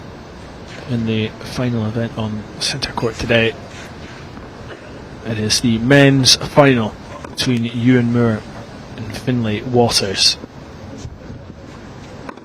Our fourth match on centre court today. We've seen one of the women's semi-finals. Heather Barlow triumphed in that. We then saw the women's final, and Heather Barlow triumphed in that as well. She was absolutely fantastic all day, racking up her fourth win on the trot in this tournament. We also saw the first men's semi-final between Ewan Moore and Liam O'Brien. Ewan Moore coming out on top despite at times a stern examination from young Liam O'Brien. Ewan Moore will be in for another stern examination, I'm sure, from fellow finalist 20-year-old Finlay Waters. I'm your commentator Andrew Petrie. I'm delighted to be joined by Heather Lockhart again for this one. Heather, we've seen three fantastic matches so far today. I don't think it's going to let up. What are you expecting from this one? Yeah, no, I think it's a really great matchup. Finlay Waters, he's at the University of Stirling doing international business and very much a sports scholar. And just be looking forward to playing against Ewan Moore. He's lost against him twice this year at the White Craigs in the round of 32, but it was 10-8 in the third, and at the Scottish Indos 6-4, 6-1. So he'll be looking to push Ewan all the way today and to try and reverse that 10-8 in the third scoreline in the match tie-break. Yeah, it was a really interesting match between Ewan Moore and Liam O'Brien, although it was 6-4 in the first set and then unfortunately 6-love in the second. That first set I think just took it out of Liam O'Brien. He put so much into trying to catch Ewan Moore, who broke him early on, and then Liam O'Brien came right back into it. I just don't think he had quite enough in the locker. Yeah, and again, it's a great matchup. He's 18. He left school last year and he's transitioning into full-time into the senior tournaments. And he's played 6 events this year, but to play against Ewan and try and work it out. But I was really impressed with his serving and his quality of shots and his drop shots and his ability to read the game. And I think he can only go from strength to strength. And certainly Ewan just stepped up at the crucial points. Sometimes quite a lot of juice games he came out on top of, and that's the crucial games, and that's his experience just telling. We talked about the fact he'd had a world ranking, etc., and he's really putting that to good use. Being injured last year, we talked about the fact that last year couldn't play a limited amount of tournaments because he had a sore back, and the back seems to be better. He's played 3 events this year so far, won the White Craigs Easter, and he's ready to go.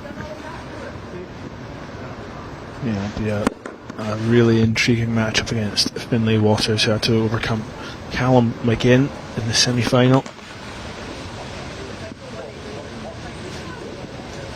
And he's a player who likes the big moments, won the deciding match for his university team to win a British title. Like we said, he has lost to Ewan Moore before, but he has also won the under-18 version of this event back in 2022. And hopefully both players can beat the weather. Some more clouds rolling in. We saw that at the start of the women's final between Heather Barlow and Anna Augustinska. It only played 2 points before they had to run for cover. And unfortunately the skies are going just a little grey again. We've got a westerly wind coming in, bringing with it particularly grey skies. But both players getting ready as the wind swirls around the bowl here at the Craiglockhart Tennis Arena. Yeah, no, Finlay's actually, the last qualifying tournament out, he lost to Cameron Fryer in the final, 6-4, 7-5, so he's, that was a great result, getting to that final. As I say, big Scotch Cup win last year for Thorne Park, and a big team event this year for the Stirling University Twos, winning the national trophy against Bath University and winning the decisive match, so lots of big time, and especially thrives in the team environment, so interesting to see how he gets on in Ewan on the centre court today. Should mention he's teaming up with Ewan in the doubles later after this match. They're going to play against Adam Clooney and Callum McGinn in the final, but they're just, It's just a little delay, and I can see Ewan Moore has put his hoodie back on. Probably a sensible decision given the inclement weather we've had every season so far today. And then back into winter briefly I think. Yeah, I can see a few umbrellas popping open, looking out at the spectators who are watching over the courts to our right hand side. There's plenty of age grade tournaments. I was going to say getting underway, probably coming to a close on this Sunday afternoon. Umbrellas at Craiglockhart, not an unusual sight. Not an unusual. It's not officially raining until the referee says play is suspended. So fingers crossed. Play is about to begin. Ewan Moore on the near side in the grey t-shirt with the black shorts. Finlay Waters with the white cap and the blue shoes. And it will be Waters to serve. Win the first point nice and quick, I think. Good first serve from the youngster.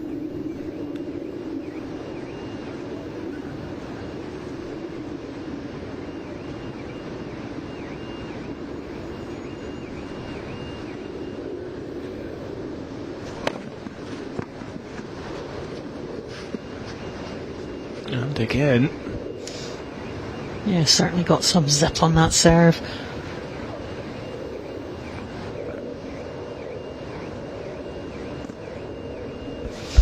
Got the first set against Ewan at White Craigs.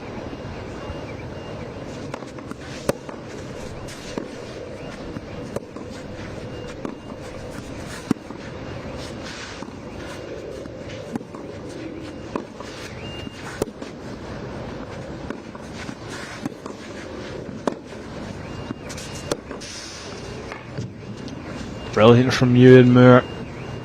Pace and power there, just deceiving Finlay Waters. Yeah, we saw it in the semi-final, just his ability to stay in the racket and in the rally, and then just step it up and unleash that forehand.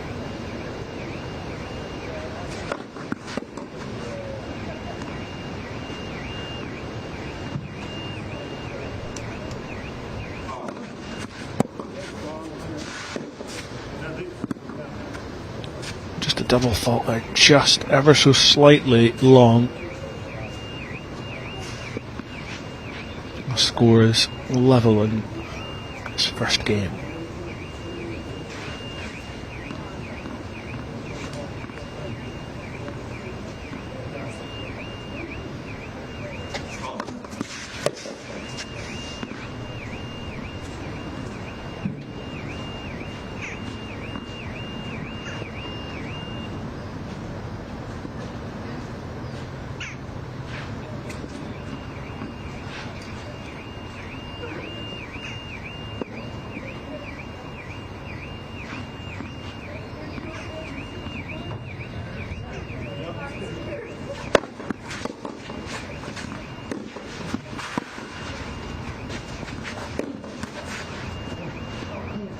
Moore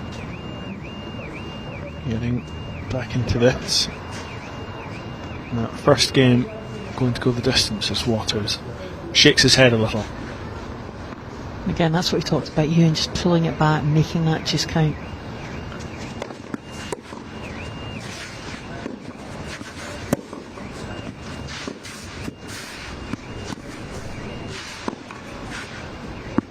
And it goes along.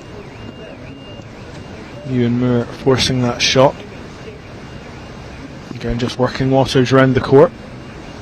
Yeah, down the line one side, down the line to the forehand side. Really good.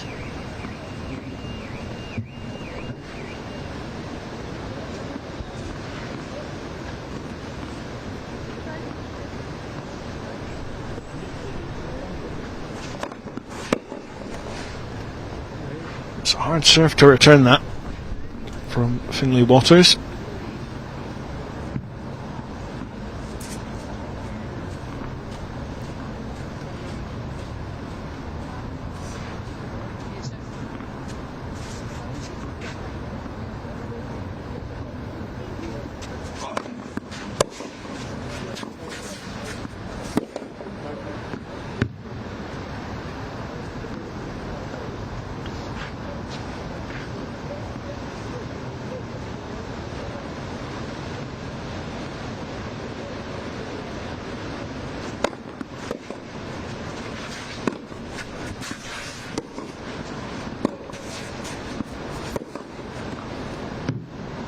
First game goes to Waters. Bit of frustration from Moore. But it was a decent service game from Finlay Waters, holding off any fight back from Ewan Moore. A solid start. And Heather, what have you gleaned from that first game? Yeah, I like how Finlay takes his time between points. There's a quite marked difference between like a couple of games before, just hurried, and it just shows it does play dividends. And then just taking his time, and then Ewan just forcing a couple of long forehands at that juice game. So just by taking his time, he's sort of remaining in control of that game. So a really good opening service game by Finlay Waters.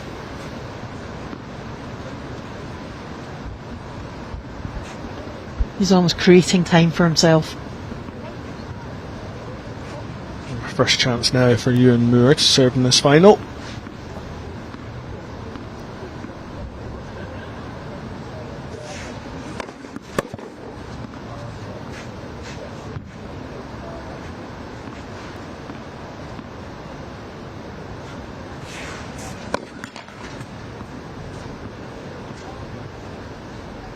Yeah, just uncharacteristic there from Ewan. Just a little skip just to sort of let's get going here.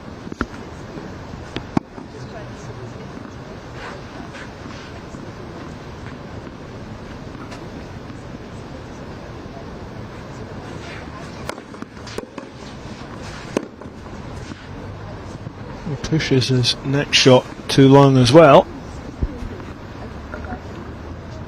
30.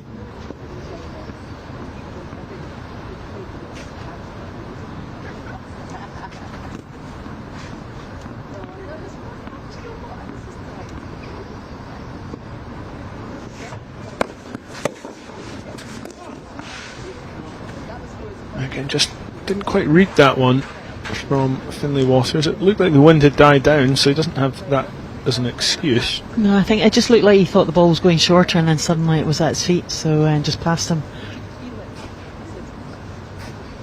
An early chance here for Finlay Waters to break Ewan Moore's serve.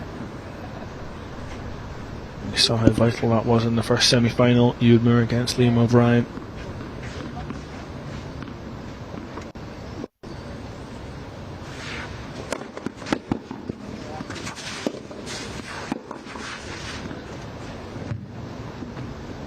Almost a chance there.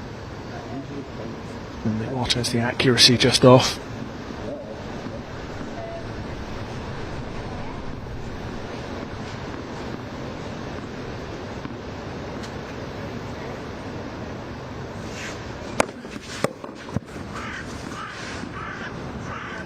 That was long, and Ewan Moore eating into Finlay Waters' lead in this game.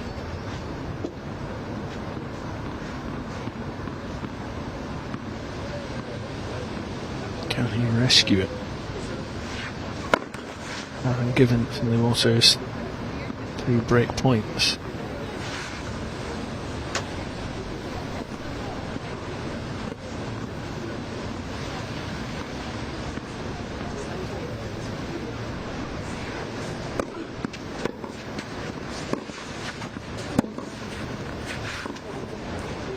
No, he can't. Stretching. Moore puts it into the net, and Finlay Waters breaks him. Yeah, great start there by Finlay Waters. I think Ewan's just sort of anticipating, trying to anticipate what Finlay's going to do, but by doing that he's stepping up, and then Finlay's hitting the ball behind him. So great start by Finlay, great court craft, and he'd be looking to back it up by keeping us holding his serve here.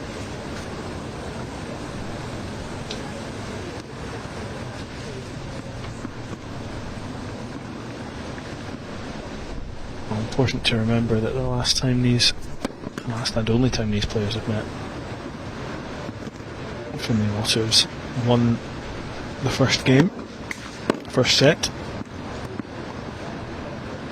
Sorry, not the second time they met, I should say. They've also played against each other in doubles at White Craigs as well. Scott McCauley teaming up with Ewan Moore, and Finlay with Cal Mackay. So Ewan Moore and Scott McCauley coming out winners there.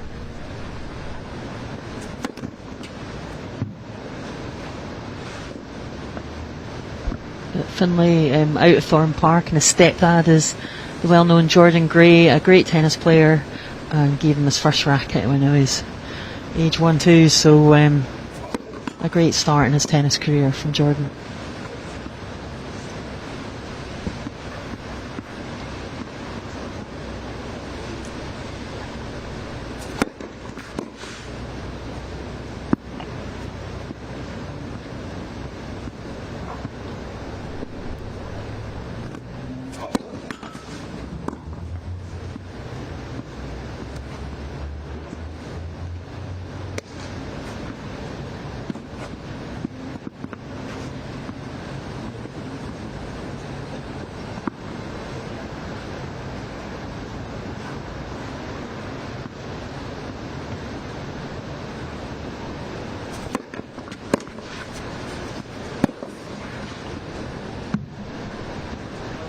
Really nice tennis from Finlay Walters early on. Yeah, some really big shots and just, playing like a real pro, just taking his time and picking his shots and just hitting right in that line there.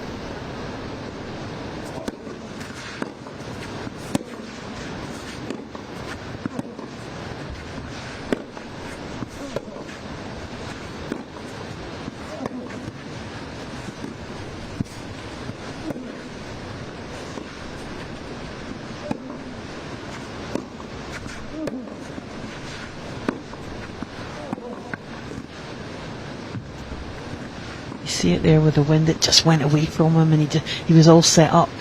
It's when you just got unlucky there really. You're saying don't pre-plant, but it really was at the last minute. The ball went away and he was already planted and the ball shot away.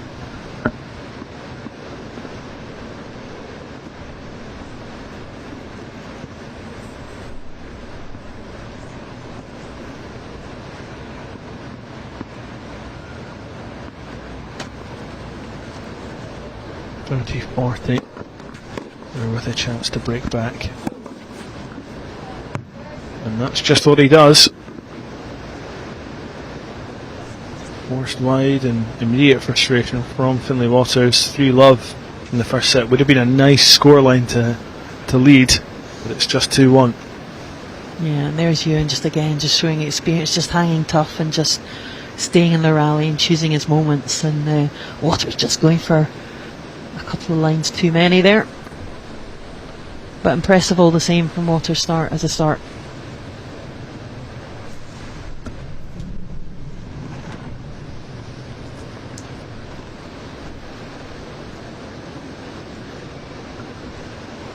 But Finlay will train up at Stirling under Scott Macaulay, who's the league coach in the scholarship programme. And really, you talked about the second team which Finlay is part of, winning the Bucks, and it's huge up there, that programme. It really does give them a structured base from which to really push on with their studies and their tennis.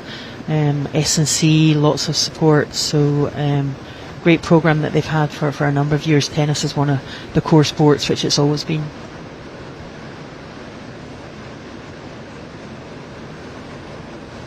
Many scholars have come through. Karen Ross, who's lead tennis coach at Tennis Scotland, and also Blaine Dodds, the chief executive. They've all come through that programme. So, and golf as well, one of the big sports at the university. Well, both players just playing a bit of tidy up there, jumping around the court.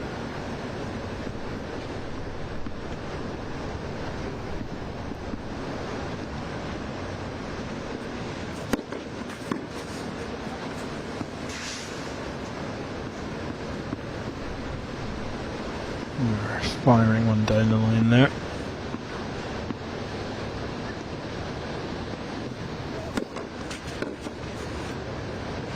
Just pitched a bit shorter. Building his way back.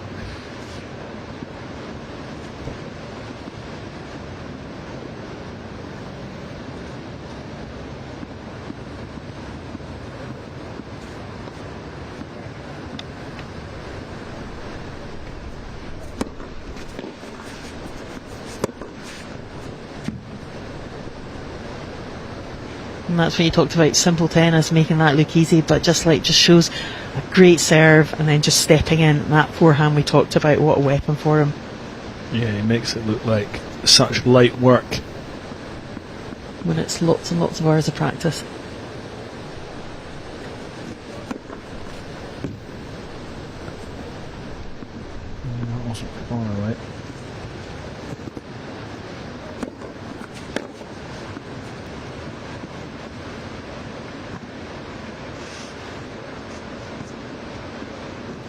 again, he just seems to weather the conditions slightly better, and he's good on the. It's almost like the not important. Almost like you think the not important points, the 15 loves, but these are the ones that you build the game on, and that's what he's so good at.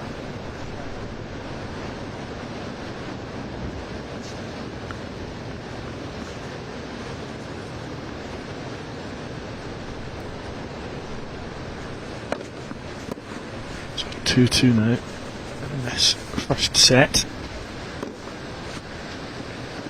It's a decent return from Finlay Waters, trying to get the momentum back on his side as the wind picks up again.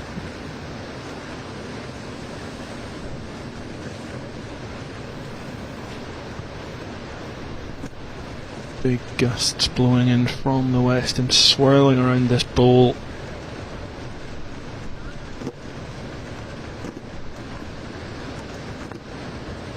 Waters shaking his head, can't believe the wind that he's facing.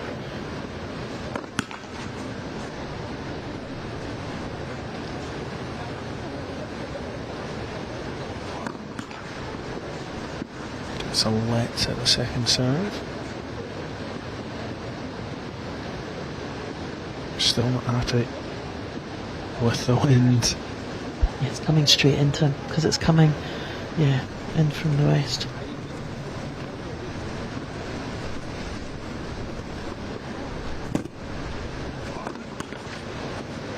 He was never ever quite set there, was it? No, and it's interesting you're saying, the wind, but we knew this was the forecast of almost in a way.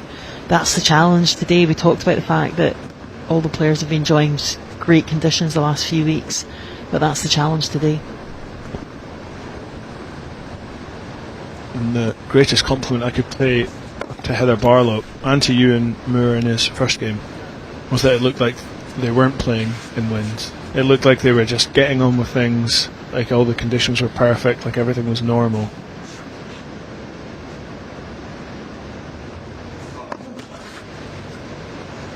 Or they waited until it died but then continued on their way.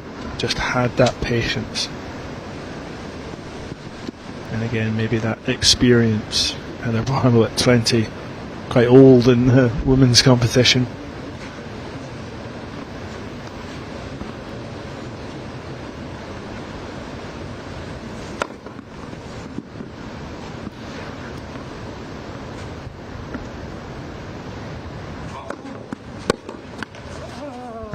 Better serve there from Waters, just settling himself down into this.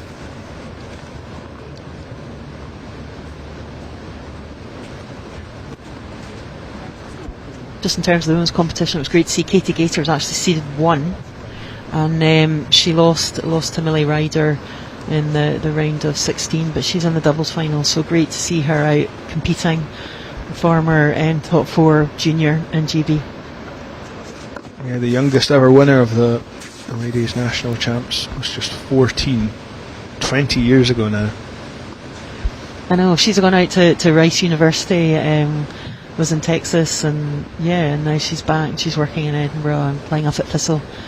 So you're talking about retention in the games and the juniors enjoying playing with them and playing against them. But Finlay here just again shaking his head a bit.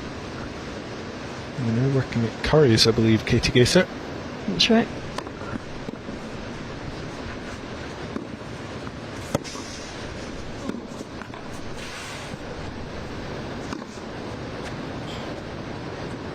We've said goodbye to that ball, although Ewan Moore was chasing it.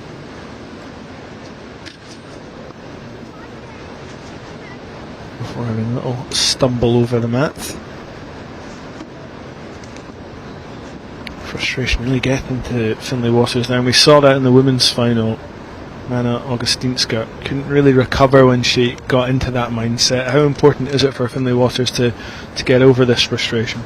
I think he's frustrated on 2 accounts, because he's 2 love up, and he probably should have got that 3 love up. So he's frustrated there, and then he's frustrated with the win. But I don't know which player, so he needs to just calm himself down and just focus on the ball and focus on his shots, because he really impressed with his serving and his quality of passing shots as well. We've seen really good off both wings. Just keep cool underneath that hat. That's it. Getting the hat reset.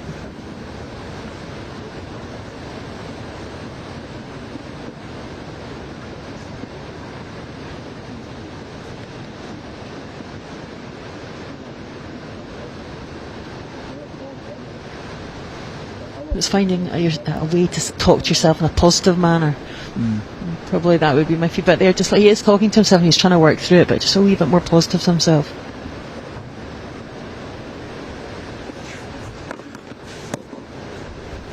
It's hard to criticise too much. It makes you think of a young Andy Murray and how frustrated he used to get.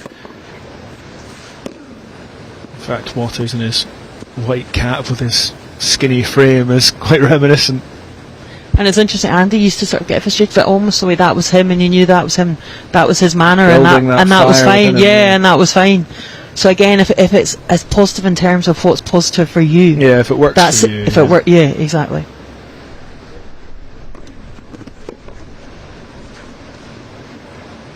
Whereas Ewan Moore's calm and composed manner seems to work a lot better for him.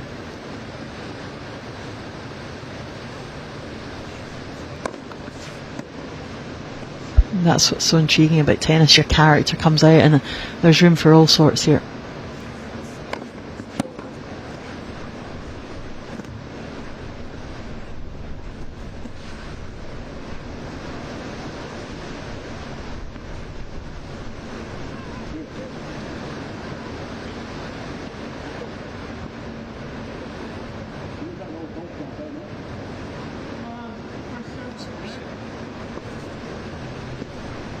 A lot of confusion there. I think there was a let and then a second serve. Yeah, second serve now.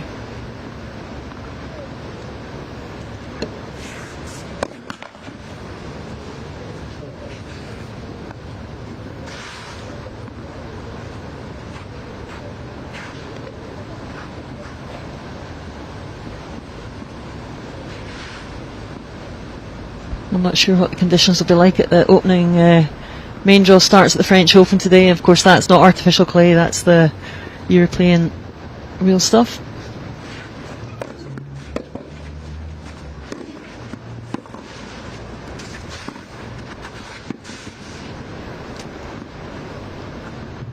Waters saw Moore creeping forward there and just tried to knock it back over his head. Just didn't judge it quite right. Moore acknowledging it though.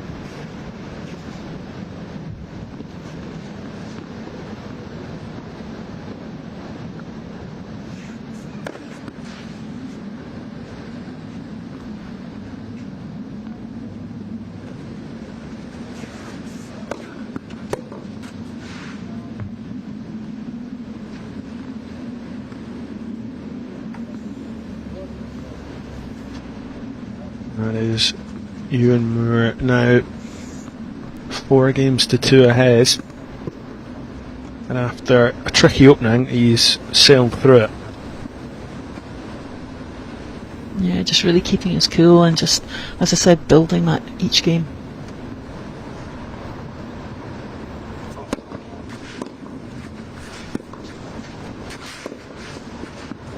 Lovely shot from Ewan Moore there. Yeah, I think Finlay thought that was going out, and again, just getting his angles and his dimensions absolutely spot on.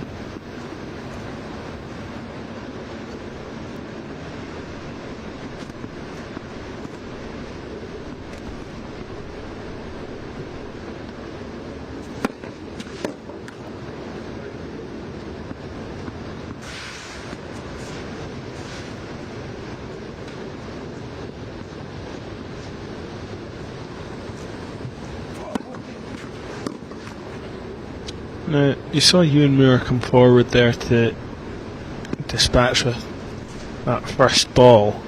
I didn't know if it would put Finlay Waters off his stride, but instead it's maybe gone the other way.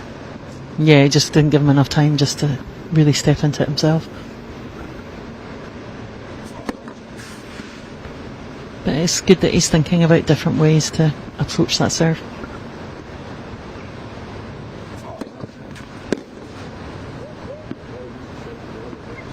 because it's a good serve. So that's actually a sign that, you know, he's thinking, how am I going to get Finley's serve back? Because I've got to stand in earlier or move in.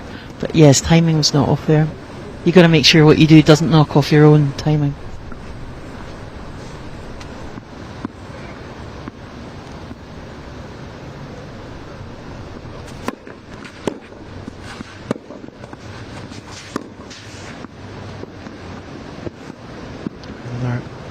Error from Ewan Moore. Waters able to return that, just going backwards, but managed to still have the power to get it over the net.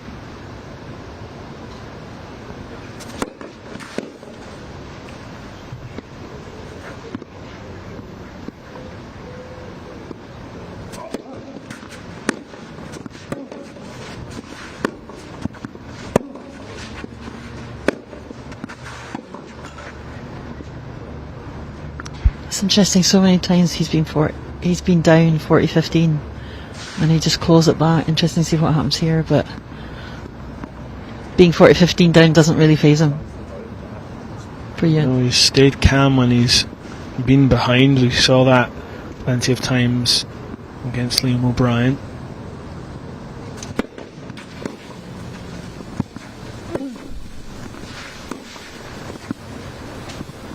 Well, not this occasion. Finley Waters holding his serve. Now 4-3. Well, that's a really good service game from Waters. That's exactly what he's looking for him. And Ewan probably just making a few too many errors in that game, just letting Finley just go. But I think that was credit to Finley's serve. I think as well, just that cool head from Finley Waters in that game. When it got back to 40-30, didn't start to think, oh, I'm going to blow this. He kept his foot on the gas. Yeah, he's in it. You can just see but he's talking to himself there, but I think that's okay. Good service game.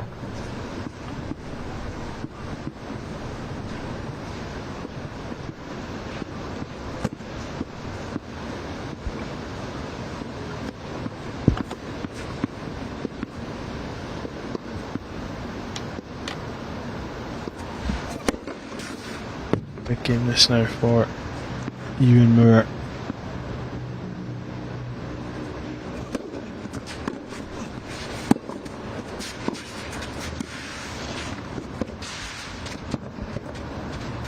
And he stepped it up. Yeah, excellent shot there by Ewan. He did that against Liam in the semi-finals as well. That backhand slice, and that's why he's won some ITF doubles tournaments as well, and that's exactly why. I like it. Putting his sheet, I've won a few ITF doubles tournament, very modest in his achievements. I thought it was quite telling, the difference between the two sheets in the men's and women's competitions as well. Lots of detail in the women's sheet that we were given, filled in by the players. A little sparser for the men's. Either that or they're a modest bunch. Absolutely, let's say that. Absolutely. Yeah.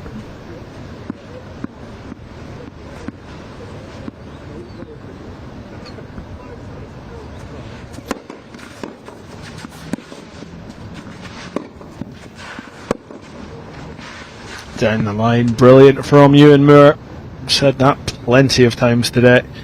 One of his best shots so far. Just giving himself so much time, feet's in the right position, just guiding it down the line.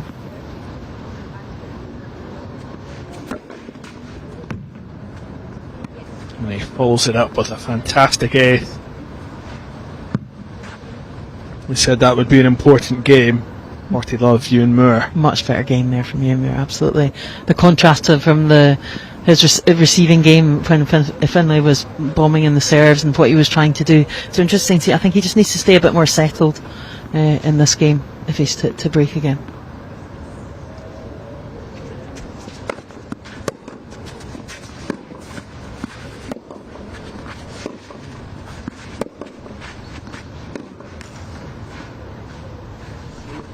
He's much better so he just gives his own rhythm and let the others, like Finley there, he would just like shake his head there because that's one he can make. That's not a hard shot, so he'd be like, wanting to make that shot.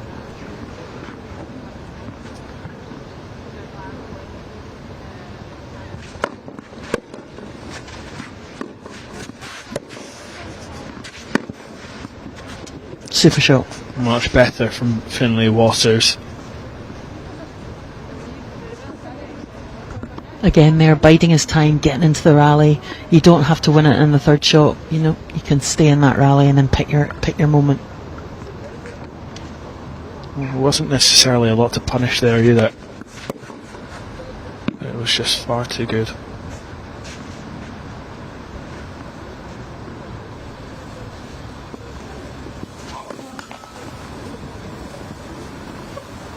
And he follows it up with a double fault, and it's just about finding that consistency, building upon good points. Absolutely, and just I think sometimes he forgets how good that shot was the before. So just to keep reminding himself, just, you know, I'm doing well. Next point, how can I do it? I've got a weapon in my serve. How can I take on this point? Sometimes that's what's so good about Ewan Moore. It's like he mentally resets after every single point. And it's always on to the next one, on to the next one.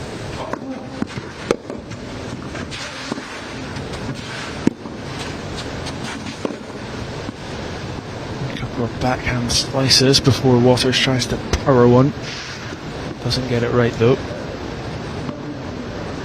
Yeah, and slice is crucial on a day like today, just to keep you in the rally, just to adjust to the wind, and Ewan can do that.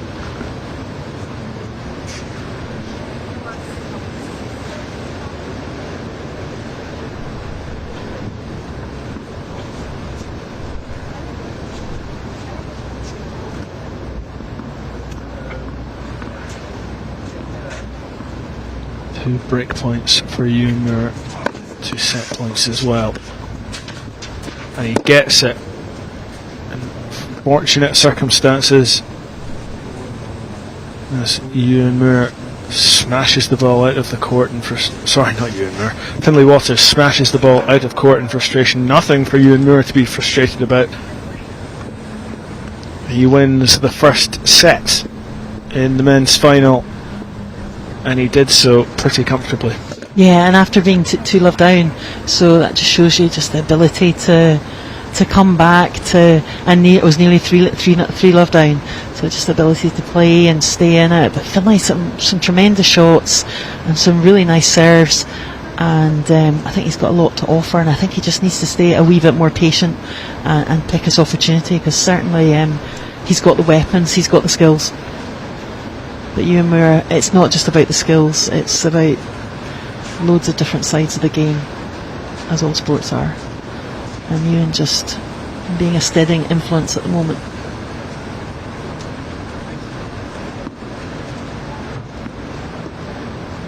Funny, I opened the door and he was hitting with Hamish Stewart, and I just asked him a question, and the two of them were so focused, and it was a Monday morning, and that was a brilliant practice session, and that's the focus. So it just shows you, you have to do it in training as well. That's how he approaches his training as well as the matches.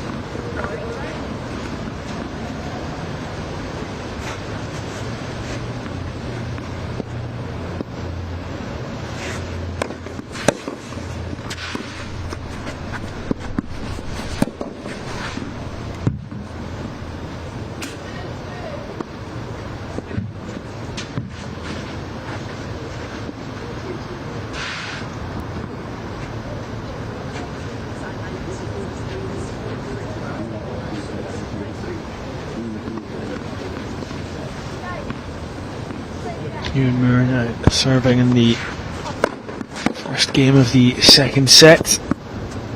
Just pushes that one a little long.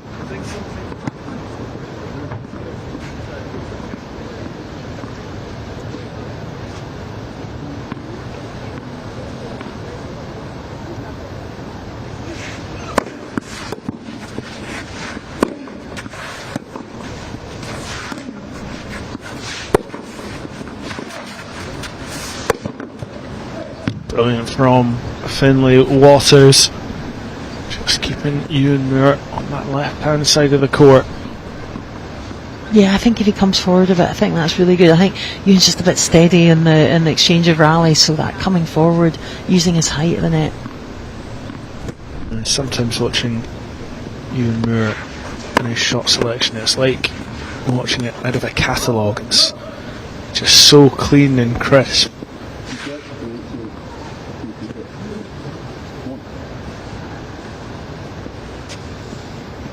only 27. A few more matches to play. Good to see him play a bit more in the pro circuit too.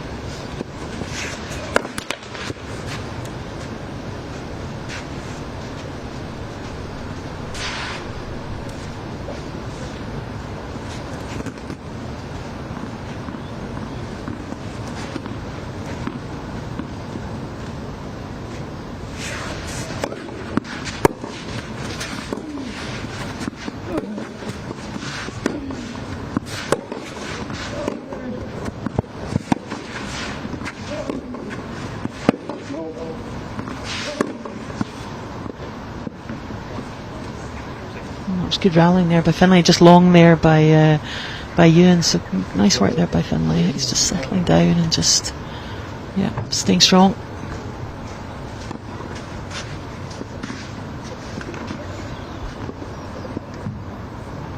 So Finlay Waters breaks Ewan Moore in the first game of the second set. We saw this in the first set as well. He had a 2-games-to-love lead before Ewan Moore came back strong and ended up winning that first set 6-3.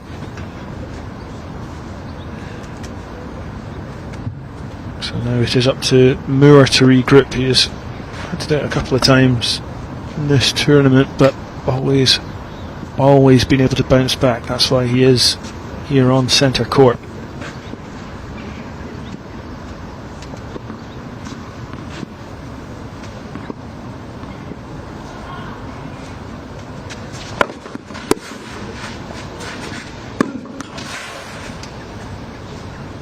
It's interesting, so much about being behind the balance on time, the ball, and just a couple of times just getting off balance, and if the wind, the ball's coming at you, and he's just coming to the side there as though the wind was just coming right at him there.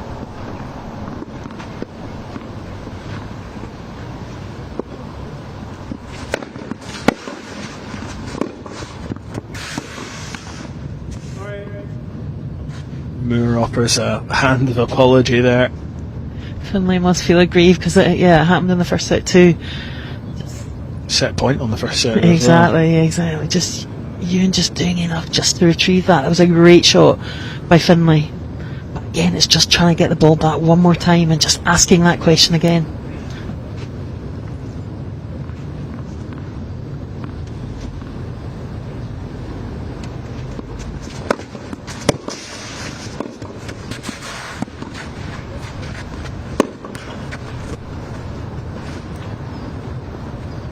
Big angry swing of the racket from Finlay Waters. It's almost like I'm just reading here that, in my notes, that he played with Fraser Craig and they won the deciding match in the Scottish Cup. And it almost just right now he needs Fraser just to have a quick, you're doing fine.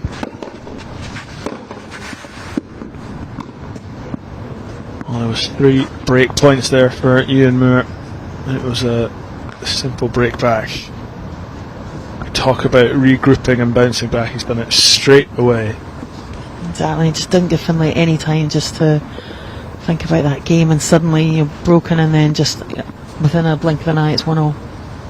It's just the composure that Ewan Moore has shown at times when he's been under the pump a bit. It's been really admirable and something that I'm sure all these young guys will learn from, and there's another fantastic winner. He also looks at home, which he is, because he was at Merckson Castle up the road at the academy, and they would have played here a lot, so it's just, it's not an alien environment. He's right where he's used to being. Yeah, we talked about the conditions and how they've thrown some players off. He just looks so settled out there.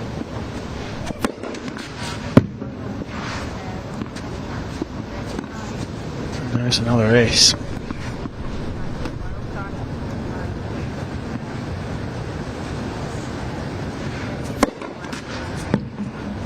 Again, he's really getting some punch through that serve. He's really using his legs. Look, he's past the service line once he's done that serve. He's really getting some up and forward momentum after the follow through.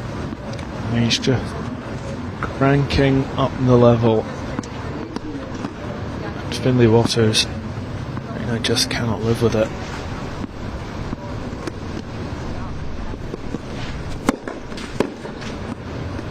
Oh, maybe you can.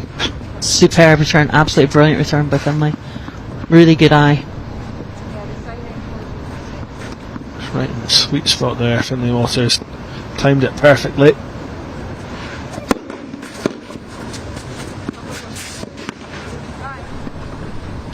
Ewan Moore, rare mistake. It was almost like he couldn't believe that ball it was moving and it was a miss hit, and he just sort of looked at Finlay instead of watching the ball.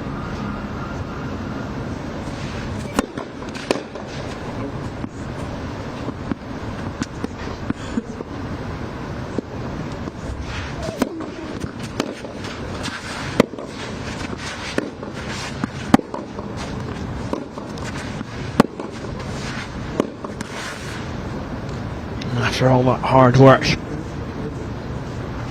Moore takes the game, goes 2-1 up. Get the feeling there was something decisive about that game there. Yeah, and I think Finlay, we talked about game plan, and I think he just needs to keep reminding himself, if coming forward, I think trading ground strokes with Ewan is going to be tough, you know what I mean? He's so solid off both sides. He might give you the odd shot, but I think Finlay needs to just try and move, and when he's done it and come forward, it's worked. It's hard to do when Ewan strokes are, getting some depth or just giving it's the fact that Ewan sometimes changes pace. See, sometimes you're coming forward and then he's always going to hit one back because he's got that variety and the ability to see what's happening. But Ewan there, he's working hard. That's not come easy, and he knows he's had to work hard.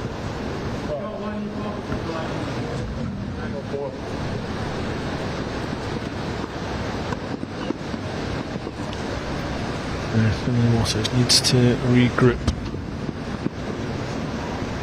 Ewan Moore leading in the second set for the first time.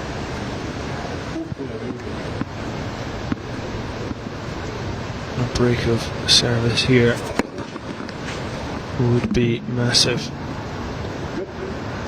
I think that one's in. Half on the line, half off it.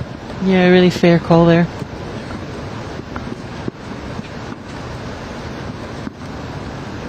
Good start to the fourth game of this second set for Finlay Waters. 20 years old.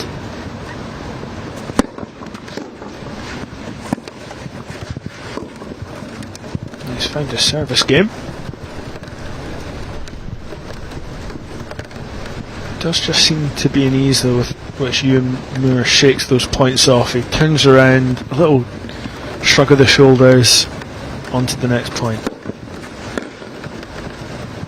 The rain is just starting here as well.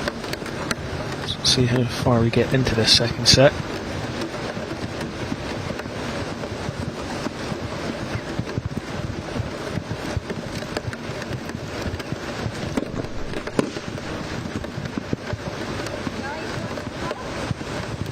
Good opportunity here for Waters to draw level.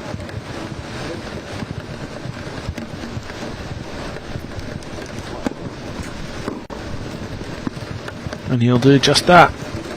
2-2 in the second set. Yeah, really good game there by Finlay. The rain picks up. Waters shaking his head a bit. He was just looking up to Owen, the referee, just to check what the position was. It's still a bit light at the moment, but it's going to get heavier, I think.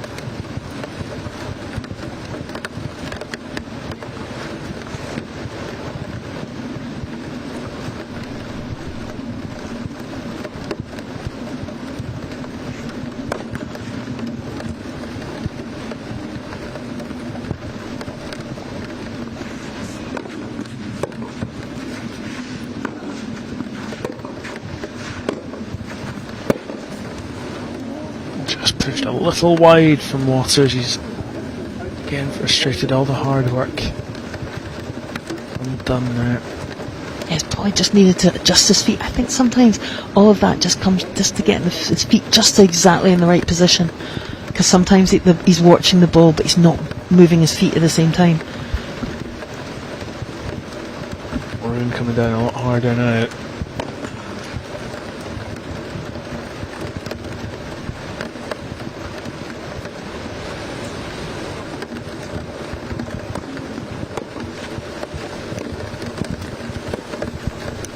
here on the roof of the commentary box. That's a superb shot from Ewan Moore. A little drop shot, and as much as Finlay Waters could slide, he couldn't slide that far. He's pleased with that. Well done. That's an excellent, the variety there. We talked about it. And he really hasn't done much of that at all, but just sticks it in at the right moment. You're right. He was smiling to himself about that.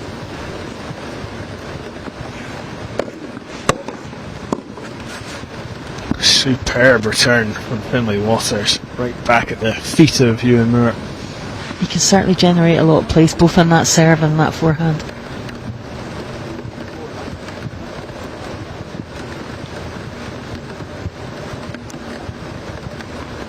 We're still playing through the rain at the moment.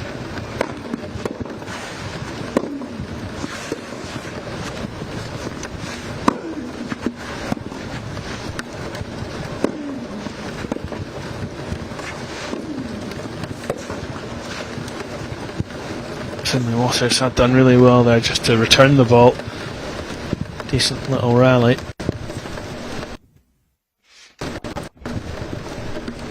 Again, like, I'm not sure Finlay, right, how am I actually going to win this point? He's sort of almost reacting to what Ewan's doing.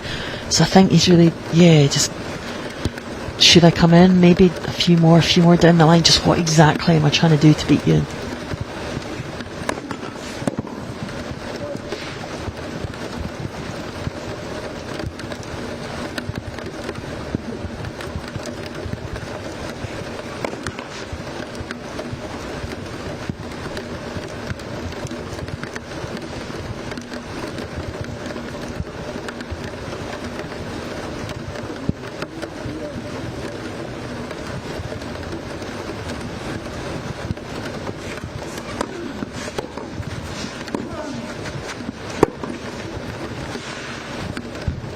Great shot.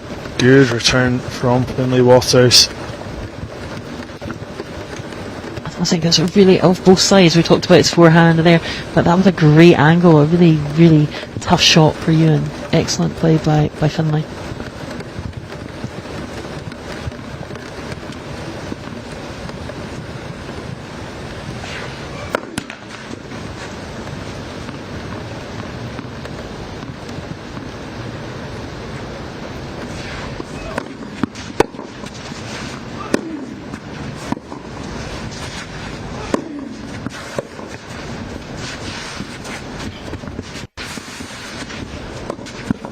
Excellently returned by Waters and then by Moore again. Dropping that short for the second time in that game, just again asking that question, asking him to come forward. From maybe I don't think he's almost like hesitant to come forward, and great idea there by you, and just to bring that variety and to break up the rally, because he knows that, like Finlay did, hit that backhand down the line superb, and also the forehand. So just not giving the opportunity to hit off both wings and bringing him in when he doesn't want to.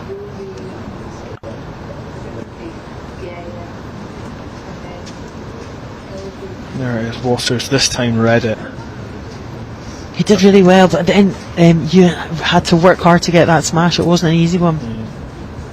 The overhead swipe, which Waters could really do nothing about.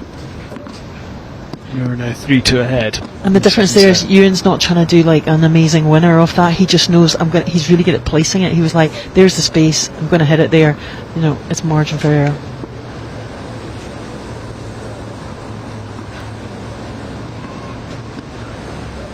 Almost an hour gone in this men's final. Ewan Moore in pole position.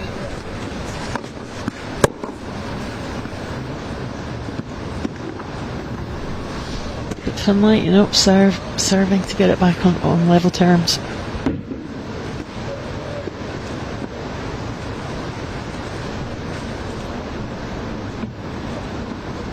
Thankfully, it looks like that rain shower has passed. Players have to dry off in that sun.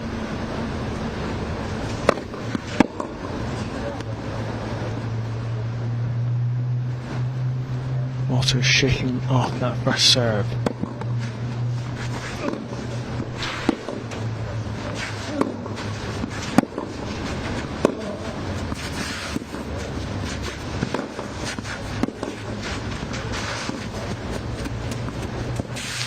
just doesn't come off for Waters there, trying his own little backhand slice drop shot. It was a nice idea, probably just that bit too wide an angle on it, but a nice idea. But Ewan, I think, had read it.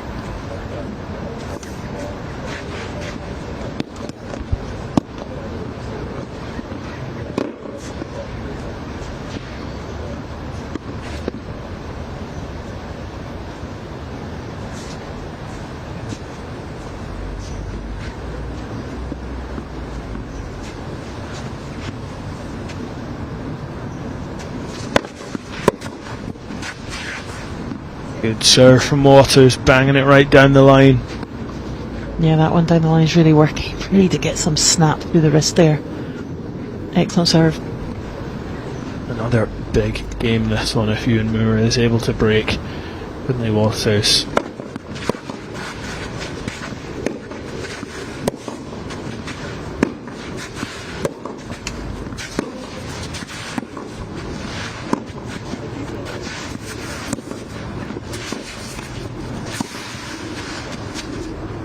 Moore comes right up to the net and just kills it with that. Yeah, exactly. That ball's just dying in the corner there.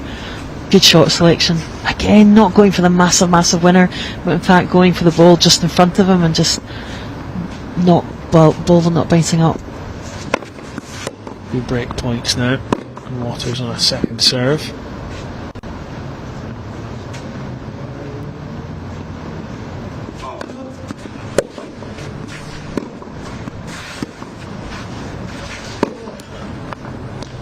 Again, that spin just forcing Waters into a shot that he doesn't want to play. He said this would be a big game, and it goes to Ewan Moore.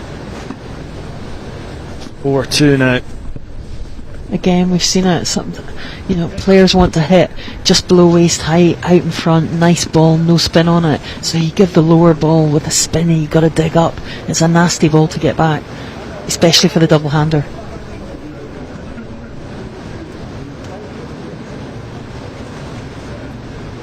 Ewan Moore just taking his time here.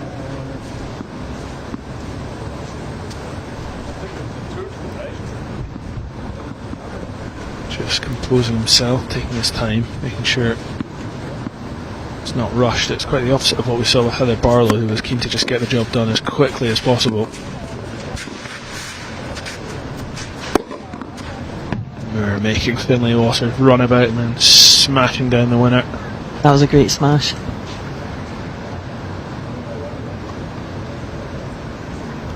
But Finlay Waters definitely, tennis Tayside Open, he got to the final, lost to Camry Fire 6-4, 7-5, so he's progressing.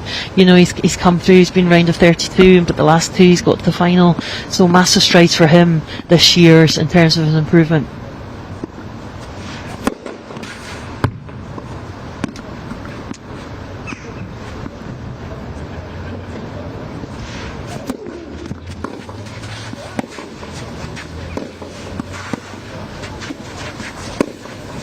Waters coming forward and straight into the net. Again, it's the right shot selection, just rushing at it. The drop shot didn't come off, that volley just didn't come off, but right ideas. Good defensive work there as well from Ewan Moore. He was being attacked and put the pressure on. He quite likes soaking up the pressure there.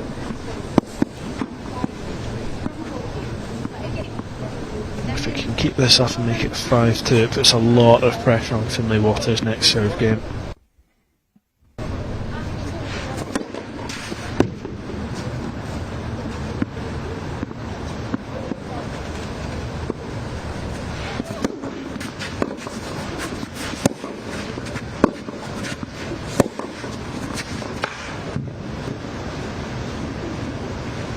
Great shot. Finlay Waters just not able to get there. He's really using all angles and all areas of the courts today, just really keeping Finlay guessing as to where he's going to go.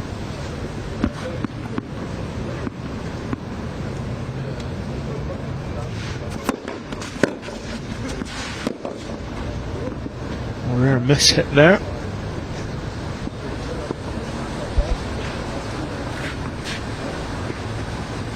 Yeah, just trying to get the angle where maybe it just wasn't quite on there timing wise.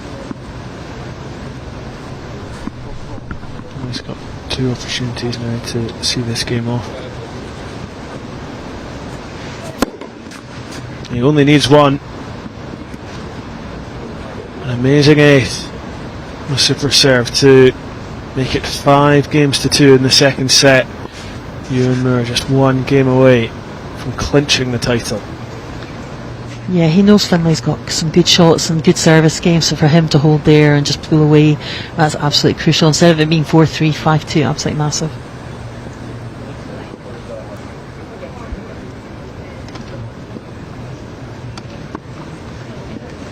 But quality tennis here, definitely. And as I said, Finlay coming on all the time and continue to develop his tennis at the university and at Thorne Park as well.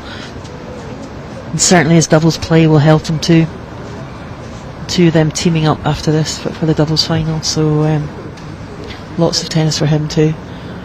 But he'd be wanting to make Ewan work hard for this game. Yeah, he's got a mountain to climb if he's to get his name on the trophy.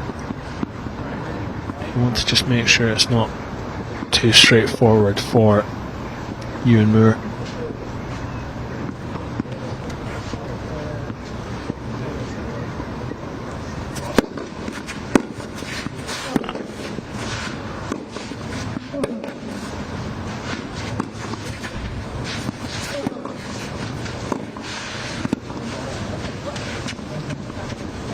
Well, just trying the casual backhand there.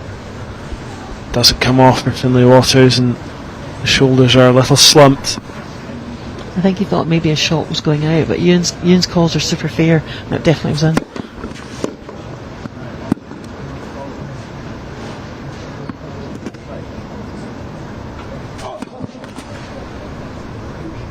A double fault. Everything going the way of Ewan Moore.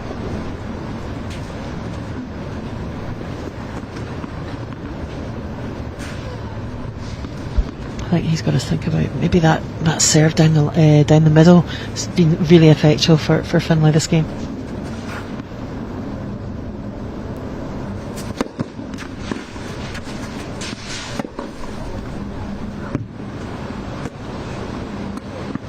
Well, that's just pushed wide, and now Ewan Moore has 3 break points, 3 championship points.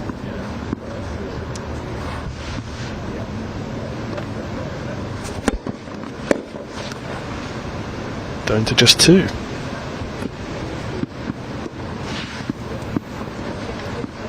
Great serve.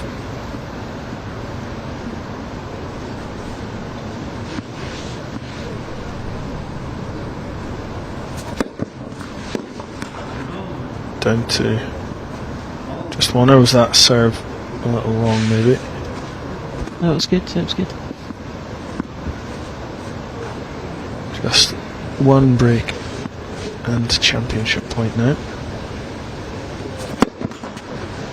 You won't want to let this one slip.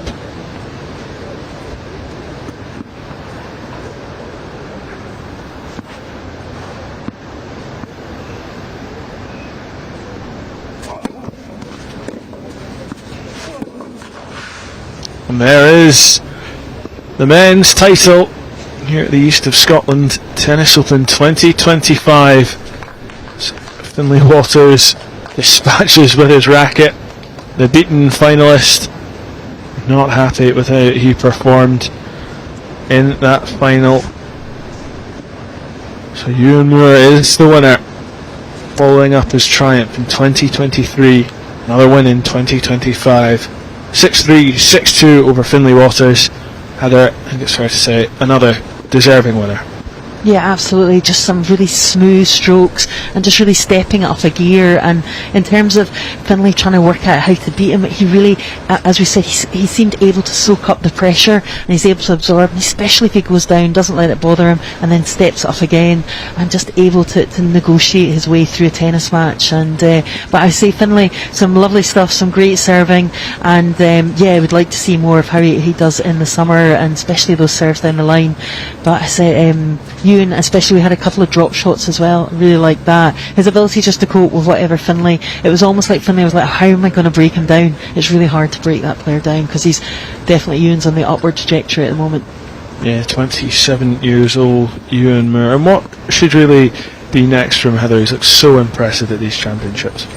Yeah, I think he'll be aiming to play more of these. He's only played 3 so far this year, and he was limited last year. He didn't make the Tennis Open Tour finals, so I would imagine be wanting to. He's only 12th on the leaderboard at the moment, so this will definitely push him up the leaderboard. And I'd like to maybe see him, play some of the ITF, the entry level circuit. I don't know if that's his plan, but certainly he's been hitting with Hamish Stewart, who is playing on that circuit, and the ITF World Tour. So hopefully maybe he'll give that a go. He's been gradually building back from injury, so this will give him huge confidence that everything's in order. And you can see him sweeping the court again. Humble in victory, I think it's fair to say.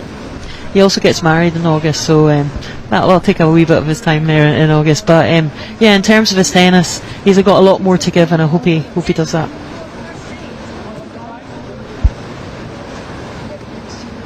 So the trophy's down there, about to be handed out.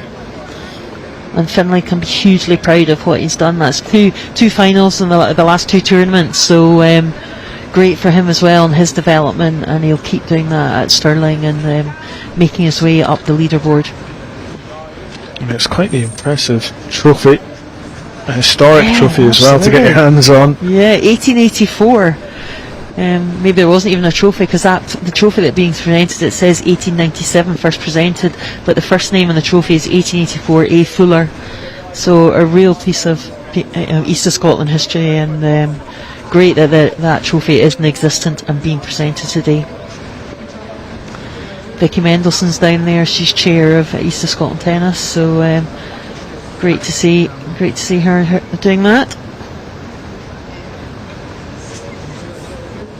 Yeah, and great to see the sponsor of this year's East of Scotland Champs is LMP Group, so shout out to them as well, because these events absolutely would not happen without the generous sponsorship, so excellent that they're supporting the event.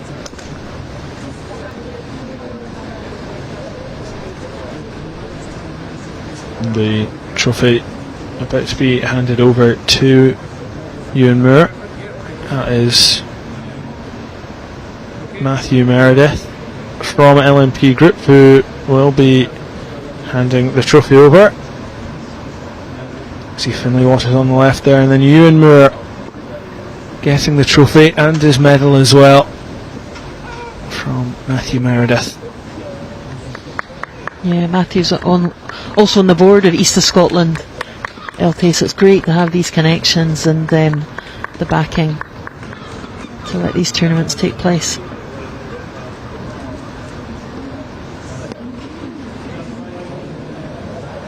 £700 of course as well to Ewan Moore, £250 to Finlay Waters. After both got to the final, and Ewan Moore added his name to that trophy once more. And I wonder, when we get to those finals in December, Ewan Moore will be there, will be one of the contenders. I'm sure Heather Barlow will, of course. She was the women's winner after beating Hannah Augustinska. Yeah, well, there will be an interview with Ewan Moore coming up shortly, interviewed courtside by Scott Douglas as well.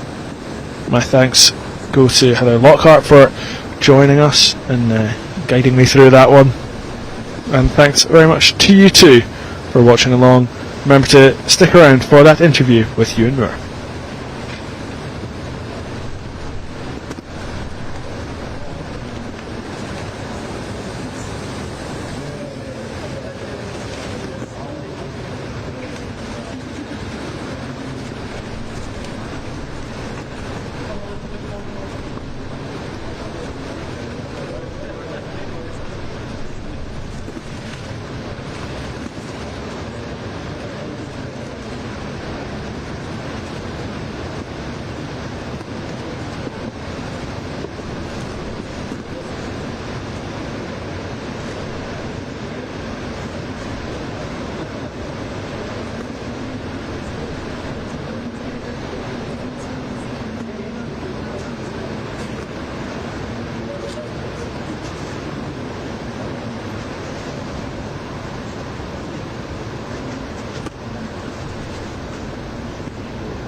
So you're in 2025 East Open champion. How do you feel? Feel pretty good. Relieved to be like out of the elements out there were tough today.